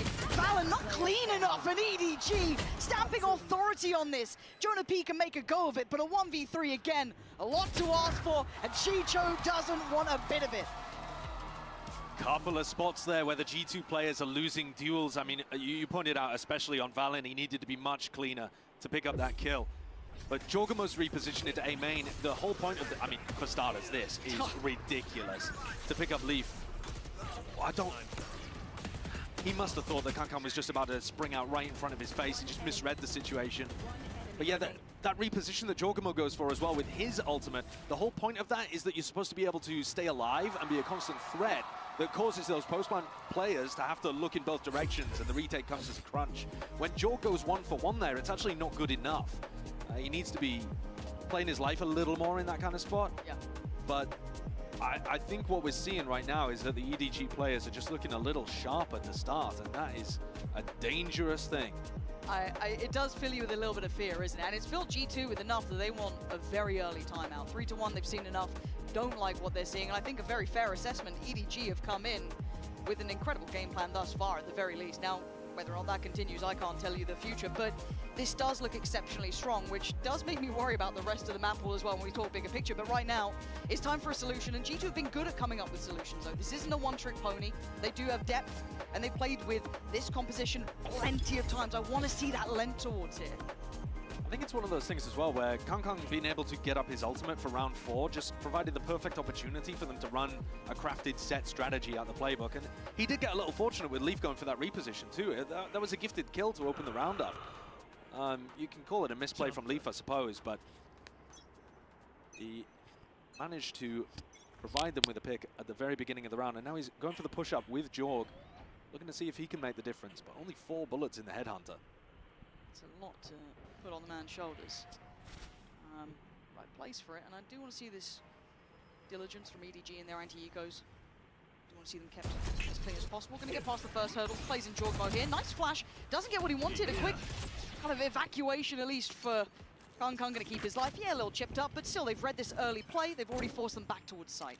It was a nice idea from G2. Got to hit a shot. Yeah, that's kind of the long and short of it. There is a player still on the back of the side. Jorgmo still really trying to find those small opportunities to play with, but I think his life is over. It is. EDG, crystal clear on approach, looking very well-rounded. No threats to really be found. Flanks here, but it's already considered. Lovely stuff. EDG looking locked in here on the flawless round. Chichu getting that kill with the wallbang also gets his Visal online, and that's how these snowballs happen. Round 4 off the back of a great bonus, even though they didn't get the win, they were able to get up the Yoru ult, and that caught them the next round, a huge eco swing round. And this time, it's a pretty similar situation, whereas in the previous hugely important round, we saw both Yorus with ultimates, and it was Jorg versus KongKong. Now it's both of the Vice players with their ults online, and we're going to get to see that dynamic play out.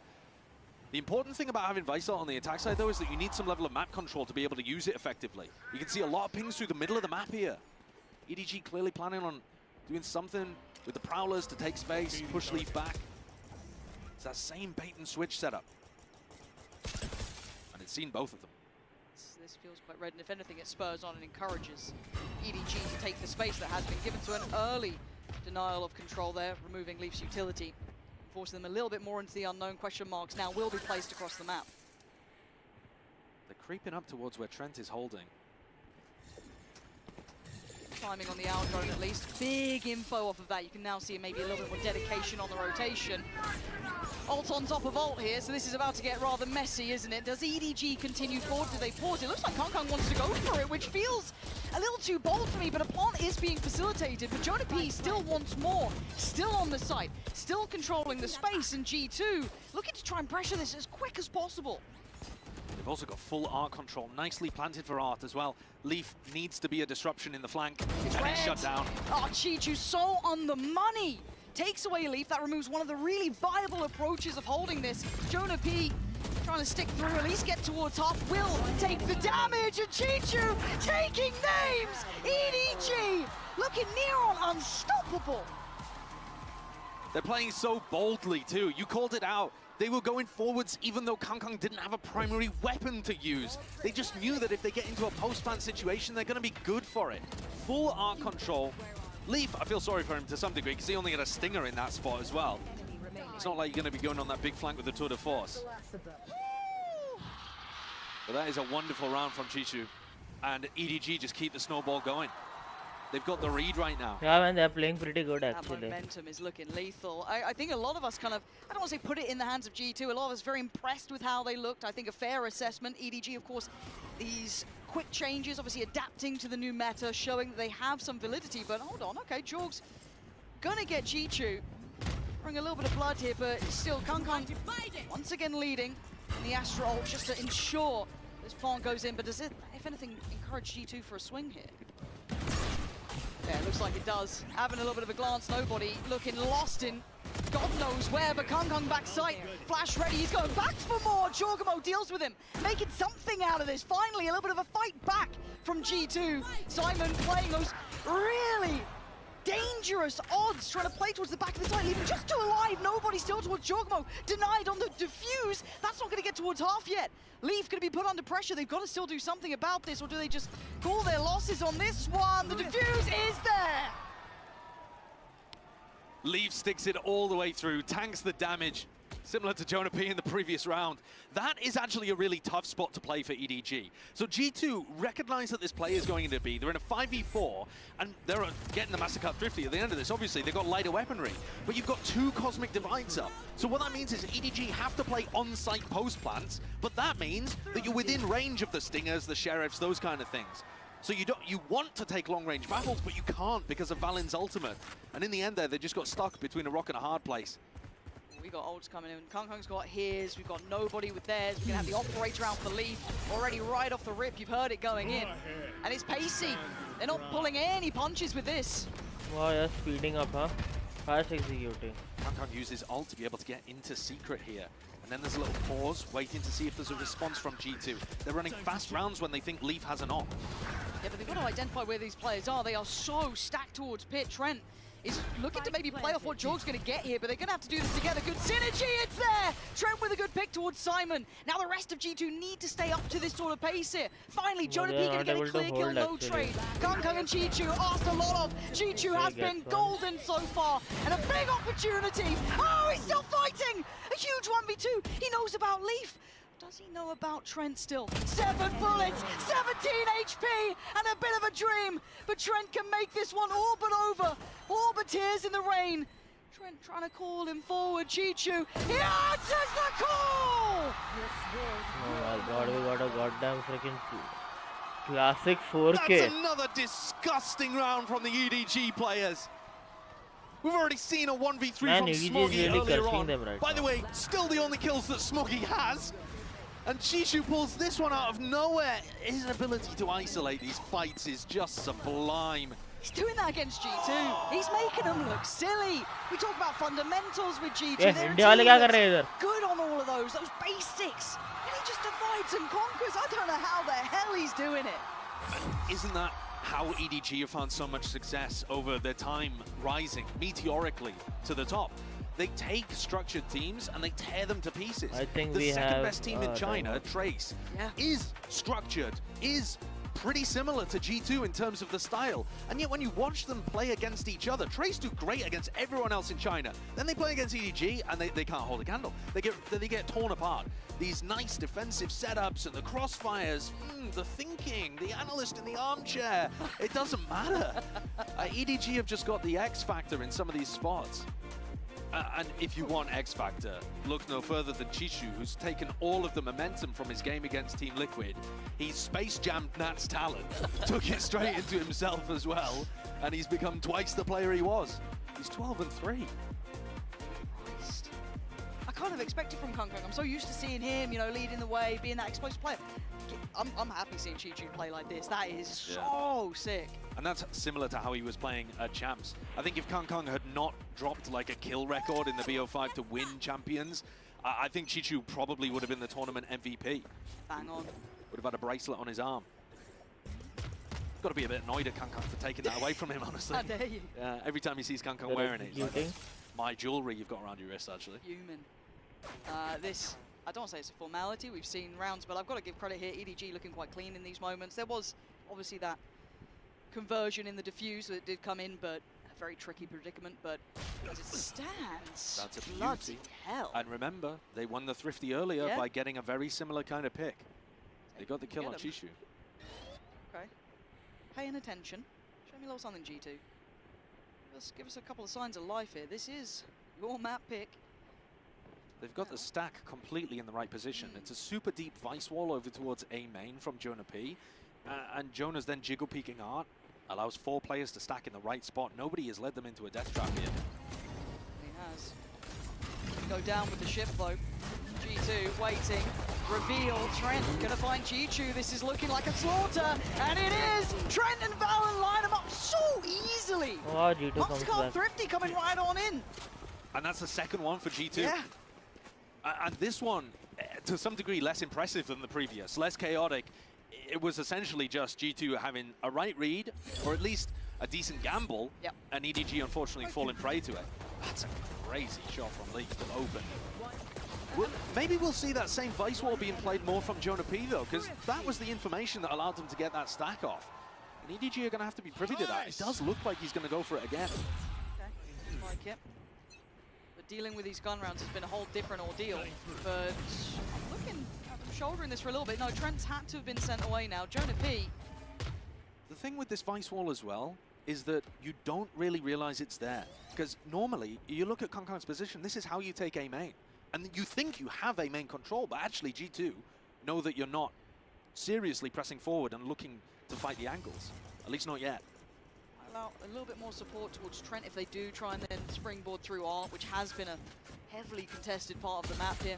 Keep Leaf feeling a little bit more secure in this, allowing that exploration over towards B-Long as well for Jorgamo. So still got to deal with what's coming their way. It's all good and well planned, but it's going to be disconnected now. You're going to have at least a little bit of an isolated player towards main, but the wall's going to drop pretty soon. But the spike is being held off.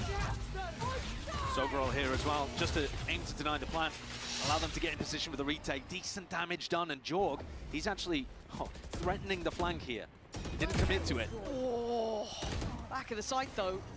Gonna be bloodied by at least one, but the plant's in. But this feels really unstable. EDG can't play that comfortable post plant towards R. You're gonna have Trent controlling over towards Pit, and this late presence by Leaf almost offsetting the timing. We know that Chi-Chu's been winning this fight out more often than not, but this time Leaf's on the case. Simon, too many targets. This time G2 are able to play this back. God, I'm feeling sleepy. This time Jorgamo's able to threaten that flank action, pull eyes and attention without committing to it, without having to put his body on the line. And like you pointed out, Leaf just finds the perfect timing through Art. That's something he's gone for in prior rounds and been stopped. I mean, so this they time have all good of the attack. pieces They have good retake worked. protocols I right love this now. as well. Good awareness from They're Trent, kind of because that coming smoke back slowly. allows you for some tricky timing. धीरे-धीरे आ रहे हैं वो लोग वापस. वो लोग ध्यान दे रहे हैं. Well played, well controlled.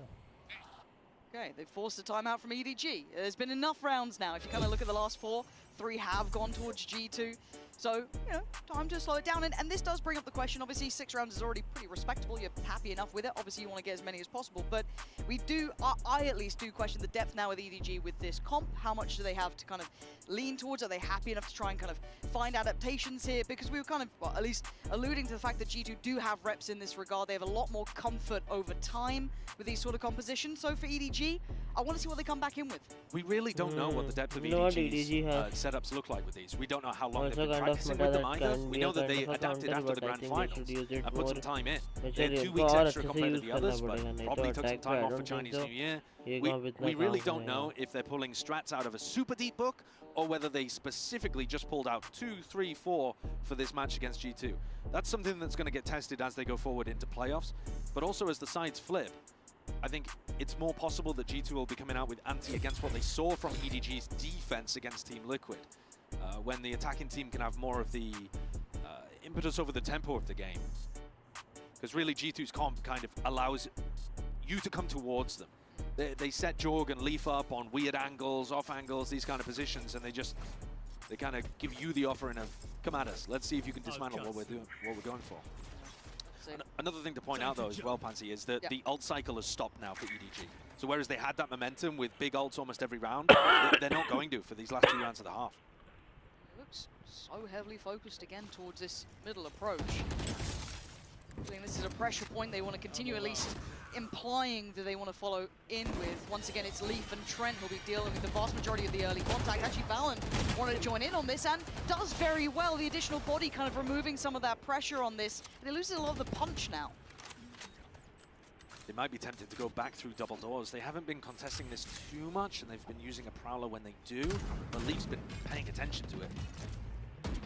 They have been favoring these A splits. It's what they found their value with.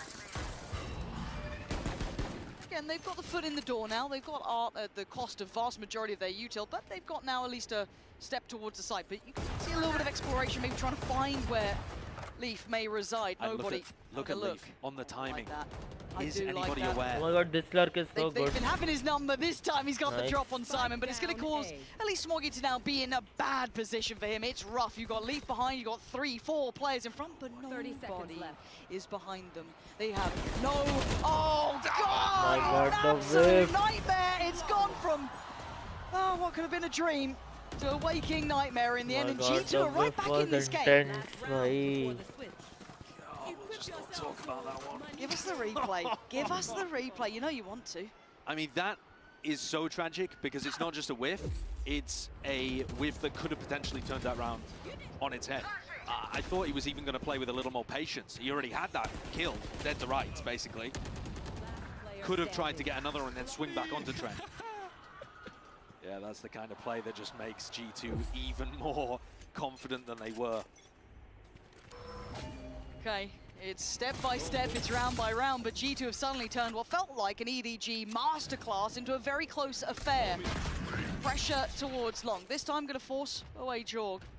Yeah, they're actually a little lucky that they forced him away there because I believe nobody didn't have the money to buy drone or didn't. I don't know, maybe I'm wrong. Maybe he got broken at the start of the round or something. Yeah, but you don't expect that from Leaf. He's this time lent way deeper down after that contact towards Long. He's taking the space. They're reading the game well.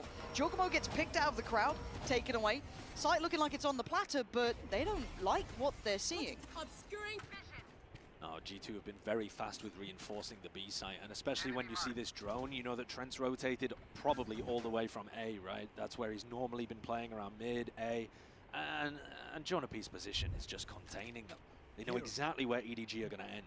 Yeah, no doubt about it, but a missed shot for Leaf does give them at least a chance forward, right? Maybe a second go, but he fancies a second bite of the cherry. Big shot, nobody goes down, good trade. Valorant falls, and step by step, the site's getting more and more EDG controlled. Here comes Jonah. Waiting for that eventual crunch, but they're looking towards it. Jonah P bides his time. We saw what happened with the Patience before. Does it strike again? But these two players can't fall here. Leaf can't go down. Trent can't go down, and EDG want to remove them, but the eventual close comes in. Jonah P, hold on, it's all on Jonah P. How is this turned around? KongKong and Smoggy lean forward, take the fight to them, and put Jonah P in a 1v2. Looking for the first Smoggy, tucks in, he's gone down, but a 1v1. Oh, what is that? Jonah Nice P clutch, snaps up to KongKong. Amazing and clutch, G2 6-on-6 suddenly tie. with a new lease of life. If you saw that from KongKong's POV, we'd be looking at another whiff similar to Nobody's in the prior round. He was on his screen for 2 seconds, something like that. I mean, maybe we'll see it in the replay. I imagine they'll pull it instead from the Clutcher's POV, but that is a rough way to go out. Still, a 6-6 half is nothing to sniff at. Looking at that, bloody hell. Oh, that could just bring that little bit of life to him.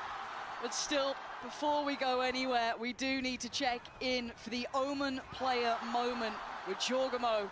Stick around, it's 6-6.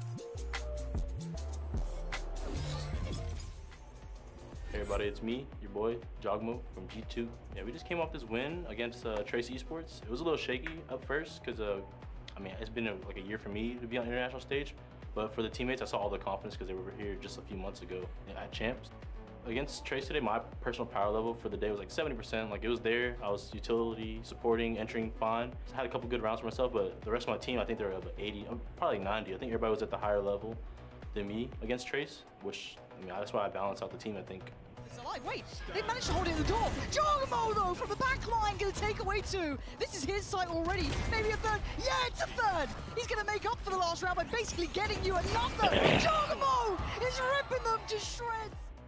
I always start slow, but I make sure the team's always good. You know, I make sure I support, do my personal job in the team, and then eventually when I know all the plays, all the ideas, everybody's mental around me, that's when I like surpass them all and I can show them why I was a champ at one point as well. I told my teammates, my IGL, I'm gonna be MVP one day. I'm climbing to the top again, that's my goal.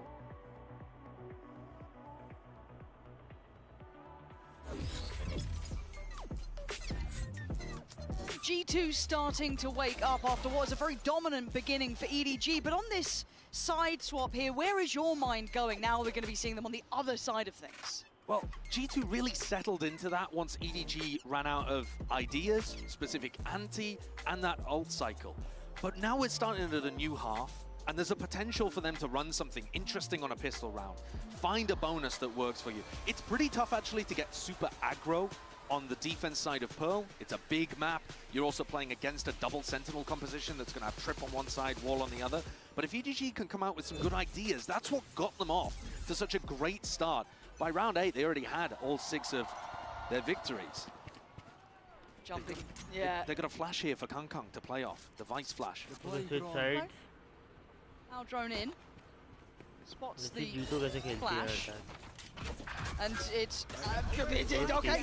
We were all excited about a flash, but apparently it's a mass go over towards A. I have no idea what's gone on there, but by the end of it, we are still down in a 3v3. Spike still with Leaf, so they can at least move away from this, but KongKong's timing could be incredible here.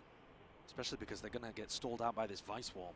If it gets baited, or do they double swing over it? That's the only way of... Yeah, and now KongKong's locked on the other side. Rough for KongKong. A little unfortunate, almost. Chichu, though, has been the headliner thus far, and it feels like he is going to get his moment. KongKong is there, the wall just about dropping in time. Chichu a little bit forward on the flash, but does eat his teammates, but still going to know that they're going to be towards the back of the side. He's trying to buy his time. Playing KongKong is labored, is Chichu to try and deal the blow, but look at the HP! It was messy, but EDG come out on top. W, thanks for joining.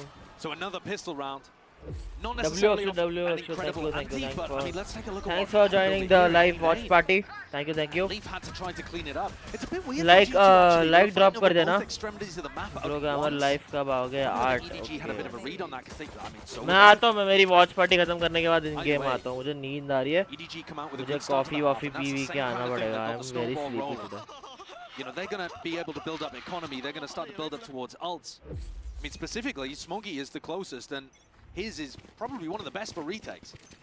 I'm not really going to harp on about the fact that EDG need like momentum. You know what? I'm bits like that, sleepy, it feels good to but come मेरा back into दिमाग this is sort like of- भाई सोना भी है मत सो. I'm like very double.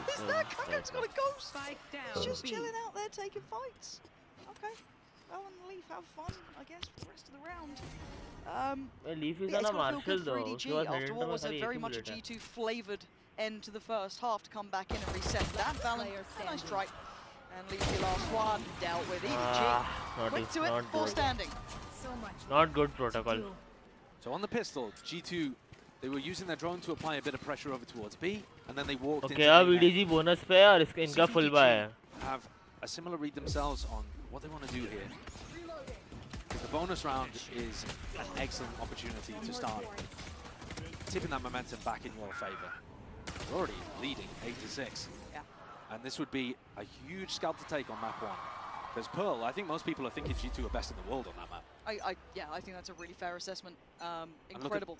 Four-player fight over A main. This is where they found the value before on the pistol. But this time, it's only Valen home.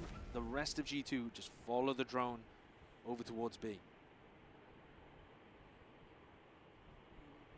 Cautious steps, but it's G2 to fall. Leaf with the first.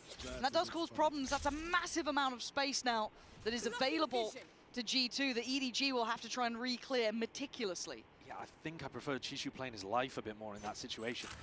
You know that your A main players haven't found anything. They've got to be towards mid or B, and you need to stay alive. Whoa, Kangkang, why do I get nervous? There was a second when I felt like he could have had just God-given timing, but it does go the other way. And they look like they're going back towards B now. That's a completely free site. EDG are just hoping that they fall back into their laps on the A. G2 is so slow. I mean, this reminds you back of more what they were doing in 2024, I think. Concealment. Again, caution being displayed here. There is, of course, that scoreline disparity. Not much, but you don't want to be making errors up against someone like EDG. You give them a chance, they will make something of it. And Leaf's the one to be going hunting here. Hearing these steps, good chance to farm up. 3 away from ult currently. This is lovely timing for him. Crowd loves a bit of it.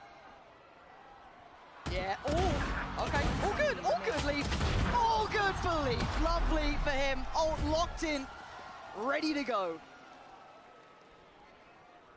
I'm wondering whether that's the best ult to get online. I mean, G2 are normally so min-maxing with how they play. Is your attack side chamber ult really the one that you want to be charging up in that spot? I don't know. But at least they completely denied Smoggy getting his ult online. Plug it in. Kangkang's pulling out the defense side operator here to start. And again, it's the same defensive setup. It's 4-1. And now we've got a brawl on it. Okay, well. Massacre, potentially. Kangkang, yeah, didn't fancy it. Took the trip out of there, but Simon's now tucked in, and he's still fighting the good fight. I don't know how he even got one on that. Does get traded out, so G2 going to be continuing their pathway forward or pausing potentially. I'm looking at where Leaf gets to. Going to cause a couple of issues, keep those eyes turned across the rest of the map. One suppressed. Chishu doesn't have to really be that alarmed. The drone found Leaf, wasn't in front of the wall. But it has drawn a lot of eyes. I mean, all 3 players from EDG that are around mid were looking for Leaf. He's going to play his life and make sure he doesn't give it away too freely. G2 making the mass rotation. I think they've read that this is the same defensive setup as the previous round on the bonus. And EDG are not responding. They're expecting a re-hit. And this time, though, Chishu, instead of giving up his life, he wins the duel against Leaf. That's going to add a very different dynamic to the round. Map is certainly not available. How does G2 approach this? Does he try and get ahead? I think he knows that those vines were coming in, try to play a little in front, but Trent's going to punish, and now the plant's there. Trent, yes, down low, but much closer towards ult as well for him. But having to hold this in a 3v3 post-plant, going to be a little bit difficult. Playing it back in with Kangkang with that operator, not easy either. They're not going to find very many opportunities. But this is a spot where G2 have got to be disciplined. Kangkang He's going to start walking forwards, posting up on angles. This is go time, surely. Great smoke. Keeps him secure for a second here. Jonah P able to kind of play around this, and he does have Valen by his side, but already, EDG, they're on the site here, all eyes towards Trent, but they've got to keep in mind there's players on the back of the site, and when KongKong's alive, there's always a chance. And Trent going to go for the ult here, 5 HP, but time is the imperative factor, and he's played it to the second. Great work from Trent, and around to even the score line up. Technically the Red Bull clutch there for Trent. Shouldn't have gone maybe as sticky as it did, but that's the power of EDG. Having said that though, the fact that they went and committed to it takes the operator out of KongKong's hands. There's only one rifle that's been saved from that. And if all three of those players that went for the retake had instead decided to save, yeah, they wouldn't have had the chance of victory. But they would also now have a much better chance heading into round 17. This is where the pendulum swings. 8-8. Yeah, and EDG's money is absolutely just bin juice. It's Sheriffs and that Vandal there for nobody, but that's about it. And obviously Leaf, Voiceline kind of gives it away. This push out into mid, I think is really going to get something good. Okay, चाबी लेने जाओ काम करो. That is ridiculous from nobody. Okay, fair enough. Okay. Color me surprised, but also I'm very wrong about that. Oh my god, Chichu trying to pull out the heroics there. It's a whole lot of information, but it is at the trade of his life. But rotation's on the way. EDG want to brawl on this one. It's still nobody is your danger man. The rest are down to Sheriffs, and Trent's clearing out. KongKong's gone down, and EDG now dwindle in numbers. Plants in play, and time on their side. Don't know how EDG break these crossfires. Jorgamo doesn't want to let it happen yet. G2 put a bow on this round. Comfortable for them off that initial skirmish. Yeah, Leaf went down, but still a round's a round. Now EDG though, rifles are going to come back up. They're not going to go for the investment of the operator. They don't have the cash to be able to do so. But G2 are just very slow, very meticulous with the way that they're moving forwards around the map. Even in scenarios where we've seen them have full access to the B site, they've still been super cautious, waiting for EDG to be the one to take the initiative. It's frustrating to play against. It makes it very difficult to figure out the good defensive rotation timings, util timings when you're playing against a team that's as cautious and contacty as G2 tend to be in the mid-round. I think EDG want to opt into the brawls. The way that you're seeing them start a lot of these defense situations is 4 players over towards A main. We've seen that twice now, round 15, 16. Then in round 17, they put 4 people in mid. I know it's an eco and that's a normal strat to go for, but it implies to me that they want to get these rounds over and done with in the first 20 seconds to stop Valen having the impact of his mid-round calling on the attack side. All good and well, but as you said, the brilliant ability of kind of keeping control of that tempo and timing that G2 is willing to play with, it's still allowing them so much control going later into these rounds. Not feeling any rush on these brawls, able to somehow avoid it thus far, barring a couple of skirmishes, but a timeout called out for EDG, a couple of ults to come in, and a really impactful round about to approach. This could be double digits for G2, and yeah, I'm hoping we don't see EDG run out of steam here. I want to see EDG trust more in their retake setups. It's very difficult though against what G2 run, because in post-plant you're going to be trying to go through the thorns that are coming out from Jonah P. Cutting through. But I'd like to see EDG set up for some kind of setup like that. Instead of trying to win the fight in the first 20 seconds, see if you can win it in the post-plant. It's not quite the 4-play stack, it's 3 towards B. G2, let's see if they go down that protocol list, right?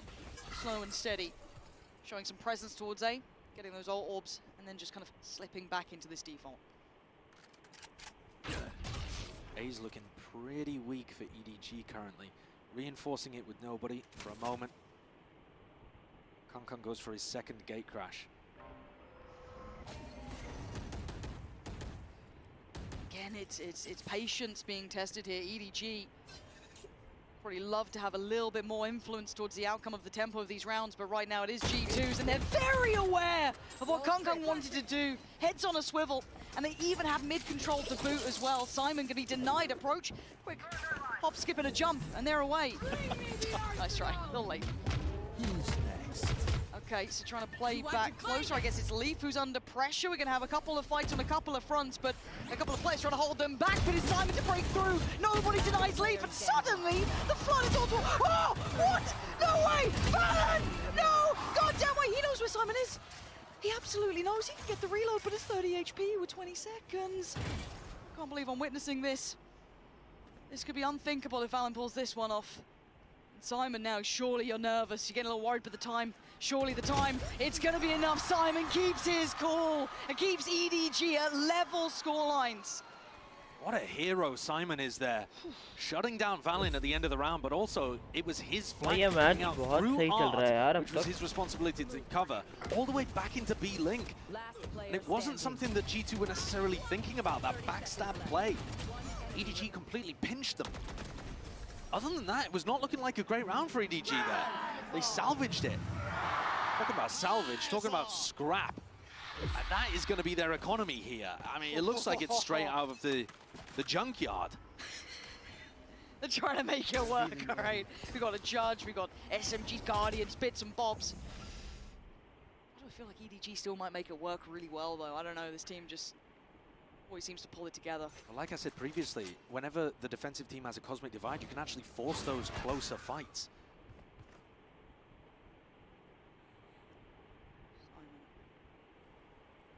Play the angle here. With a clear towards middle. Leaf not denied deeper information, but shows his hand.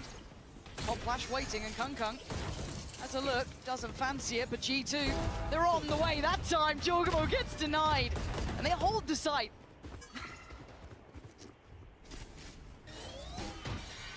Leaf's just been watching mid the entire time, wondering if somebody's going to go for that push. Smoggy with a Judge is sat on the other side of things. If Leaf creeps in here, surely there is no way that the G2 player is going to come out on top. Surely, right? Yeah, okay, Smoggy. The doors are his.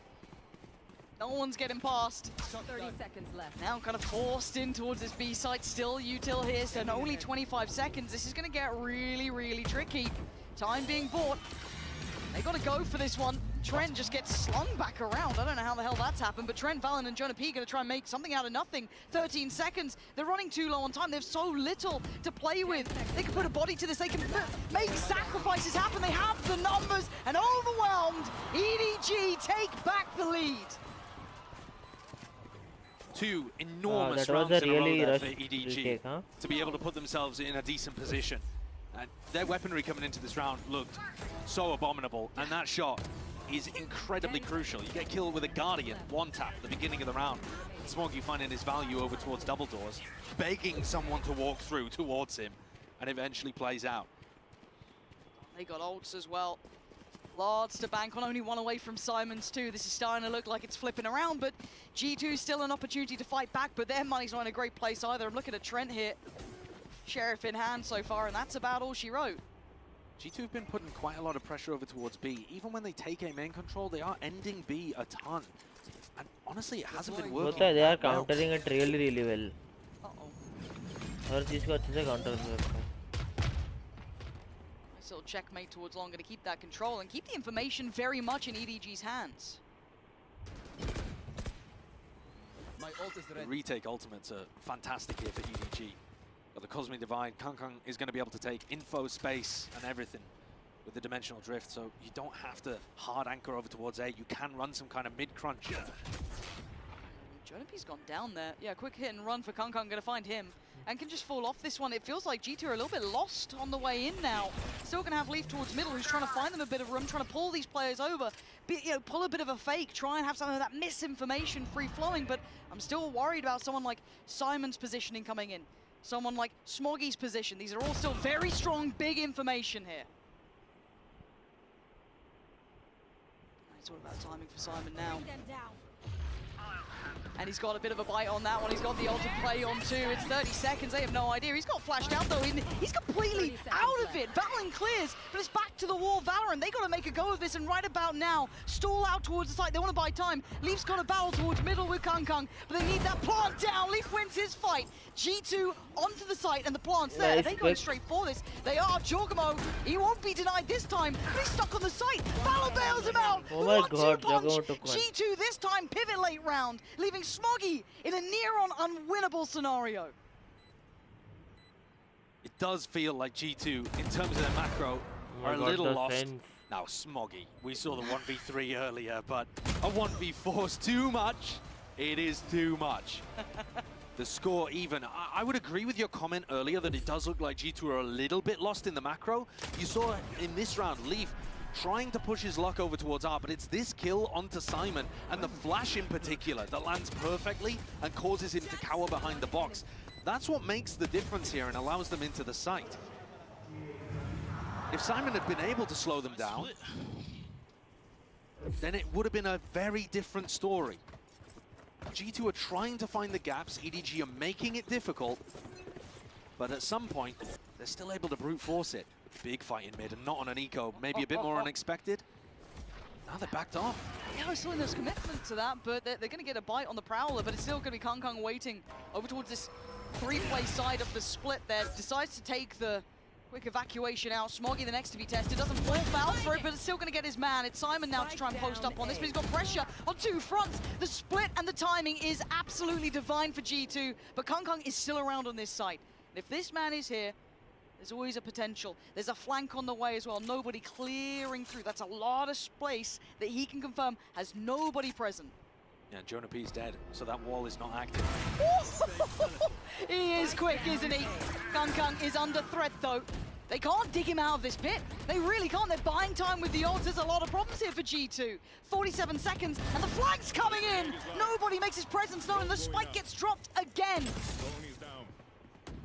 He should have landed the death blow here. Trent forced out into the open, and Valin left with the spike to scatter. He might be able to find the route over to B, actually. The round may not yet be dead for G2. Left.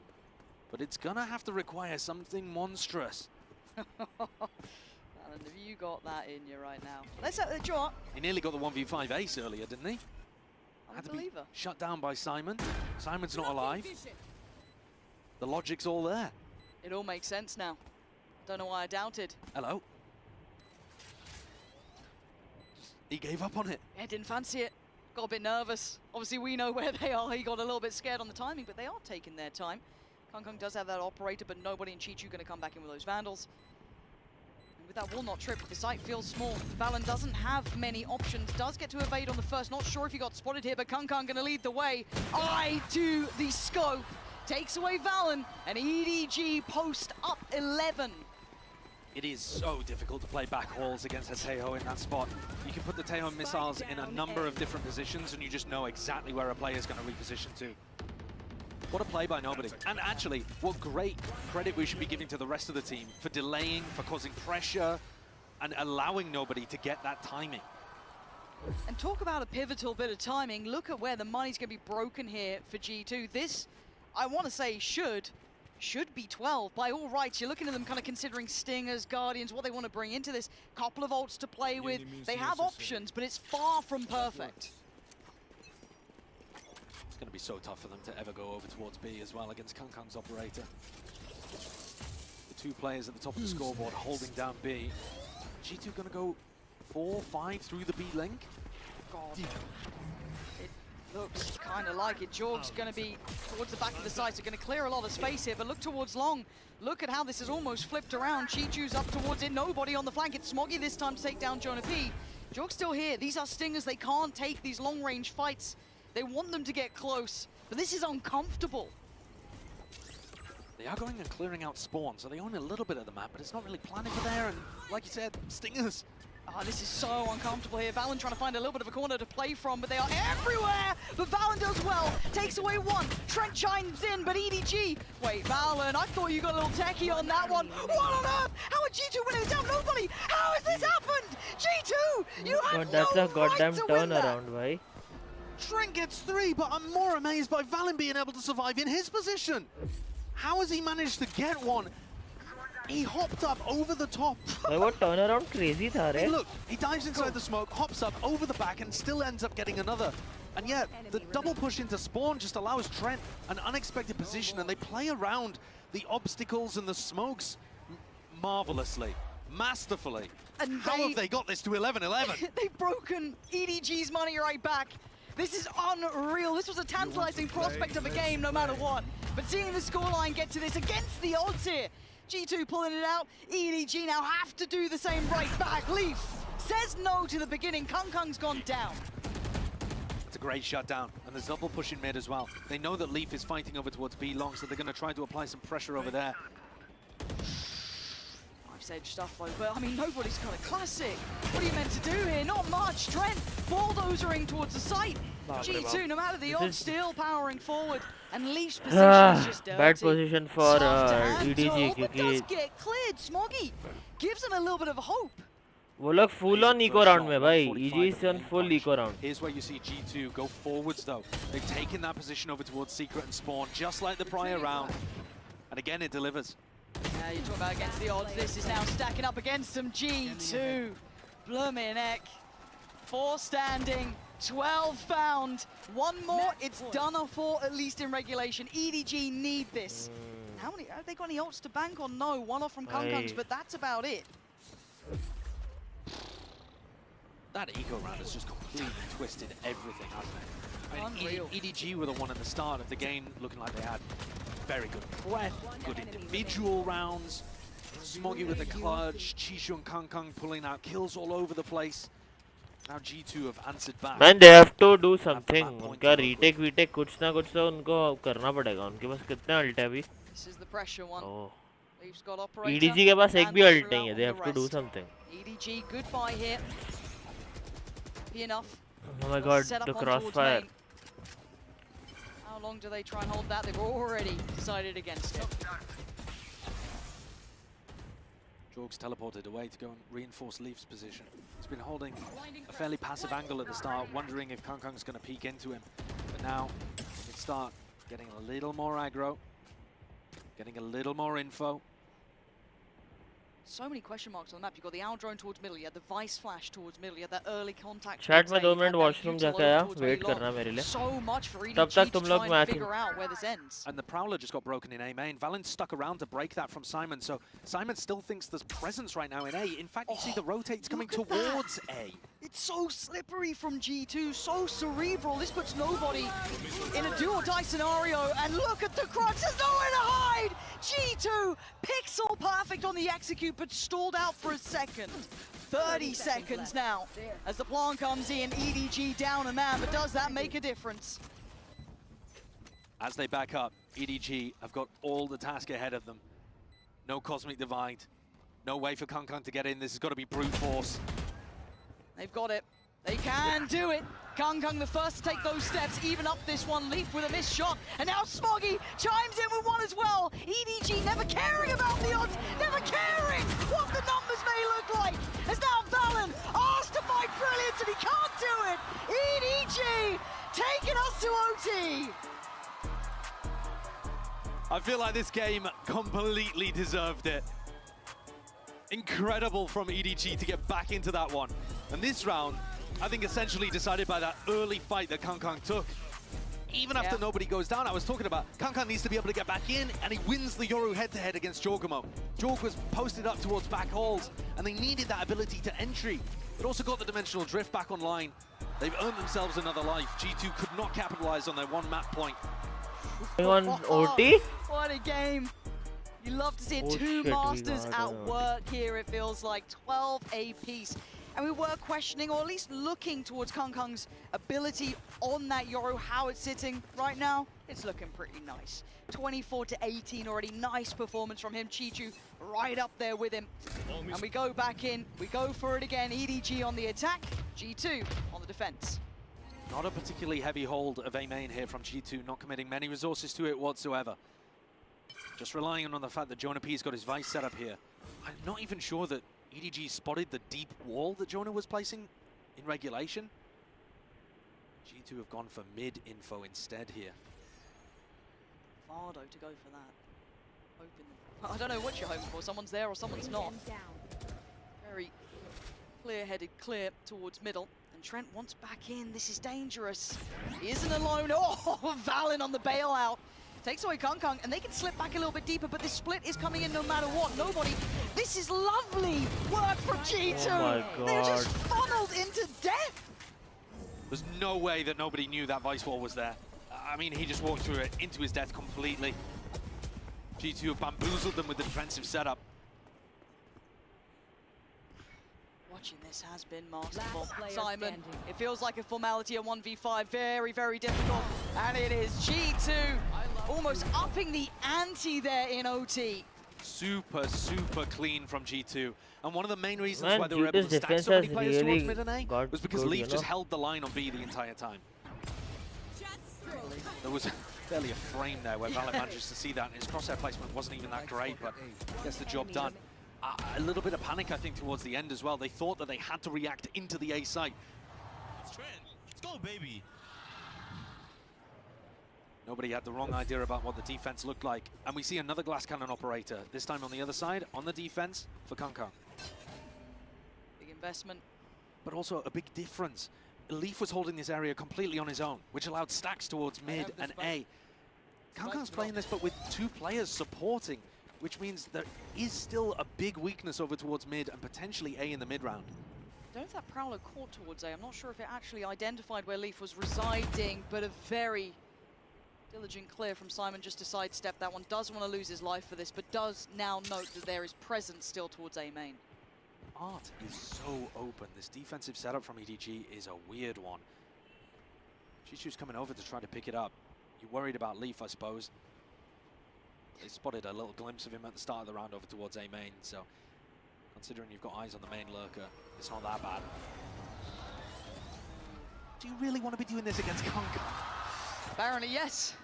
Trent's feeling it, but they're not falling for it. As much as this is all a bit of a ruse, how much do they commit behind it? Oh, he's so hungry for it! You don't expect him to chase that closer. They're going into the stack now. Yeah, they are. They're still heading this way. This could be going again. We might be going again. EDG! They knew what was happening. KongKong brave in holding it down. And we go again. It's actually ended up being a remarkably similar defensive setup to what G2 ran. We noted that at the beginning of the round, KongKong had 2 additional players with him. Now, by the time it got to only 30 seconds on the clock, KongKong is alone over towards B. They've got the read. They've stacked over towards the rest of the map. And like you said, Trent on his own jump peeking that just doesn't create enough pressure to push KongKong off the line. He's super happy taking the duel. And despite winning the round, here, EDG take a timeout. They're going to have a bit of a discussion, because also they don't really understand necessarily why they lost the previous attack round. They don't know why there was such a stack and device over towards A. It is going to be interesting if they can identify that now in these moments. It is quite hard again, obviously if you're in the server itself, maybe the coach can identify it and maybe get a little bit of a read themselves, but not going to be easy by any means. But credit here to EDG in my mind, keeping up to this one, and G2's resilience is absolutely showing. Both sides now digging incredibly deep, and it always gets a bit weird in OT anyway, as much as we are seeing a couple of those opportunities being maybe not missed by EDG, but not even notified. They don't even know about what's been working for G2 in some of these rounds. To try and capitalize on that here when G2 could still flip this up any way they want. They have depth on this map. I am feeling good about EDG though, because considering we've played 26 rounds, I'm not seeing the lack of depth that I thought we might see from EDG with only a couple weeks practice, kind of max on this map with this composition. It feels like it just talks to the caliber of this team that they're able to apply such brilliance so quickly. But we go in again. Of course, EDG this time around on the attack and G2 on the defense. So let's see if EDG this time can convert here. 3 players over towards middle. A bait and switch setup at double doors, but that's not where the pressure's coming through. This is straight through on. Now, last time, the smoke has been popped in Art, and then we saw Trent and Valin both double fighting. Simon wants to try to take the fight. They're putting bodies here, daring G2 to stop them. Man, ये बहुत ज़्यादा तगड़ा जा रहा है यार. They don't like what they're seeing. I guess दोनों ही बहुत number 1 seed He है. does have util to stall, but speaking of util, having to respect it coming in, but buying the time from that push through towards Art. Still obviously worried there could be a split through from main, but it's not through main. They're going deep through mid. They're trying to catch somebody like Trent who might be playing in this spot, but Jorg is so aware. How's he? He know. It feels like he knows.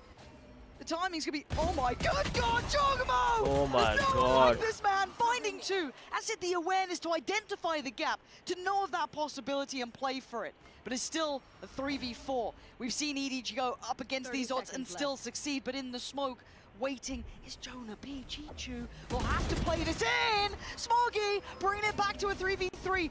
Valen, this is a really risky play here. Does he get out? He does. Okay, I was a bit worried he might get isolated in front of that, but nobody's taking away Trent. I was just spamming the flowers. Oh my god, Pachichu now on the flank as well. He tried to get that pressure on the back line. Valen now has problems. Left, right, and the spike against him. Chichu is an issue. It's so hard to clear. EDG, man disadvantage, doesn't matter. Make it up to 14. Gutting for Jorgamo to take those 2 kills and be so aware and then see the rest of your team kind of crumble. Because this awareness was spectacular to put his team at an advantage. Jonah, though, gets caught. He's playing inside a smoke at R, expecting EDG to go on a pretty fast timing on the A split. And once the smoke goes down, his wall hasn't been tripped in A. He just doesn't have the cover to be able to play around.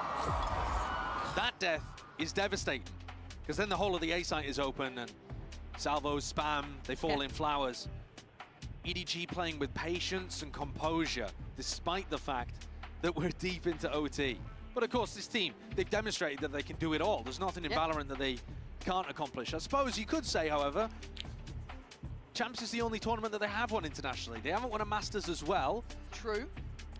And if they were able to win this tournament, they would join Sassy as the only players ever to have won Masters and Champs. So that's another piece of history that they're fighting for. Tell you who else is doing that. Jorg on the other side.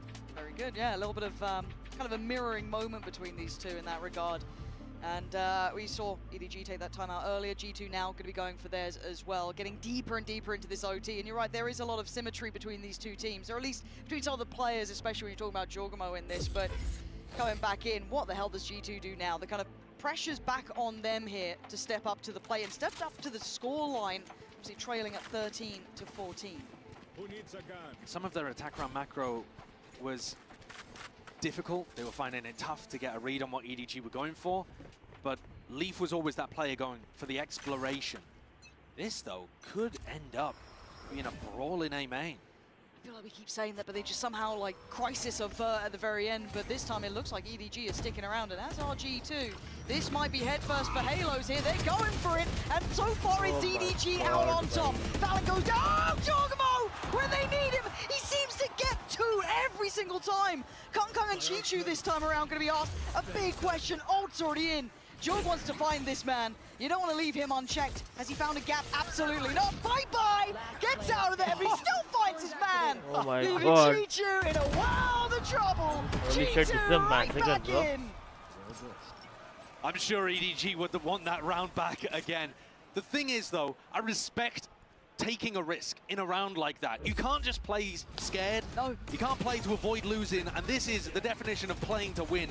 They wanted to close things out with a massive fight, but they all got caught by the flash reclear from Jorg. Couldn't ask for bigger impact, and chasing down his counterpart as well. Euro TP, the gate crash, not getting far enough away from danger.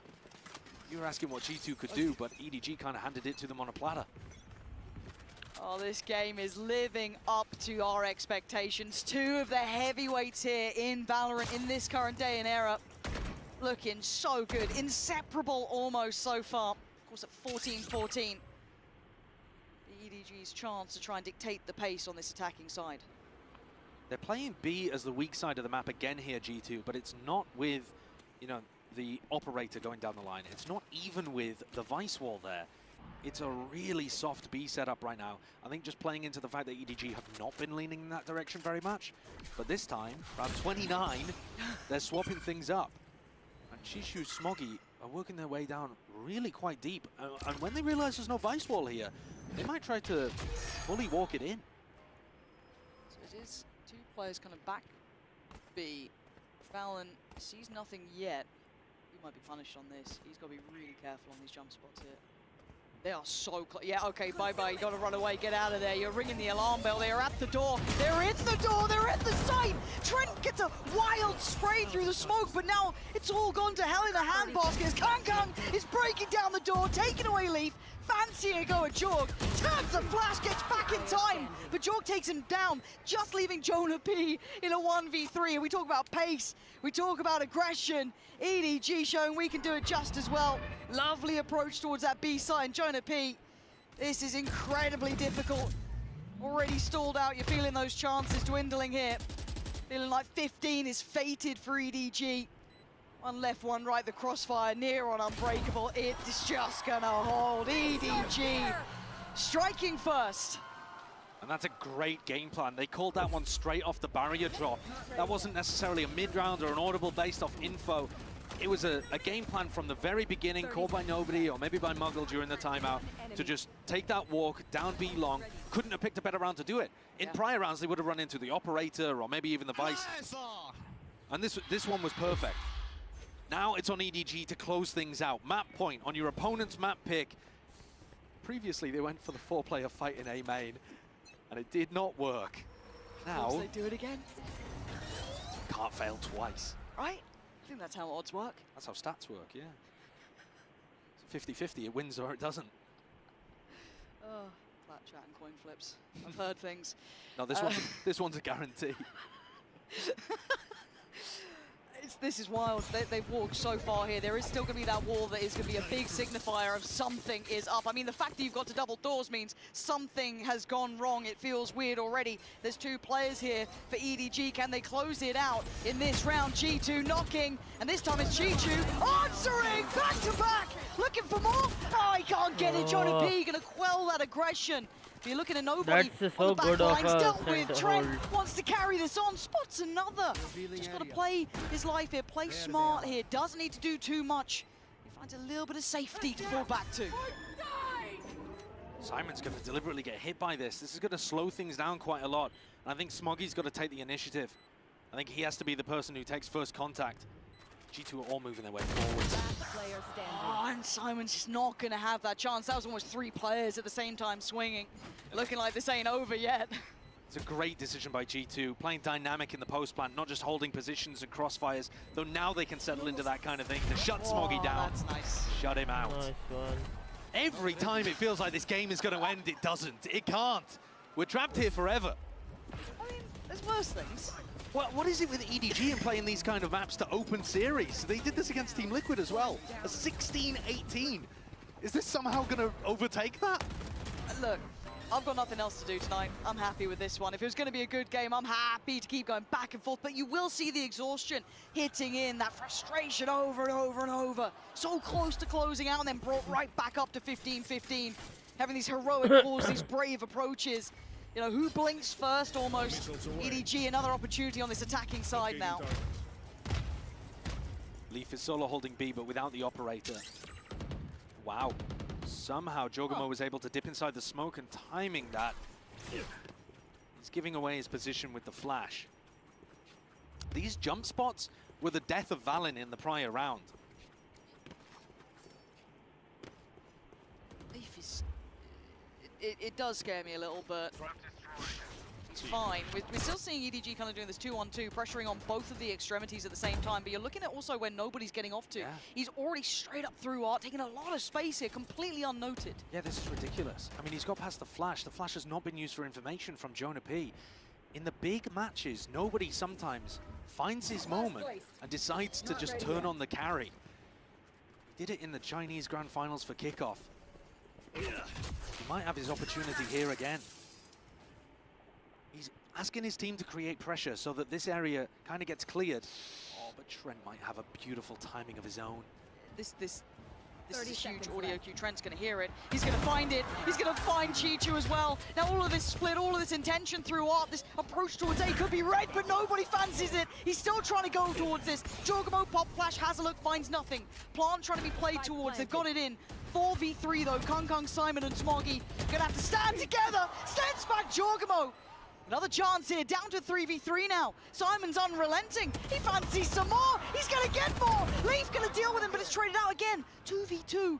Time now starting to become a factor here. G2 need to try and disrupt these final 2 players. And Leaf the one to put his body on the line, put his life on the line. Leaf? No way. Leaf? Oh, what?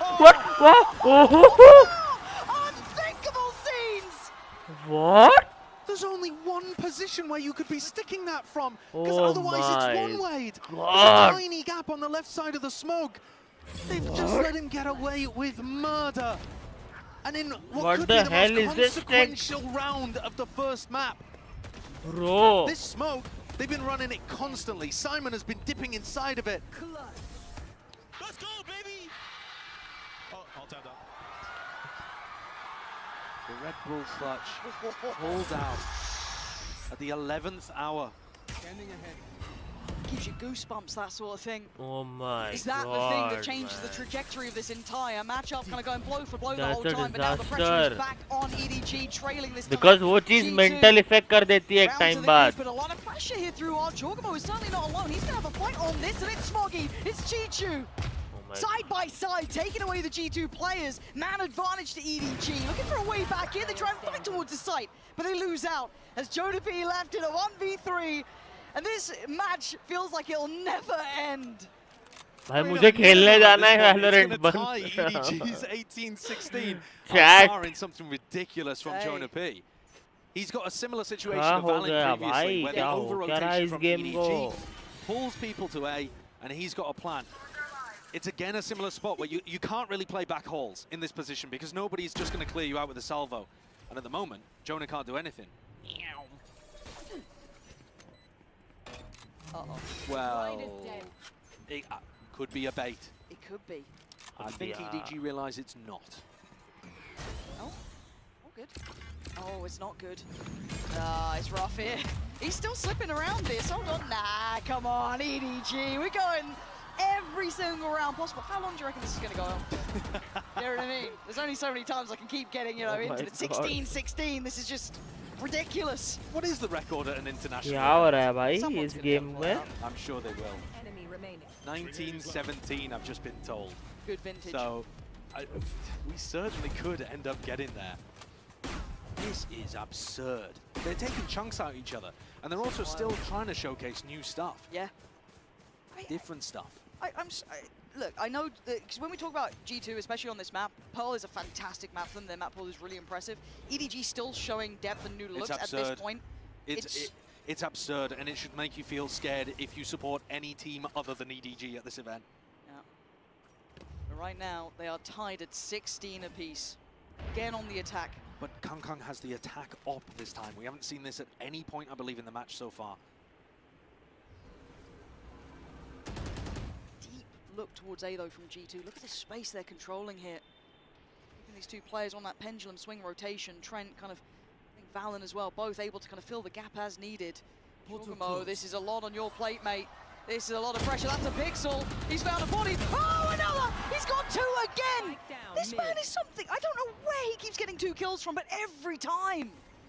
Now the rest of G2 though need to fill up this area. Valen needs to make sure that EDG can't cross. Oh my god, Simon's still good for it. I thought there was a bit more of a fight on that, but it is one out by G2. Stalwart and holding towards middle.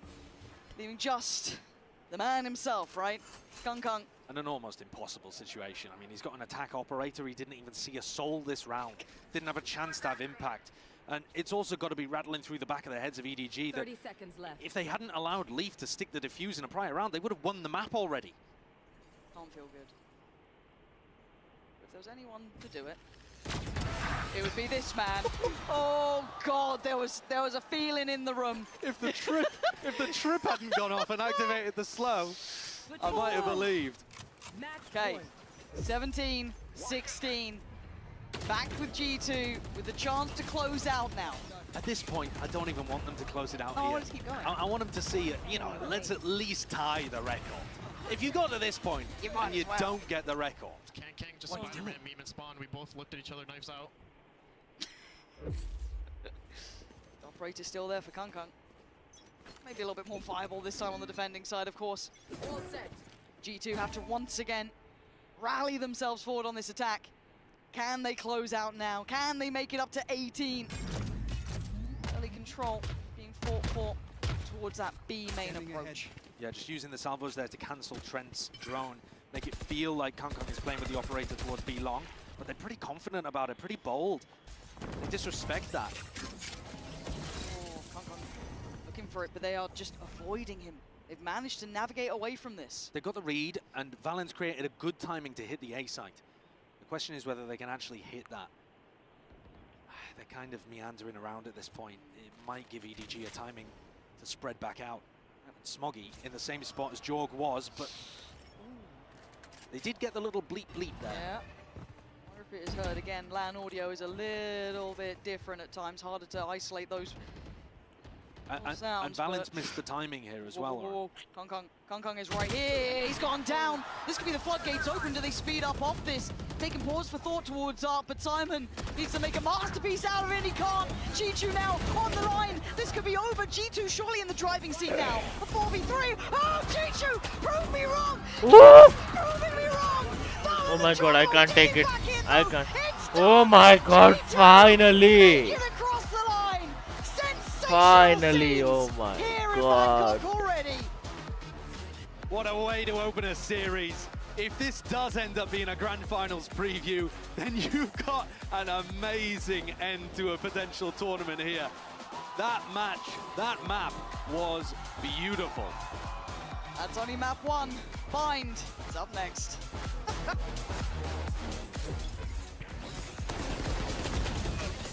No, nobody. Nobody. Oh, did he get there? Plug the mouse in, brother. Oh.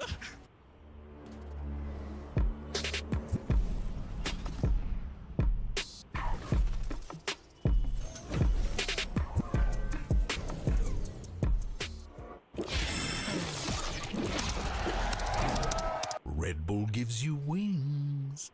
To face your death, cause you play a roulette with each step I progress, no less. Go ahead and place your bets, cause we know where we at, we know we top tier. Cause all the hate that you bring, we know it stops here. Oh my god, chat, oh my god. Here it's strange how they cannot see the future, but see profit here. Wait up, we gon' always win. Promise that that's not a promise, yeah, that is a threat. You know that I promise to bring the team commas. When the whole team win, that's when you flex. साले कुर्ता मेरा Do it again. Watch me मारा cupboard में then watch me do it again. मम्मा ने पूछा और दमा पण कितना था मैं शर्ट पहनता 8 आएगा ना पूछे पति 8 आएगा ना बड़ा पति पूछे 8-10 सही है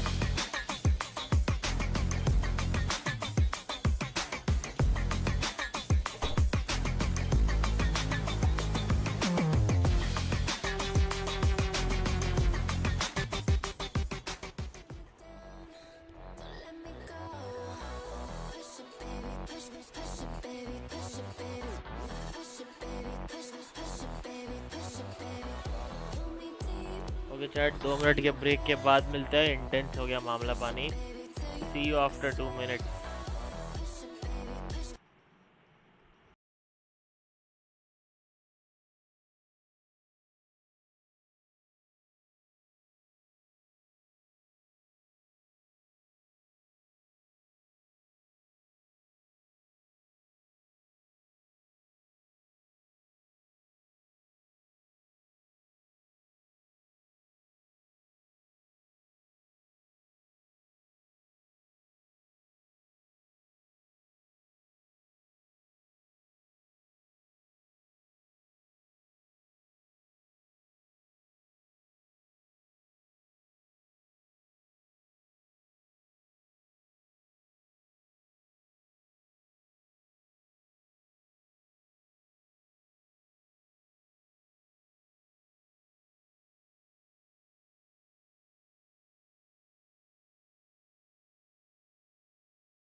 incident, the Astra ultimate incident. Was it that one? Yeah, and it was the map that eliminated them from champs. We haven't seen it since on the global stage or domestically as well. Are we anticipating at least some changes to that comp, you guys think?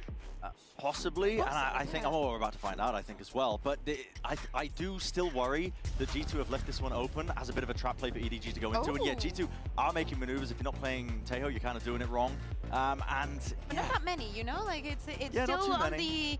It's innovative, but still conservative, right? Like, it doesn't have the Vice. But I think I like it. I think that Trent is going to be stellar against nobody. And Leaf yesterday on Lotus with that Viper was a killer. Yeah, well, it's all to do here for EDG as well, I think. And, I mean, just got to try and shrug off that loss into the first map. It went all the way into the distance. But you should be confident. You're going into binds. You don't really know what to expect from G2 because you haven't seen them play this regionally. But you must have picked it for a reason. And for EDG, even them getting the first map to overtime in the way that they did, nobody regionally but Sentinels on that last final was even able to get G2 to double digits on the maps. So please just keep that in mind. Go into this with a fresh idea and just destroy them and take us to a third map. Yeah, and Pansy was asking, you know, what was the longest overtime we've ever seen on the global stage? It was almost nearly 900 days ago. Na'Vi was still FPX back then against DRX, 1917. So let's see, you guys, if they can break that record here. I'd love to see that. Hell, I mean, map 1 was an absolute belter, but coming into map 2, this feels a little bit unknown, right? I feel like I'm walking into the dark here. I know there's a very limited tape going around. We're kind of walking out fresh into this, but where's your mind going here? Because, again, a very new canvas to look towards. I think just to see whether G2 have left this open as a trap, right? I think Surely, right? I think Bren's probably bang on the money, but that depends on if they've put quite a bit of time in recently to getting it better, because they weren't confident playing this in Americas. Okay, big opponent to try and pull it out against as well, so they better have been ready for it. Smoggy already going to be drawing first blood. It's looking likely for EDG.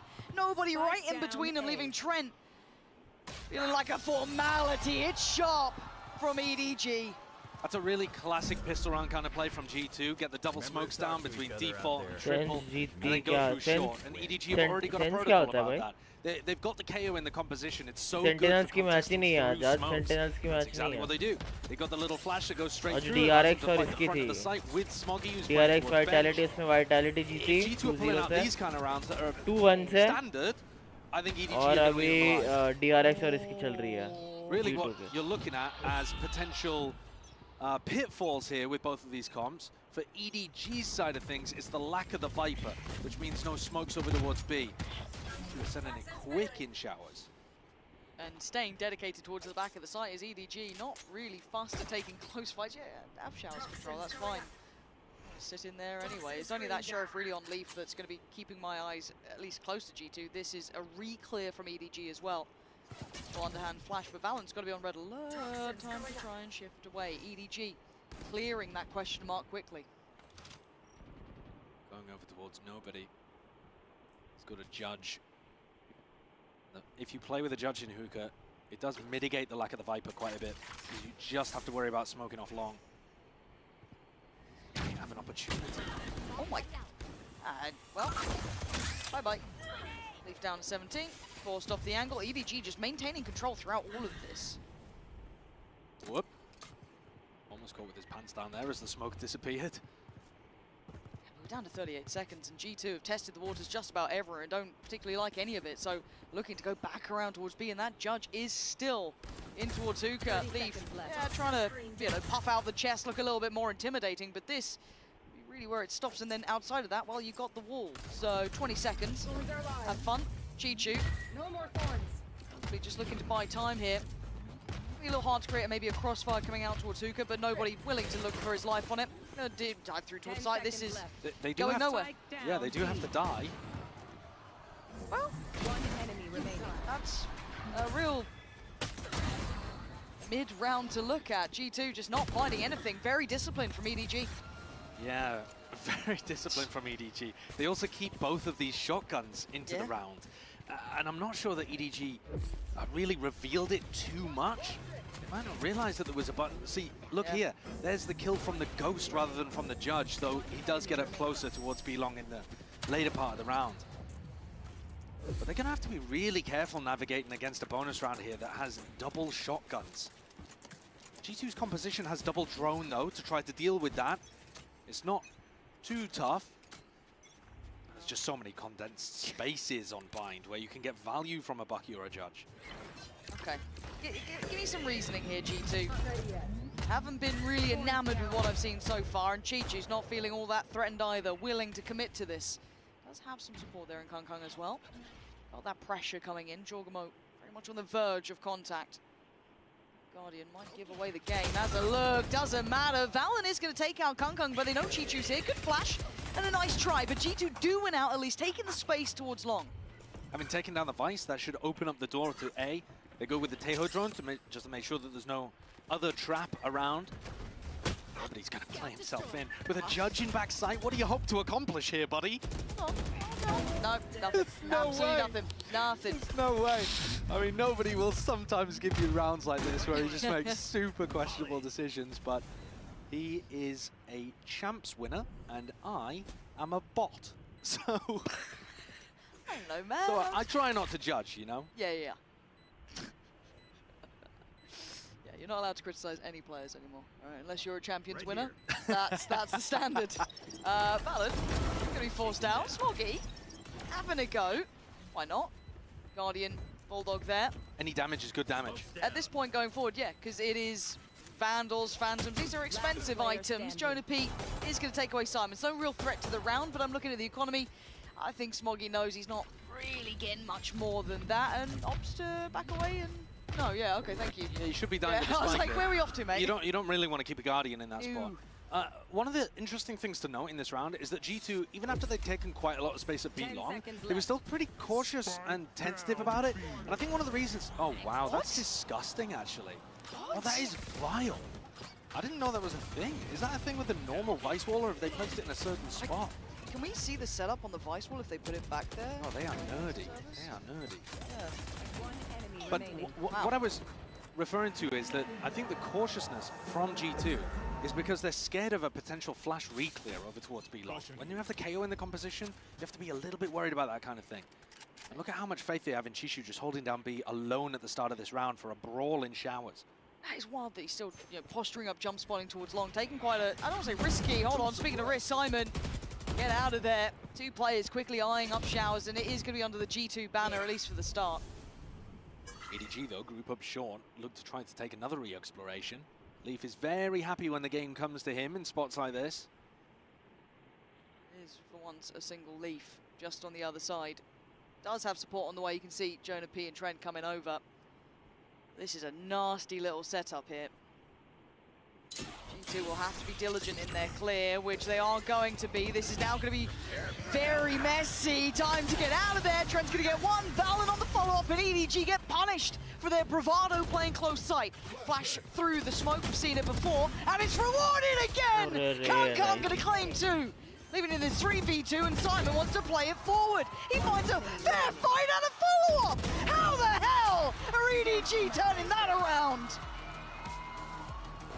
Two waves of defense through the smoke.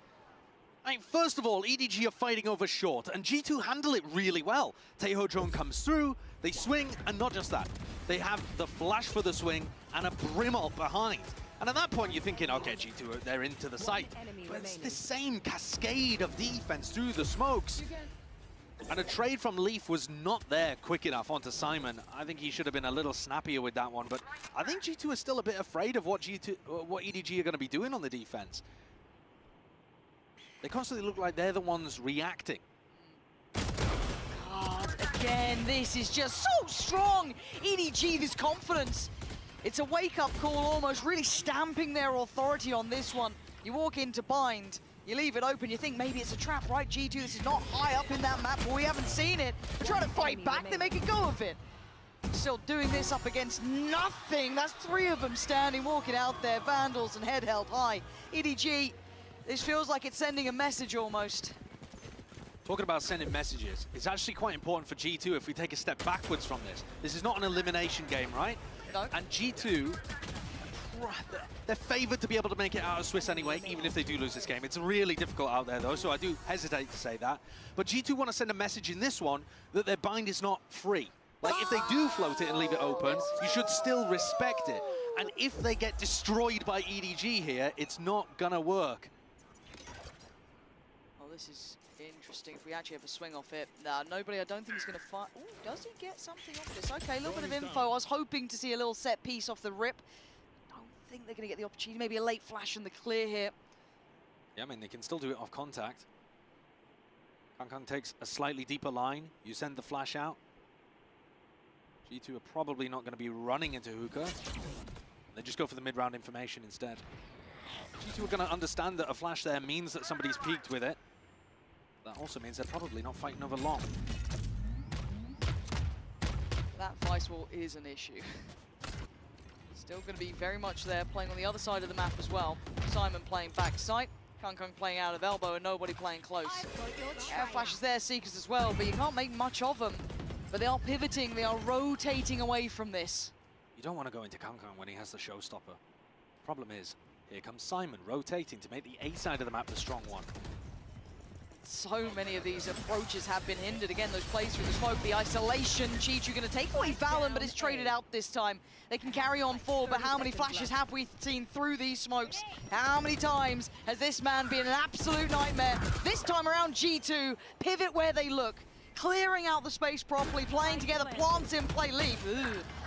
That's rotten from him. KongKong done for. Nobody handled. G2 finally getting a bit of stability, but that was still rough around the edges. I mean, the end of that round was appalling. I was being quite nice.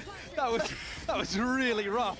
And Leaf got himself into a phenomenal position. He snuck all the way through showers, deep into backside, an amazing spot. Whiffs the shot, and then KongKong sends his ultimate out and -1 showstopper. So that's a weird way for the round to end, but the macro ideas, better from G2. And like I said, Leaf really threaded the needle there. That might be something he tries to do later on as well. Swings and roundabouts now, money all over the shore. What? He's full blind. What is this game?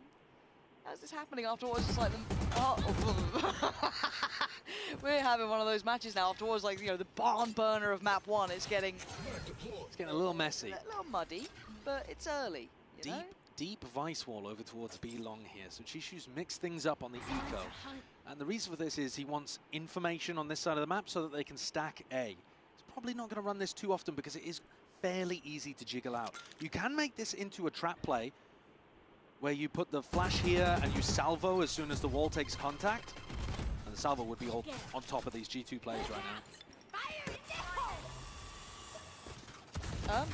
Ooh, it's fine. G2 clears sights. Plants coming in. EDG down to 2. Expensive though. Yep. Jorgamo deciding to make it even between the 2 raises, neither of them having a raise out for the next important rifle round. That's just so nice of him.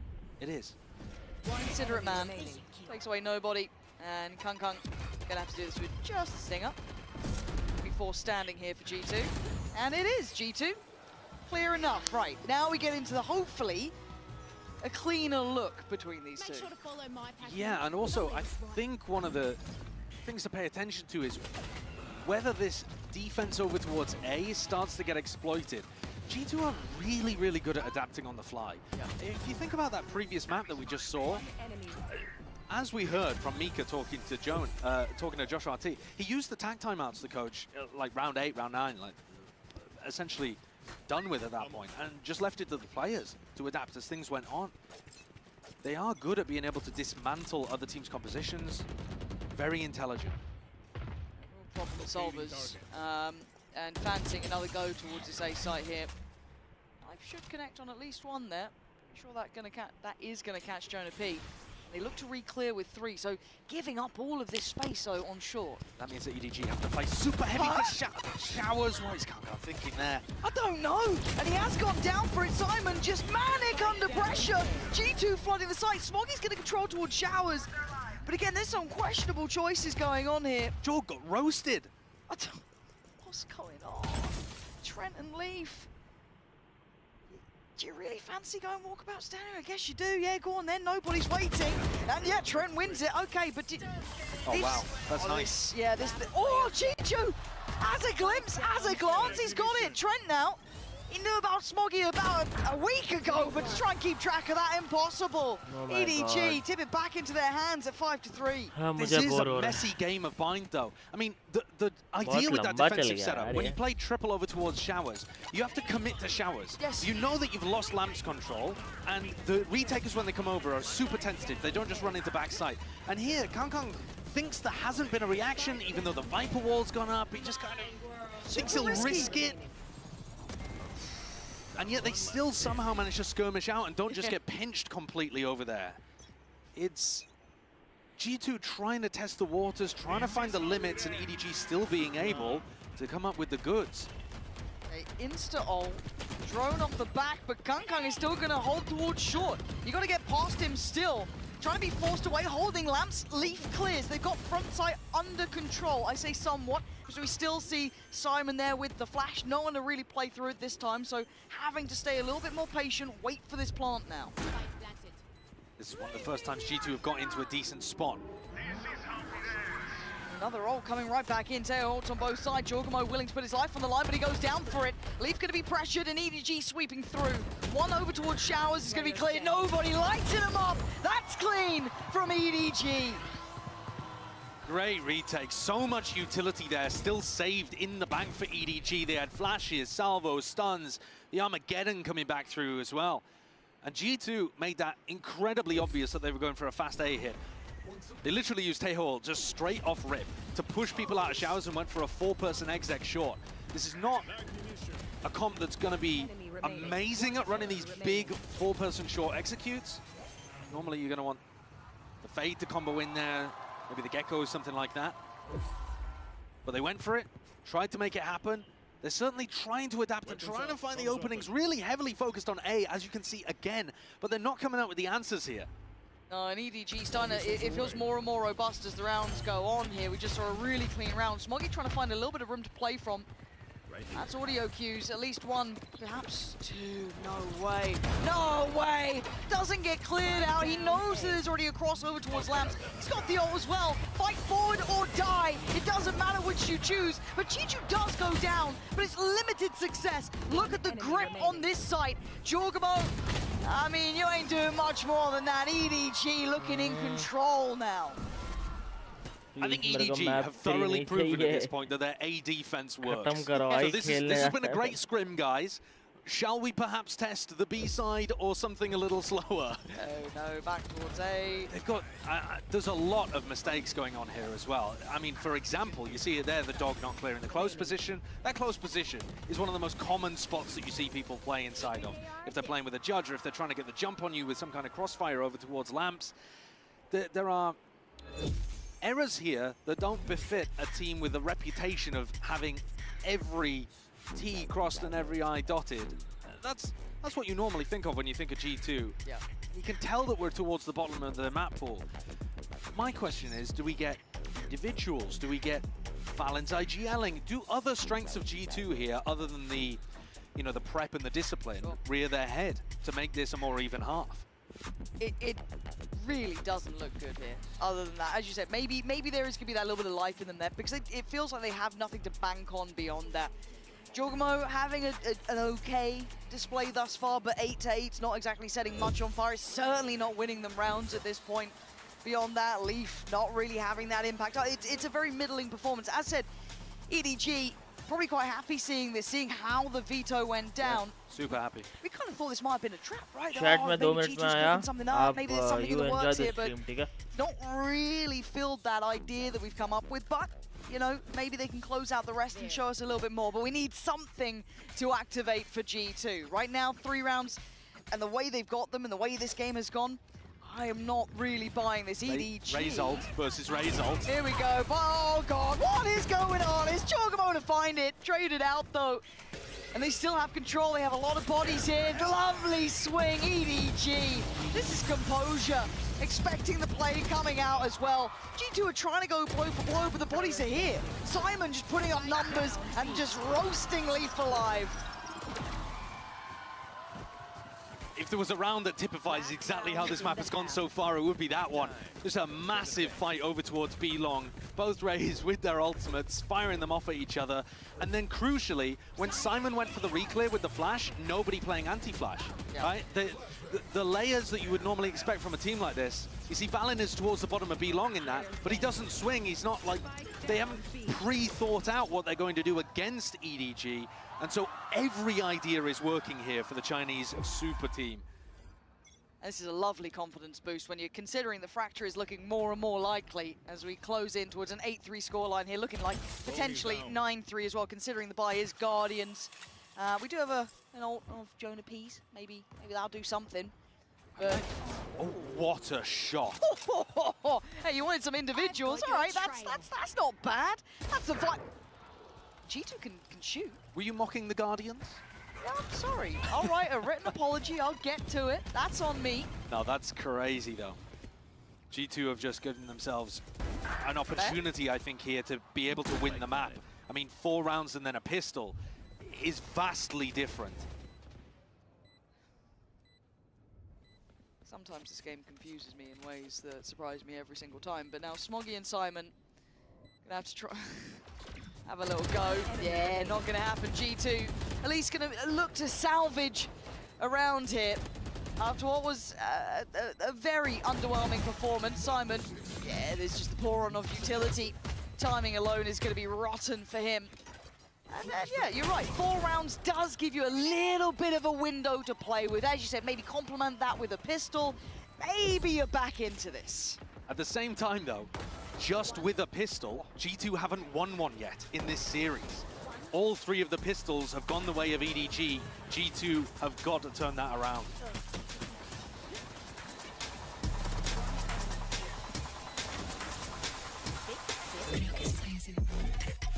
Had it with your old phone? We've got you. At Verizon, trade in any old phone for iPhone 16 Pro on us, on any plan. And get iPad and Apple Watch Series 10, all 3 on us. That's up to $2,000 in value, only on Verizon.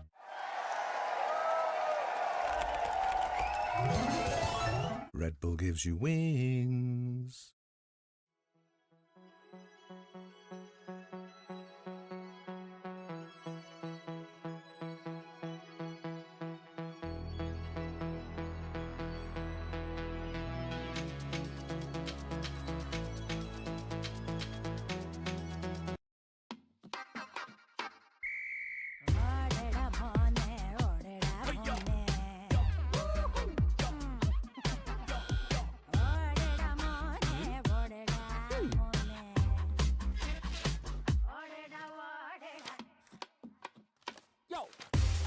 इतनी मेहनत के बाद खाना अच्छा होना तो बनता है।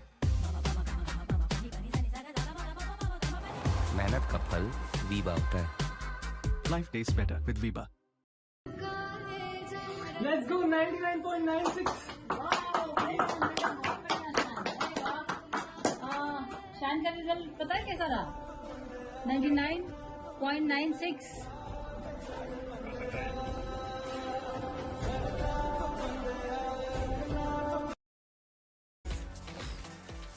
Rolling your minds back, map 1 was an absolute barn burner between these two, but this really you're seeing the disparity here in reps, in everything. G2 did at least scrounge 4 rounds, right? They've given themselves a small window, but it's certainly not much. I think this is also another demonstration of how good EDG's map pool is. Absolutely. G2 was scared to play Haven against them. Almost lost on Pearl, where G2, look, that's the top of G2's map pool, and are now getting destroyed on Bind, which is towards the bottom of G2's map pool. Where is EDG weak? That's the question. I don't think many people can really find an answer to that yet. Not the pistol rounds. No, which is a bit of an issue when you've only got 4 rounds. EDG looking like they are back on track here after, as I said, a very hard fought for map 1, which just slipped between the fingertips. But let's see if they can stick the landing, keep this clean, get on to map 3. Chichu looking sharp at the start, but overwhelmed and looking to be crunched on. Kangkang's there, and Jorgamo trying to just play his life, trying to stay alive for a second. We got the TP support coming in, a little scared, but all good.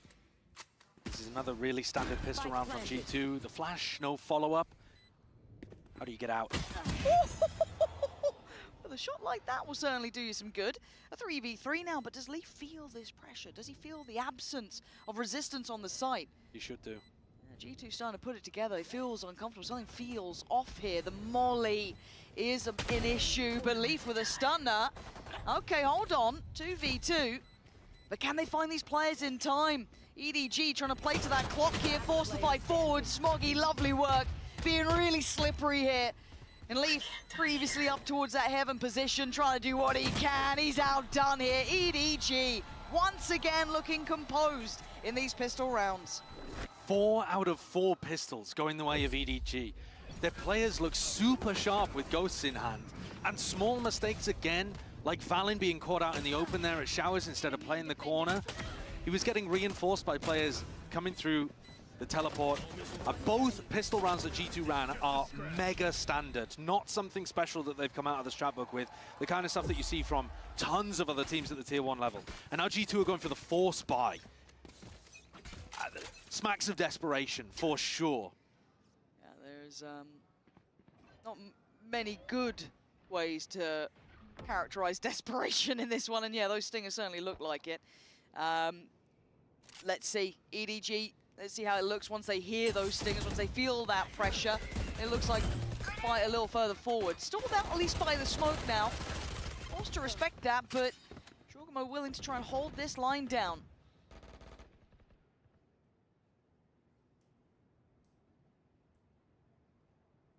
Chichu is playing that position really disciplined. Valen's begging for a fight within some kind of stinger range. They can't find it. Look, I've heard things about these North American stingers. I've heard they're pretty good, but I see caution being shown by EDG. Respect given in this one, not wanting to make any mistakes here. And you can see G2 kind of gathering back up towards Lamps, going for the swing. And the timing was pretty good, catching a couple on the reload. Oh, but they didn't expect Jorgamo! Catching 2 off again. And look at KongKong's HP, down at 8. He's the one with the Vandal. Not close enough to pass it out comfortably. He wants that plant. Chichu only on the Ghost. Oh man, this has suddenly become very doable. KongKong trying to reposition here, but those stingers, yeah, that's a good spot for Jorg. Yeah, it's so nice from him. That 2 he found was just perfect. Not expecting that extra body, but Chichu, timing's everything. And he's been caught off, down to 32. You think this one's got to be done here. They can start getting the defuse. Utilities coming in. EDG, little bit of a wake-up call. Can't take it too light, but G2 and Stingers, man, they're good with them. It's the perfect result from a force. Yeah. It's always a risk when you go for this kind of thing. If G2 had lost the round, they've basically lost the map. But I think it's the right time to take a risk. And what is the spray transfer there? I mean, he's running and strafing. Obviously, it's the perfect weapon to do that with, but a stray bullet just flies onto Simon's head like it's a magnet. And Valen was also playing really nicely around smokes. He threw a smoke over towards default, which scared off EDG.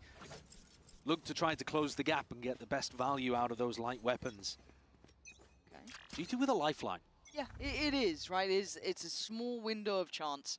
EDG going to be forced down to the Sheriffs and Classics, odds and ends, and a very simplistic approach thus far. Trinity could be farming on this. Judge there. Vintage for a reason. Going to be forced a little forward, but taking a lot of damage here. Forced down, okay. Nicely worked out. Another example, I think, of not just playing against enough Tejo players. It's really difficult to play those kind of spots with a Judge against a Tejo that has salvos, can do a bounce stun to be able to take you out. Similar over on Split. Drone is down. Nobody's gone for the reposition inside the teleporter as well. Hoping that Valen or Jorgamo go for that as they pressure B.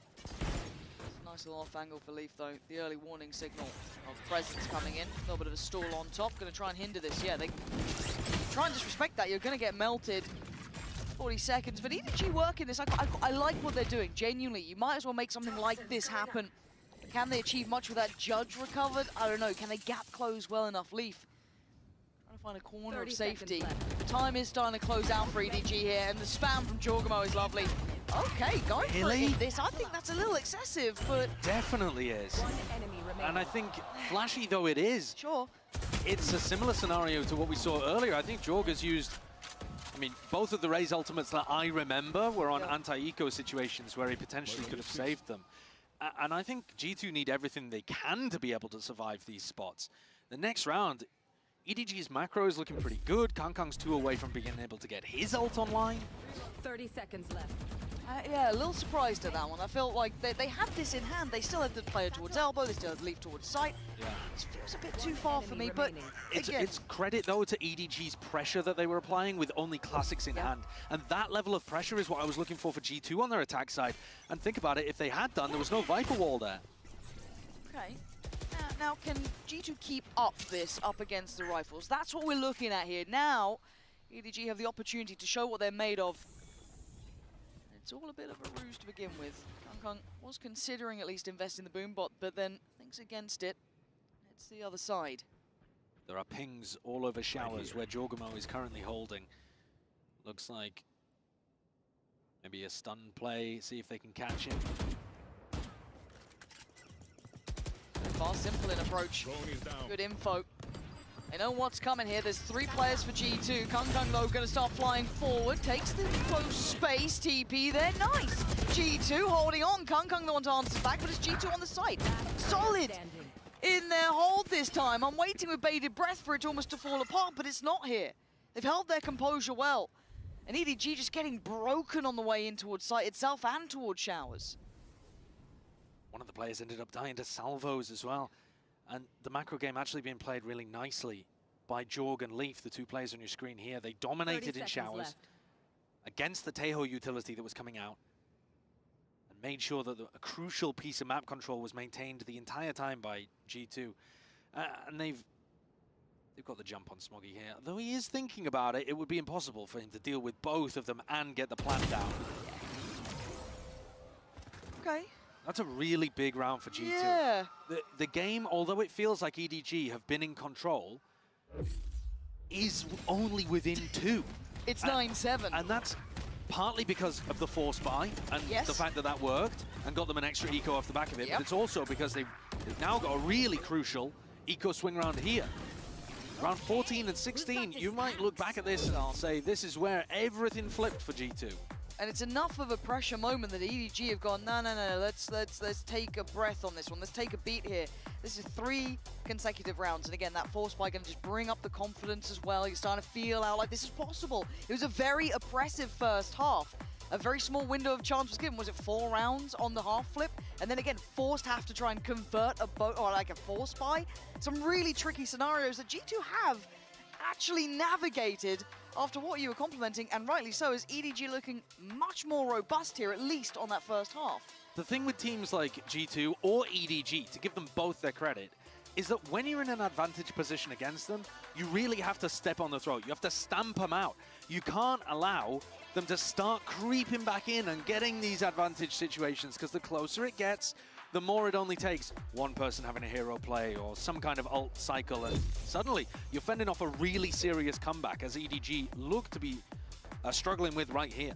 But as far as we can tell, this is going to be a 1-round game. Yeah, by all rights. I am seeing KongKong considering the purchase. It looked like it was kind of maybe opting for a Bulldog at a moment, but then going against it. So, yeah, Sheriff's Light Shield, Regen Shield does have ult as well. So if there is a moment that could call forward that investment, it is there. Jonah looks a little uncertain as to how to play that situation. He was thinking about using the dog, wondered if he had the timing to go for the jiggle, and decided it was safe enough. Doesn't take any damage there. Blinded. And there is a potential fight over here. They're trying to bait Jorgamo into going for the aggressive push. They found the kill. And now nobody could call the reinforcements through the teleporter, though they slow the game down. Oh, this is nice, though. That is a Vandal they can pick up. Obviously, they don't fully know how secure and safe that is. If they want to go for that late look back towards showers, it's there. Oh, and another punish, G2. Stunning. Really punishing G2 for wanting to try and tip those scales back towards even, but to try and play out in a 5v4 up against Sheriffs, giving EDG what they wanted. Nobody, as he goes for the drone through here, is going to realize that that Vandal is able to be picked up. Oh, and G2, you'll be kicking yourself from this one. EDG have absolutely worked you over here. It's down to Trent and Jonah P to try and do something back, but nobody is going to have that upgrade as well. And the Curiosity, oh, he's got two! Jonah P! Making up for the mistakes! Leaving just the hero himself in the what? Oh my god, hold on, oh no! He's got one back! These two teams now down to a 1v1, but Trent on the site itself and Kung waiting. Letting him sweat a little on this. Satchel over, forced him away as a look. He went wide! And Trent recovers what looked like a lost round. Incredibly important 1v1 to Trent. But he's not really the hero here. It was all on Jonah P. Somebody who got bullied, basically, in map 1. He was having a really rough game of things. Couldn't find his value. And here, he's saved them. He absolutely has. God, bloody hell. Those three on the site. Jesus. What a game we are seeing here. Suddenly. Oh. Jorg has picked up the operator here. Okay. For this round, and he's solo alone holding on A. Have they seen that Leaf's crossed there? TP's? Okay, that's big info. Run, get away, find a little bit of a corner to play from. There is a hunting squad here, looking for blood. Leaf draws it, Kung's gone. Here's the reaction. You gotta push. You know you have the timing. There's only one player A. He's respecting this enough. He knows that he can't stick around too close. Rattling off an operator shot, but backpedaling away towards heaven. Now forced to play retake with the op. Do they have plan denial? No, nothing. I'm looking at the ults here. Nobody one off from his. Simon one away, but it's Chichu with his Smoggy, with his Molly still there. They're going to try and clear sight. You've got the ults coming onto this, layering it forward, trying to facilitate what they can. An angle for nobody could be lovely, but it's Chichu with the first contact. G2 trying to gap close on this. Chichu nowhere to run, nowhere to hide. He's trying to play his life, and he still gets down Leaf. Quick trade. G2 unwilling to relent on this, but Util is the name of the game. They've got a lot of stall here. G2 are going to have to try and work this out somehow, even with the numbers. It ain't going to be easy. Look at it. Poured on. Jonah P puts himself forward. Nobody comes in. Trent on the trade, but time is everything. You've heard the ult going through. I think Smoggy knows he's done enough here. Trent can try what he can, but it's EDG buying those precious seconds. Their comp has so much of that post-plant stall that they could use. They have the nade, then the mosh, then the... sorry, not the mosh, the fragment grenade, the salvos, Molly from Brim, and then the orbital strike on top. I mean, even if they've used some of them to be able to take the site, which this round they barely had to, it's such a good post-plant composition. And what's rough about that is it was probably the best played round from G2 that we've seen, and they don't get the win. Jorgamo still with that operator here. Ult for Leaf, but other than that, it is just what they can do. Jorgamo slow down a little, but look how much space they're taking off this. Maybe this is the right read. EDG are going to take all of the site.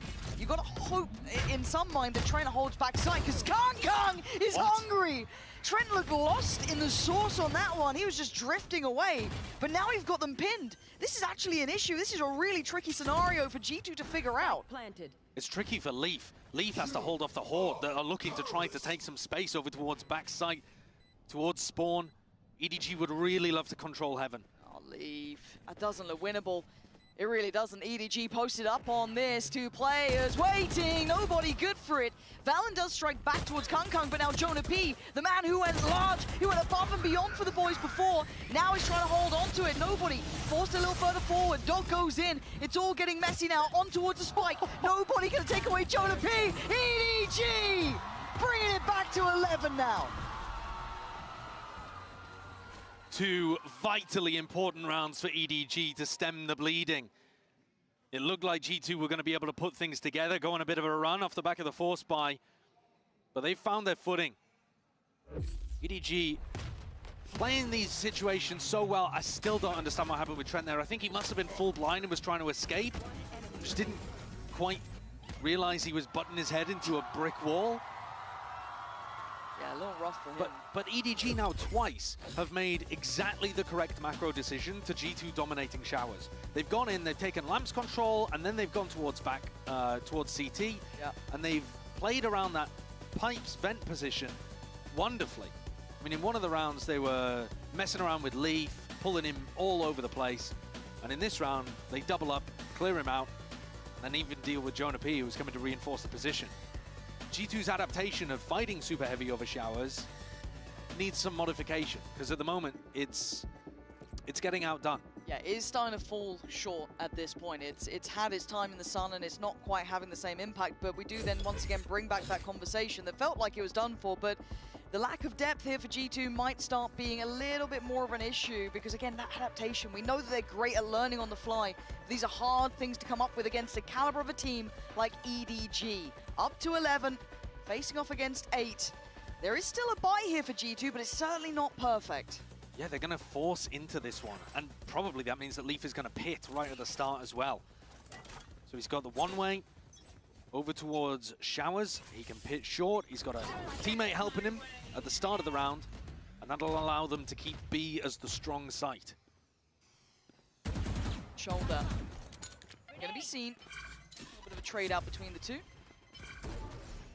Immediately, KongKong knows what the setup is. As soon as they see the Viper ult in short, he knows there's going to be a one-way over towards Showers. It's the most standard thing, so he just instantly takes all of that space.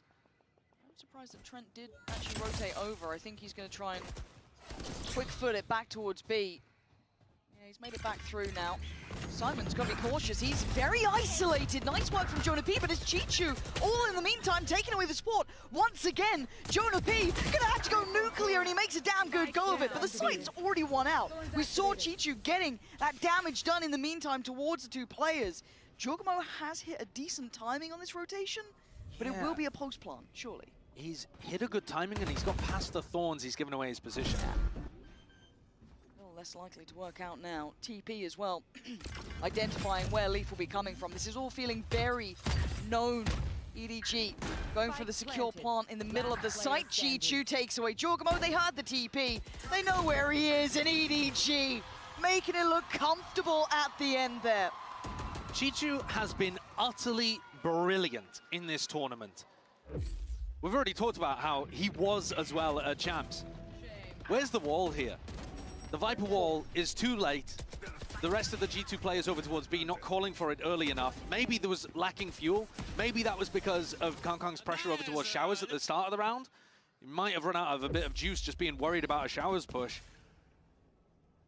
But there are gaps here from G2 that you don't normally expect from them, and EDG are punishing every time. Yeah. And that's the credit here, is that EDG are finding those faults so well, genuinely. And look at this again, very simplistic in approach though here. No split through Showers, all in through short, and it's a brawl on the side. Jonah P does well, but he's the only one to do well for G2. It's lights out for EDG so far. They've won out the site, they got what they wanted. They add another body to the list, putting Leaf all alone. And the plant's there as well. 13 and map 2 beckoning. And Leaf could do nothing but die. EDG back in the game, and we are going the distance. What a response, what a pop-off. KongKong playing to the crowd. They're off to Fracture.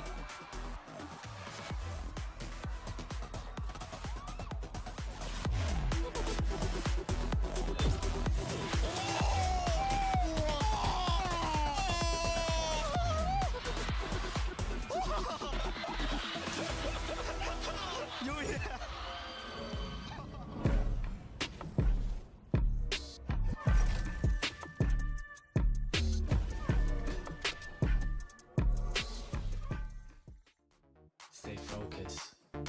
Stay focused. Stay focused. Stay focused. Stay focused. Stay focused. Stay focused. Stay focused.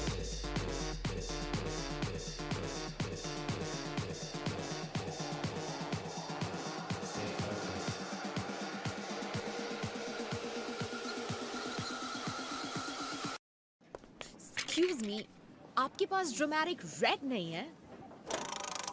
I want a red that's as dramatic as a K-drama. You know, like a K-pop red? आज रात मैं एक red dress पहनने वाली हूँ. And with my dress, my look makes you more. Crunchy musty with a spicy twist. Presenting all new Krusty's Puff. Now in Korean chili and other exciting flavors.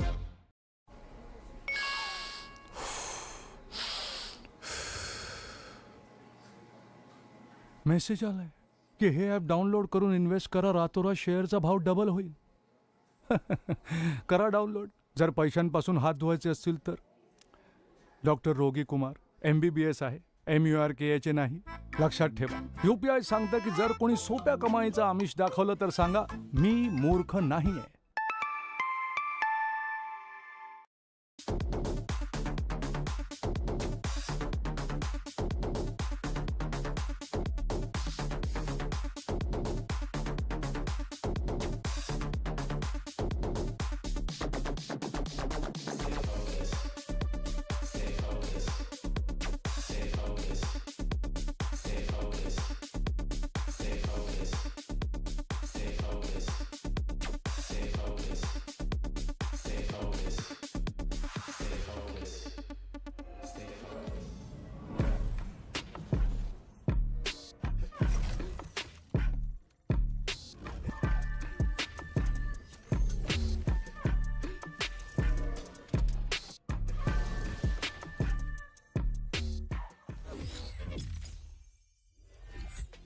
Hello everyone, it's Kang Kang from Edward Gaming. 我觉得首场的胜利的感觉就是，我觉得我们这一次比赛越来越能够快速进入比赛节奏，然后不会因为场外的一些因素而导致自己丢失状态吧。其实我觉得今天能够2-0液体，其实对于我来说可能是有点意外在里面，因为我可能会觉得今天会是一场很艰巨的比赛，但是其实还好。然后今天是我的优入首秀，然后确实我自己觉得我优入的操作可能还是有一点没有那么熟练，但是我觉得以赛代练嘛。因为我们的教练 Marco 说这张图的优入很厉害，当然我知道我可能玩这种英雄可能没有那么厉害，但是我觉得毕竟我在这个队伍里面，我需要去承担这一份责任，然后所以说我要去好好的把这个优入练起来。我觉得刚开始大家认识我的时候，可能就是觉得狙击枪很好啊，然后可能还有很多缺点，喜欢 Red Pick。但现在我认为，既然我能够站在世界之巅，能够成为大家心目中最好的决斗者之一，因为我觉得应该是去弥补掉了很多自己的缺点，去更融合团队，然后去在我该站出来的时候，我需要站出来。但是当队伍所有东西都正常运行的时候，我就做好我分内的工作就好了。Dominates the angle. It's important to control A main. No Simon with the slam, bloody. 就我觉得瑞士轮其实对我来说我还是挺喜欢，觉得这个赛制就有更多的挑战性，因为你永远不知道你下一个对手会是谁，然后你永远都要保持你自己的竞技状态。这个人就很奇怪，因为我就喜欢挑战。希望我们有一场好看的比赛。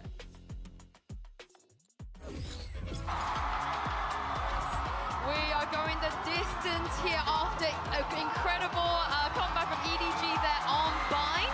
I'm your hosting, so I'm back with Kakuka and Bren. Look at him! This is the champs winning aura that we talk about. We are so lucky to have him. Like, the crowd really, really appreciates those moments because you don't only get to see your idol play on stage, he's also interacting with you. Yeah, I mean, Kang Kang is the real deal, and EDG were the real deal on that map as well. I was worried about the trap play potential, I should say, with just them floating it. But honestly, they were in full control from beginning to end, and the tempo they were playing out was just like, it was lights out. It was just pure lights out.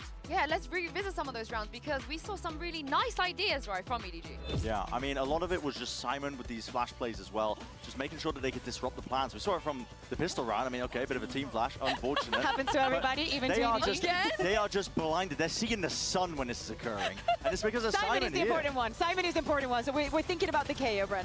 Full congestion as well. Like, you're seeing it with the underhanded, making sure that they constantly make G2 feel really uncomfortable trying to go for these plans. Round 1, round 4, you're seeing it here. And as the rounds got a little bit later on top of it, yeah, G2 were kind of opting into it by constantly trying to go for these A hits. But the adaptations were going on both sides, and it ended up with them trying to play incredibly quickly, trying to beat each other in terms of the tempo and the paces. But for EDG, they had a pretty clear game plan, and it didn't really matter that G2 were trying to adapt by playing anti-flash. Yeah, exactly. And I think we saw this time and time again. EDG thrives in the chaos. They like this pacey rounds.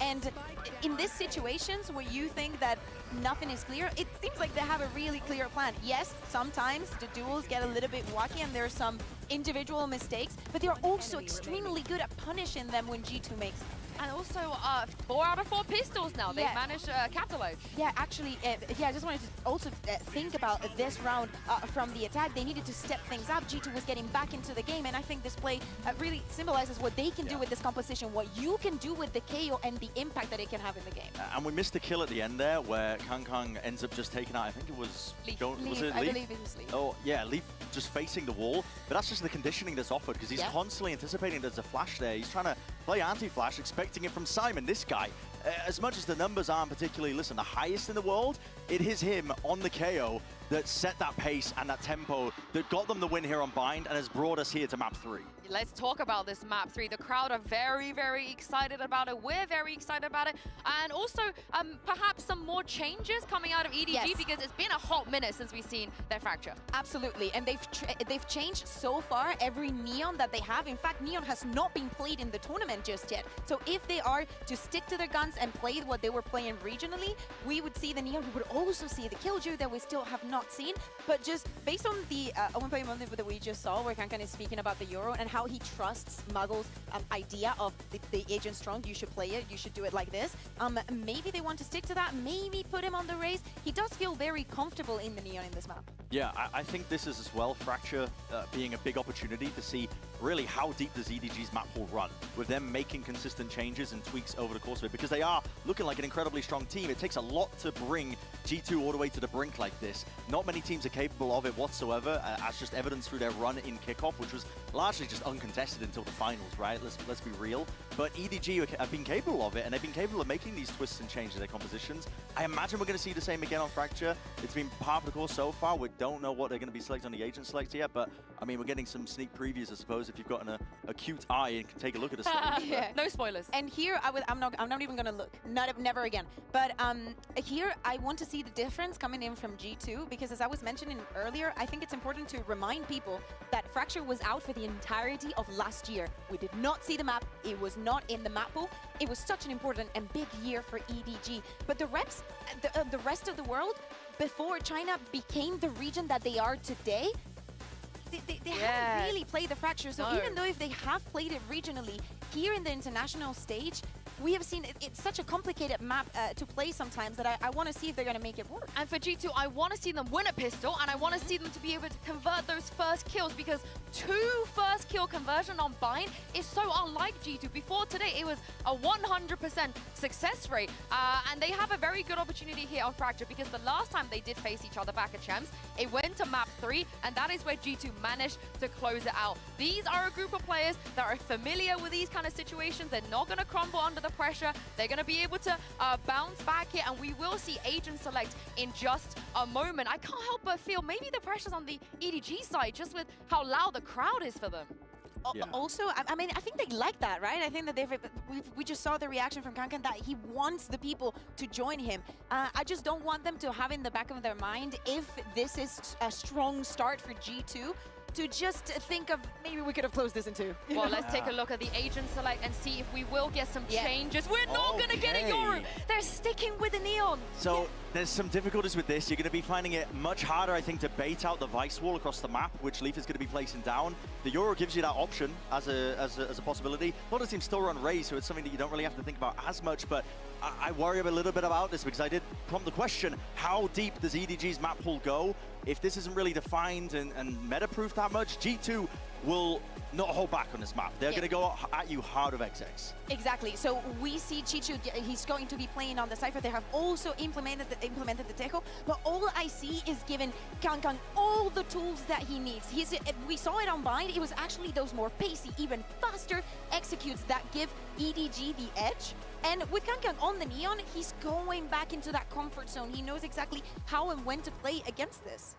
Yeah, I can't say, listen, it could be anyone's game really at this point, but for EDG, I do have that just tinge of worry at the back of my mind here, because G2 are no slouches on Fracture. They aren't indeed. This is it. The stakes are an all-time high. The winner moves straight to the playoffs bracket and scores a championship point. One last time. Here's Pansy and Sideshow. Yeah, and I want to ask you the question, do you echo a little bit of Bren's worry there with some of these compositional issues potentially, or is there enough room for you that you see there's still solid chances with EDG with this comp? I think there are chances, but if you're going to go the way of the Tejo, I would like to see them go fully in that direction with the Vice, with the Raze. But right at the start, I think eyes should be on Chishu, because G2 run a very fast, exec-heavy strategy. And it looks like on the pistol round, going for this B split, heavy through arcade, and it puts so much pressure on the site anchor. G2, huge challenge. Oh, nobody! Gonna keep him safe for now. Takes away Jorgmo. That's lovely. So G2 can reposition a little bit on the site. Valen does find nobody, but if it's Leaf now on the line, and this is G2 brawling out, a lot of angles to worry about, but they come out on top. G2 gonna find one right in that smoke. Jonap's gone down. This is still a 2v2. Very doable. The HP, yes, favorable to G2, but with Simon and Chichu still in this, I'm not writing off just yet. Chichu, so low on HP here, gotta come together. Oh, Simon snaps and takes away Trent's head. Working it back in together so well. EDG passing the first test. That is snappy, really nicely played. Even from the pistol round, you can tell that both of these teams actually are looking really good on Fracture. And one of the reasons for me saying that is that look at where the smoke util is coming down.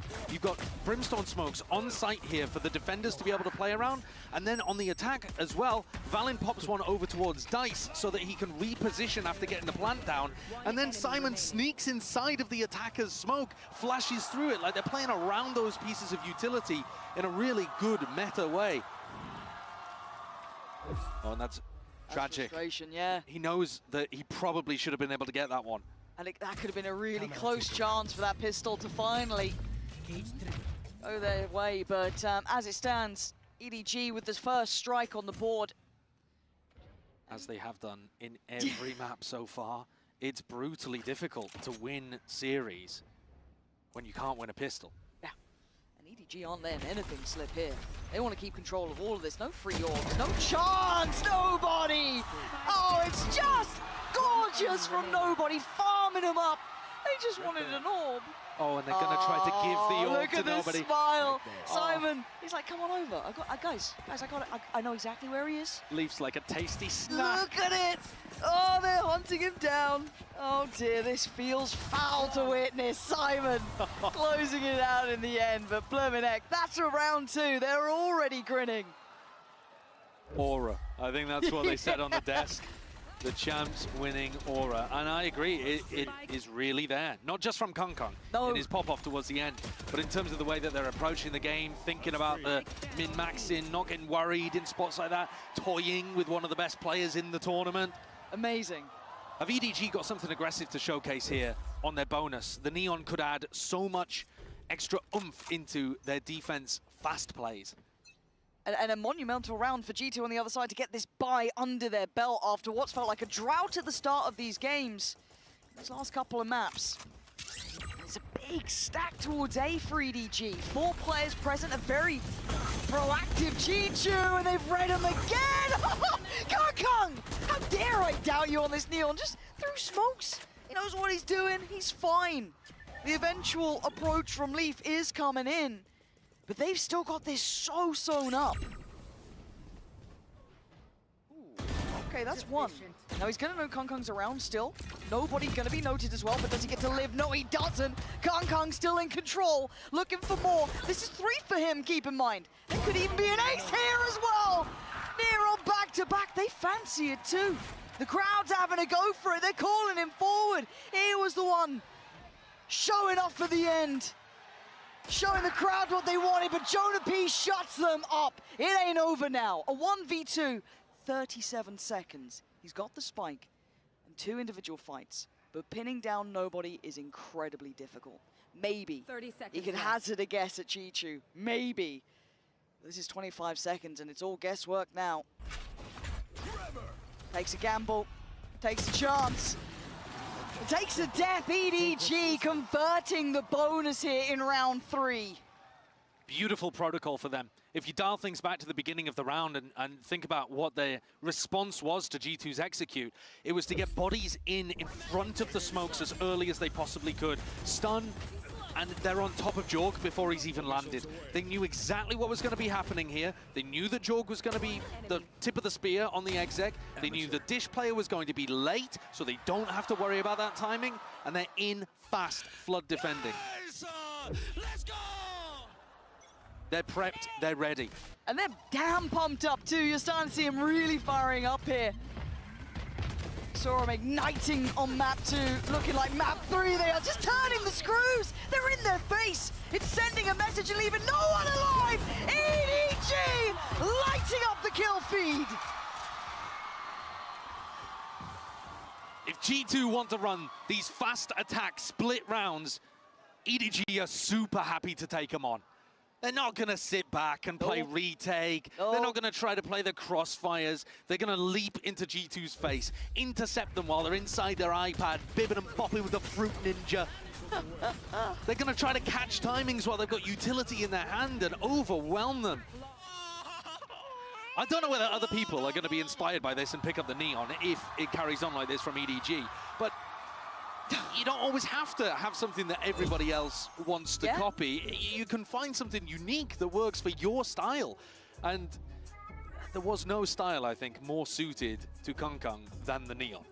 Yeah, I love what you're saying there. The little niche look from them and making it such a characteristic of how they're approaching it. It's not just kind of slotting it into any duelist position. No, they are playing around this. It's playing around that aggression. They are taking the fight to G2. And it takes an incredibly good team to make G2 look impactless. Yeah. They look like they're barely making it out of spawn half the time. That first move on the chessboard is met by sheer force. It's wild to see them doing this to someone like G2. Contextually is the important part in my mind. G2's Fracture has actually looked quite one-dimensional, though. It's just that that one dimension is phenomenally effective against everybody else. They've only really showcased fast executes. And now G2 need to show us that next dimension, that next level. They need to be baiting fast execs to force the flood from EDG and actually calling the pause and collecting those kills. But they couldn't manage it basically once on Bind, because the same strat would have worked there. Look at the info here. Not going to go far enough on the Teo drone for EDG to catch anyone towards spawn, but it does clear out towards A main, so feels like they want to free up nobody to hit that rotate early. And crucially, the tempo difference from G2, right? It's stark. It's so different. Whereas you go and watch what they've done on Fracture in the past, it's fast, fast, fast. My God, but Trent's already gone down, leaving Jorgamo on his own. This feels, again, it's going to feel a little lacking. They've seen no one else, and they're already looking for information down towards B main. They felt a little pressure, and they went, that's weird. There's no one following that up. But Valin has called a really nice fake here. Because G2 have conditioned in their prior matches that they always go the first place that they make noise, now they've got a clear access to the A site. Unfortunately, it's a 3v5 because the two players faking on B have died. I like what Jonap's trying here, but it's really risky. He had to hit it the first time of asking, but Chichu already denies. It's down to 2. Leaf's position could be actually pretty spectacular, but it feels like it... Leaf? Oh no, he's got no idea. He's got no idea! It's not even the flank that gets him! It's KongKong! EDG! Absolutely unstoppable thus far! If you look at that from G2's perspective, Valin outplayed them in terms of making the right call coming out of the tag timeout. If Josh gave them that round, okay, we're going to make a little bit of a fake, a pump fake over towards B, and then we're going to reset on A. The problem was EDG just won every single duel at every point. They deleted Trent before a smoke went down. Came back Finally ये glitch ठीक हुआ. to everyone, found Leaf with the cam. मैं इतना चिल्ला रहा था, I'm like, come on यार, ये क्यों हुआ? But even when G2 have a nice answer. भाई. Oh, this is just lovely to EDG तो witness. destroy कर रही है भाई And G2 G2 going to be forced down to heal pretty much. Ooh, A broken pretty ironic. purchase, not very many ults to bank on, but they could try and build up. What we saw, EDG even willing in the previous rounds to take those riskier fights and still win them. Look, they're pushing out towards Arcade. There is no stopping this team. They are relentless in their approach in this map. It's an unusual defensive setup. Only nobody playing for information. on A. Yeah, they got no idea. They pushed out so early through Arcade and they're still working. It feels like G2 are so surprised at this aggression time and time again. I mean, that is a weird one, though. Yeah. EDG 4-stack over towards B and push out Arcade, flank underneath Tunnel. That's the kind of strat you expect them to save for a rifle round. But it throws G2's rhythm off. Now, G2 have one out at least on the site, right? We're talking silver linings. They've got a plant. Let's go, G2. Need a bit more than that, though, now. KongKong already going to be really keeping track on Leaf here. Smoggy going to get contact. Chocomo wins. Those stingers in North American's hands are still deadly, but not deadly enough. Valen and Trent asked to do it all. Huge pressure. Valen tries to stand up. 13 HP. Looking a little unlucky as EDG maintain absolute dominance on that scoreboard. 6 now with 0 response. Utterly in control. I mean, what we said towards the end of map 1 was, if this was a grand finals preview, man, what a match it would be. Ever since that, EDG have diffed G2. Straight up. All throughout Bind, we were ready to give G2 the bail. Because, fair enough, it's at the bottom of your map pool, okay. you left it open. Okay, but if you can't perform here on Fracture as well, where you've looked good regionally, and it's not at the tippity top of EDG's map pool either, at least we don't know, I suppose, with this brand new composition. Sure. But they are getting smacked around. This is champs winning form from EDG. And it's crazy seeing that caliber of jump up between these two teams, because they are meant to be, as I said, this could be the quote-unquote grand final that a lot of people were theory crafting. It's another fake being called from Valen. So Josh RT's tack timeout must have been, these guys are biting super heavy, used the condition in a previous to run a lot of fakes. Last time, though, they lost 2 off the rip, and this time there's a heavy flank from north side. Yeah, it's coming over quick as well. Already KongKong going to be closing that gap pretty fast. On the outside, I think it's going to be Leaf who's the one to try and catch this, maybe? He's got the flash behind him, but why do I feel this always just favors KongKong at the moment? The rest of the team making it over now, the utility, the ults, everything poured on. KongKong dealt with Leaf now with a new lease of life, but nobody! Back-to-back impact! EDG starting to clear on through, and Leaf just wants to live! You don't get that chance! Nobody applying pressure! Valen punching back! It's still a 2v2. Jonah P, lovely little off angle here. It's Valen being dominant! G2 finally G2 finally come back कर रही है, let's go. Board. He's the brains and the brawn for G2, calls a lovely fake, and then, fine, I'll do it myself, and gets 4 for them. But that's what they had to do to get 1 on the board. And the problem with running fakes like this as your win condition, oh, that is tragic. Christ. That's tragic for Jorgamo. He died with his showstopper out as well, I missed that. But the problem with running fakes as your win condition is they rely on the normal being the fast exec. And if the normal becomes the fake, then you're not going to bite anymore on the utility. You're not going to over-rotate. I think that was 4 ults as well from G2. Yeah, it's expensive. And we've got KongKong going for the operator, has his ult here. Valen gonna have to be ready for this. Nice from Jorgamo, gonna take the space, and Jonah P's done well. Hold on.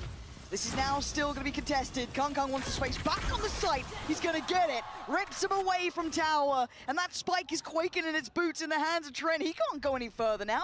This is uncomfortable, but does he get timing? Maybe. This pause, this lull in the round. But with the flank from someone like Nobody, you're not that worried about them walking back towards A. Not at all. Both G2 players are going to have to find great timings and great duels. That not going to happen with this man, is it? Leaf. Great first, sort of performances here, but again, EDG looking like a step above the whole way. Yeah. I did not think that we would see a team at this tournament make G2 look so rough. It's incredibly impressive. And this is still only the Swiss stage. Still plenty of opportunity for G2 to recover from this one and maybe go on still into playoffs, but I'd be amazed if they recover the map at this point. Yeah. This is already such a hole that they have to dig themselves out of. EDG are showing brilliance. Again, be it that little bit of vengeance to have from that one loss and EDG's championship run in the group stage to G2. People arguing, hey, but with Jorgamo here, that's a pound-for-pound upgrade over Icy. And well, EDG's form, to say the least, is skyrocketing. Nobody still willing to fight on this, and it's G2 in support to take away Leaf. And man disadvantage so early on for G2. This is going to be really tough to play. We want G2 to be moving forwards, looking to try to find a fight rather than just play passive post plants. But where's safe? Where's secure? It feels like nothing is for you. EDG waiting behind these smokes, but the go signal's coming in now. KongKong the first in and the first to fall. Good work, but better trade. Smoggy keeping the numbers up. G2 doing the same. EDG so clean. There's not much more to say. This is just a frag movie with their name on it. Man, they're just destroying G2, huh? I think player of the tournament so far. 100%. He's I suppose we are saying that just coming off a masterclass from Durka as well. Yeah. Right before this. So maybe I'm getting dazzled by the lights in front of me, but my God, he's at least got to be in the running because every round it feels like he's having spectacular impact. He can't be touched. God. Reaction times. Phenomenal. And just like on Pearl, Pansy, Josh RT's been forced to take the second tack timeout, round 10. Feels kind of like a win at this point. I think we were calling that a little earlier with the scoreline, but at 8-1, you got to do something. I don't know how you're meant to contain someone like EDG. We're now seeing Chi-Chu kind of joining up with KongKong in this. Nobody, consistent impact. I mean, every single person having their moment in the sun for EDG. It's not just that tactical approach that has been profound and incredibly hard to contain, but now we're getting the individuals like, okay, another 4K coming in, another 3K. How are you meant to deal with all of these problems? I mean, the cope for G2 is we didn't win a pistol, and you know, Jorg and Trent are just having a bit of an off day. They're both sat at the bottom of the scoreboard at 1 and 9. Trent in particular has been an absolute monster so far this year. It's been his best year at the tier 1 level since he first sprung onto the scene. And he has had a bit of an off day today. But at the same time, there's a reason why it's called cope. You know, even if they'd won a pistol here, do you really believe it would have stopped EDG from winning the rest of the rifle rounds? Like, this is not an ult snowball that you're witnessing right now. The ults are certainly helpful, but it's EDG dismantling G2's style here on Fracture. And some of that is going to be the tape difference, because Chinese kickoff finished a little earlier and EDG had time to refine stuff, change stuff, but it's also just the form they've got, the read they've got, the quality they've got. G2 nearly walked into their deaths. Have a look at this. EDG having a wander, having a walk. KongKong getting much, much closer just around this corner. Valen waiting. Oh! It was like a guillotine brought down, but Valen gets to live to fight for another couple of seconds. Trent reinforcing this south side position. It's very difficult to go and retake towards Tree. I mean, even if you throw a bunch of utility at KongKong, he is going to disrespect it. They're already walking north side as well. They don't stop. EDG just don't stop. This actually might be a good thing, though, for Leaf. He hasn't been able to find much value from Dish anyway. So being able to be given fights as long as he thinks about a flank could offer him impact. He's not about it, though, is he? Oh, he is. Oh, he's caught. Yeah, done for. The map now looking near on impossible to approach EDG here in numbers. The gap closing again, and G2 being strangled out of this one, smothered as they try and work forward. Jonah P and Valen just inundated with util. Look at it, it's everywhere. There's nothing to do but die. EDG. Oh my God, they're absolutely destroying G2 भाई. Total annihilation कर दिया भाई इन लोगों का. It down short and then not finding that pause in the tempo to bait out the flash. You know, what you want to see from them is we go forwards, we bait out the defensive reaction, and then we punish it. And here, it's similar stuff. They're going forwards, there's a defensive reaction, but then they just get smothered by it. They get absolutely overwhelmed every time without being able to read what's happening. And EDG, they're just too strong. Yeah. It is mad to see an outclass at this caliber, to this extent. Yeah. And again, G2 can do nothing but try and keep going, right? It's, you know, keep trying to find a new way forward, keep trying to find an area to work in, but the fluidity that EDG are playing with right now is so hard to pin down. You got to be scared of KongKong's operator. And then KongKong is holding lines for the rest of the team to push. And also, when EDG are up 9-1, they're going to be so confident. So even if you throw a piece of util at them, or they have a smoke in their face, they're not going to respect it anyway. So it gets tougher and tougher to play against opponents when they get the confidence like this. Not ready yet. They have found the weaker side of the map here, but it's KongKong taking a walk with his op on the north side that worries me, because this is what I'm talking about in terms of confidence. Would you be doing this if it was an even game? Probably not. I want to say no. Well, at the same time, it's KongKong. Who knows? Oh, God, of course. He catches Valen. A reward for that sort of behavior. Now they're going to be just scratching their head going, Christ, what are we meant to do now? Denied on the plant. Paranoid about tower, have to clear it. Stalled out, rotations are in, stuns coming through, they're waiting, they're pausing, they're hoping, they're praying, and maybe this time there's an answer. Leaf desperate to get there in time, Giacomo surrounded and on an island he's dealt with. 13 seconds, the spike is so far. Leaf has to find the kills. He gets Smoggy. The flash will show, he knows. 6 seconds, he's got to make his choice here. He's trying to find him. 2 seconds. 1, he's run out of time. Nobody puts him to bed. It's 10-1. There is no kind of win condition that is finding success against EDG. Holy shit, मैं क्या बोलूं? The wall has been I'm raised. speechless. EDG are finding so many opportunities. It doesn't matter what they do, it's working. I'm speechless.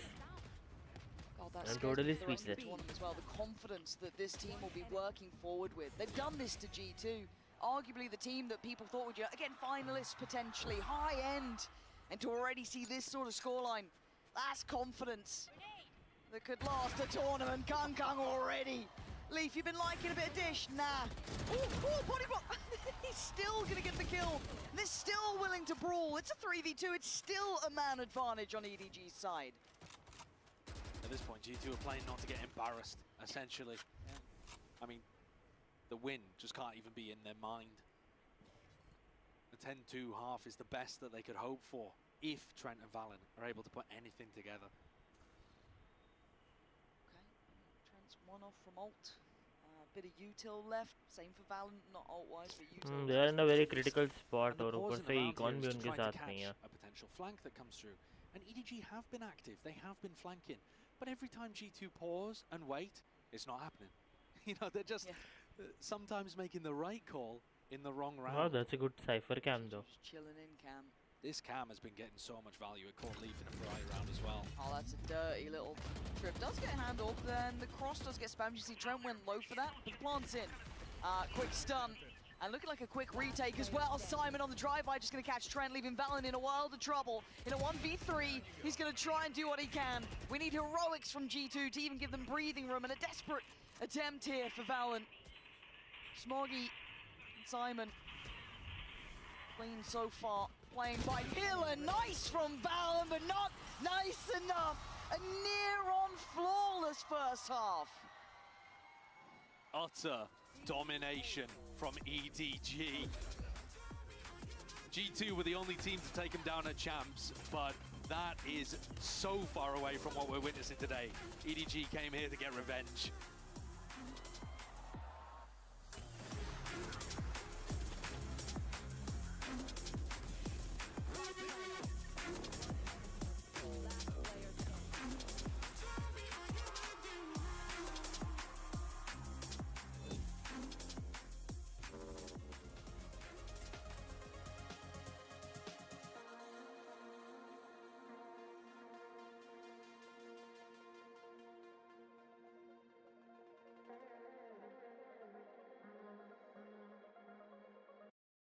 You're one and only, you're one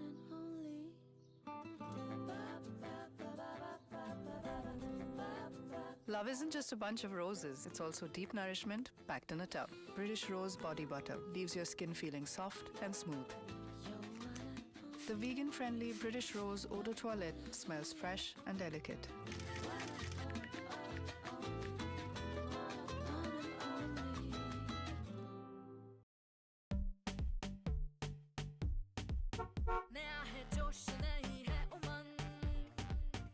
donation की उठी है तरंग कदम से कदम मिलाना है आशा का दीप जला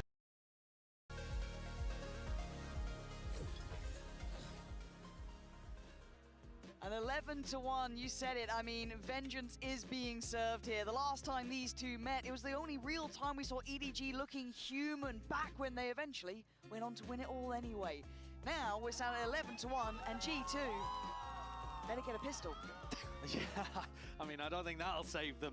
This is going to look more like a coronation for EDG as they head forwards into playoffs. The chance of an upset, the chance of any kind of comeback is just almost impossibly small. At this point, with EDG dismantling G2, I think you've got to start talking very seriously about them being the second team ever to go back-to-back. The only team ever to win a Masters and Champs. You know, it's only G2 को ना choke hold डाल दिया है भाई इन लोगों ने. This team is now G2 सोच रही होगी मैं क्यों आया. मारो हमको छोड़ो नहीं. ऐसा वैसा होगा G2 के साथ. Hands down. Hands down. Well, G2, how about a pistol? Let's have a look. It would almost be crueler if they did win the pistol here. A glimpse of what you I could have don't had. have They've lost 5 out of 5. It's not great, is it? No, I think that's 0%. Good at statistics. But I'm not a maths guy. No, it's not looking great though. But EDG getting closer and closer. Oh my God! Straight in. Oh, Chichu! Oh my God! Yeah, light him up, EDG. Give him hell. Jonah P and Leaf. एक minute बंदूकों को cover देने दो. Good luck, boys. Stick a fork in them. There is no hope out here. EDG, no mercy. And nobody, by the way, has just decided to have a game to end things on. Oh, this is a one-sided affair through and through. 12-1. Yeah, putting on an absolute clinic. Can close it out in this coming round. You couldn't have found a more uneven open and close to the series. 18-16 deep in OT. No opportunity for one team to get a toe above the other. And now this could just straight up be a 13-1. Oh, it might be. But Stingers and G2, here we are. Don't try to sell me anything here. Not a shred of hope. I want to hear nothing other than EDG glazing. Huh? Told you. It's crazy you hate G2 like this. I know. Wow, that's a strong hold. Gonna need 4 more of those though. And this hasn't just been the Kung Kung show, right? And Chi-Chu's been an absolute monster. Nobody. I mean, you can list the whole roster. He's 16-5. He was 15-5 in the first half. Nobody actually not having like an unbelievable match, but in this map, he went bonkers just as part of the entire team destroying G2. They have a potential to collapse on them here in sand. Oh. Leaf would have been gifted a freebie. Oh, they're going for it. Having a little swing on this one. Trent with utility. Gonna do well. It's a 3v2. This is the advantage they haven't had in a minute. Just give Chi-Chu stingers. Oh, Chi-Chu. Are you gonna do this on your own? A 1v2. No spike. Got Jonah P. Looking like he's nervous as hell up towards heaven, and I would be as well. There's no way he's gonna find a fair fight. Oh my God! Chi-Chu, it's all on your shoulders. Close it out. He can't. Trent extends play for another round.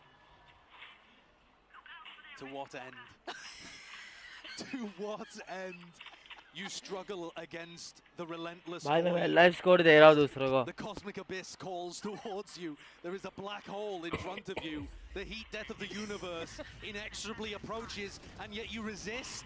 For what, Trent? For what? I know that they're pro players and you have to take everything one round at a time, but this is not lock-in. This is the Swiss stage of Masters Bangkok, and I've seen it written. It's the G2 comeback is not happening. Oh my God! Kong, stop it!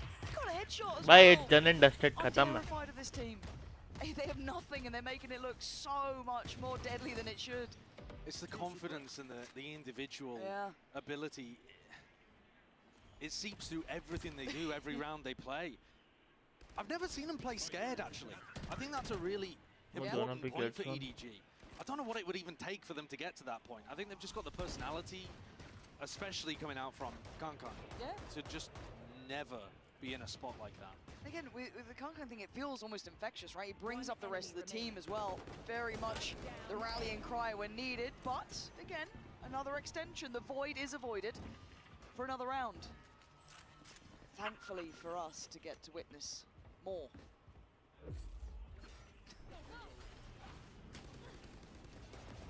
It does give us an opportunity to show what EDG are going to be cooking on their attack side with this composition. That's true.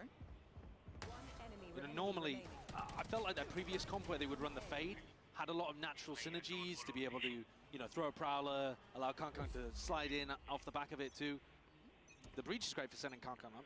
The Teho, not as natural. Not that it stopped them at all on the defense side. Kankan was still sending it in perfect synergy with his two initiators. Oh, that's so awkward. Oh, you know the feeling, though. You cross someone in the corridor and you can't get out of the way. On your left. Oh my god. No, after you, after you. It's in 5v5. Struggle in those Oh, scenarios. nice. Okay, EDG dragging G2 around this map left and right, but Jonah P alone. Uh-oh. Decides not to commit to it. If he had more people with him there, Chishu could have been a target. You see how quickly and confidently he backfills the space. And G2 wins it too. You can see why he's confident. Support comes in. You're never alone with this team. And they're on the site. Simon doing well. Jorgamo with his two, but it's down to Trent and Valen to try and keep this heartbeat still going. As EDG now with time on their side. Sit back in this post plant. You're right, confidence is still very much there. Doubled up towards Sand. Looking like they want to try and get a fight on this. G2's fallen, and G2 again, another step. That's one of those moments actually where the overconfidence ends up punishing them. There's a 2v2 where they've got great post-plant control. They know that G2 are going to be swinging our rafters, and they just decide to go for the wide swing double peek and get punished for it. G2 already posted on the angles. The problem is I have so much difficulty believing that they're not going to tighten that up at some point. And even in this round, it's such a beautiful fault line that comes through there. As Simon is throwing a cross-map fault line to be able to set up his lurker for a kill on the opposite side of the map. Simon's util. Yeah. Golf claps all around. I mean, that's sarcastic tone of voice as well from Trent. It's, you know, he's not genuinely believing in the comeback yet. Don't ruin my illusion. Let me think they're loving it. They believe. Round by round. This could be where it all goes to pieces as well. Sheriff Stingers. And oh my, George. What the hell is going on? You don't get to see Jorg making mistakes often, but that was certainly one, making an absolute meal of it. Trent, Valen and Leaf now at a numbers disadvantage. Plants in, Simon gonna get away as well. Okay, but clearing sight. Get to step forward, clearing dish. They kind of know, or should know, his post-plant positions and can hazard a guess at it, but they still have to dig him out. Oh, they do just clear it before Leaf gets his toes caught. Okay, nice bit of stall. Starting to get a bit nervous now, especially with Chi-Chu's reposition. Does get seen, but they're still making a go of it. Down to just Trent now. Is this how you go down with a whimper? It might just be EDG living up to their legacy with a monstrous 13-4, decimating G2. चलो guys, I think आज के लिए इतना दौड़ धमाका काफी है. तो इसी के साथ we are done for today. This is the team to watch. What on earth was that moment towards the end there? Chaos. तो इसी के साथ आज का समाचार इधर ही खत्म करते हैं. Thanks for joining. जो लोग वॉच पार्टी में आए, इट्स एन ऑनर तुम लोगों को होस्ट करना. इसी के साथ मैं चला थोड़ी वैलो की गेम्स खेलने बिकॉज मैं बोर हो जाऊंगा. Bye bye, see you tomorrow. playing a composition that they've only practiced for the last couple of weeks, and they still push G2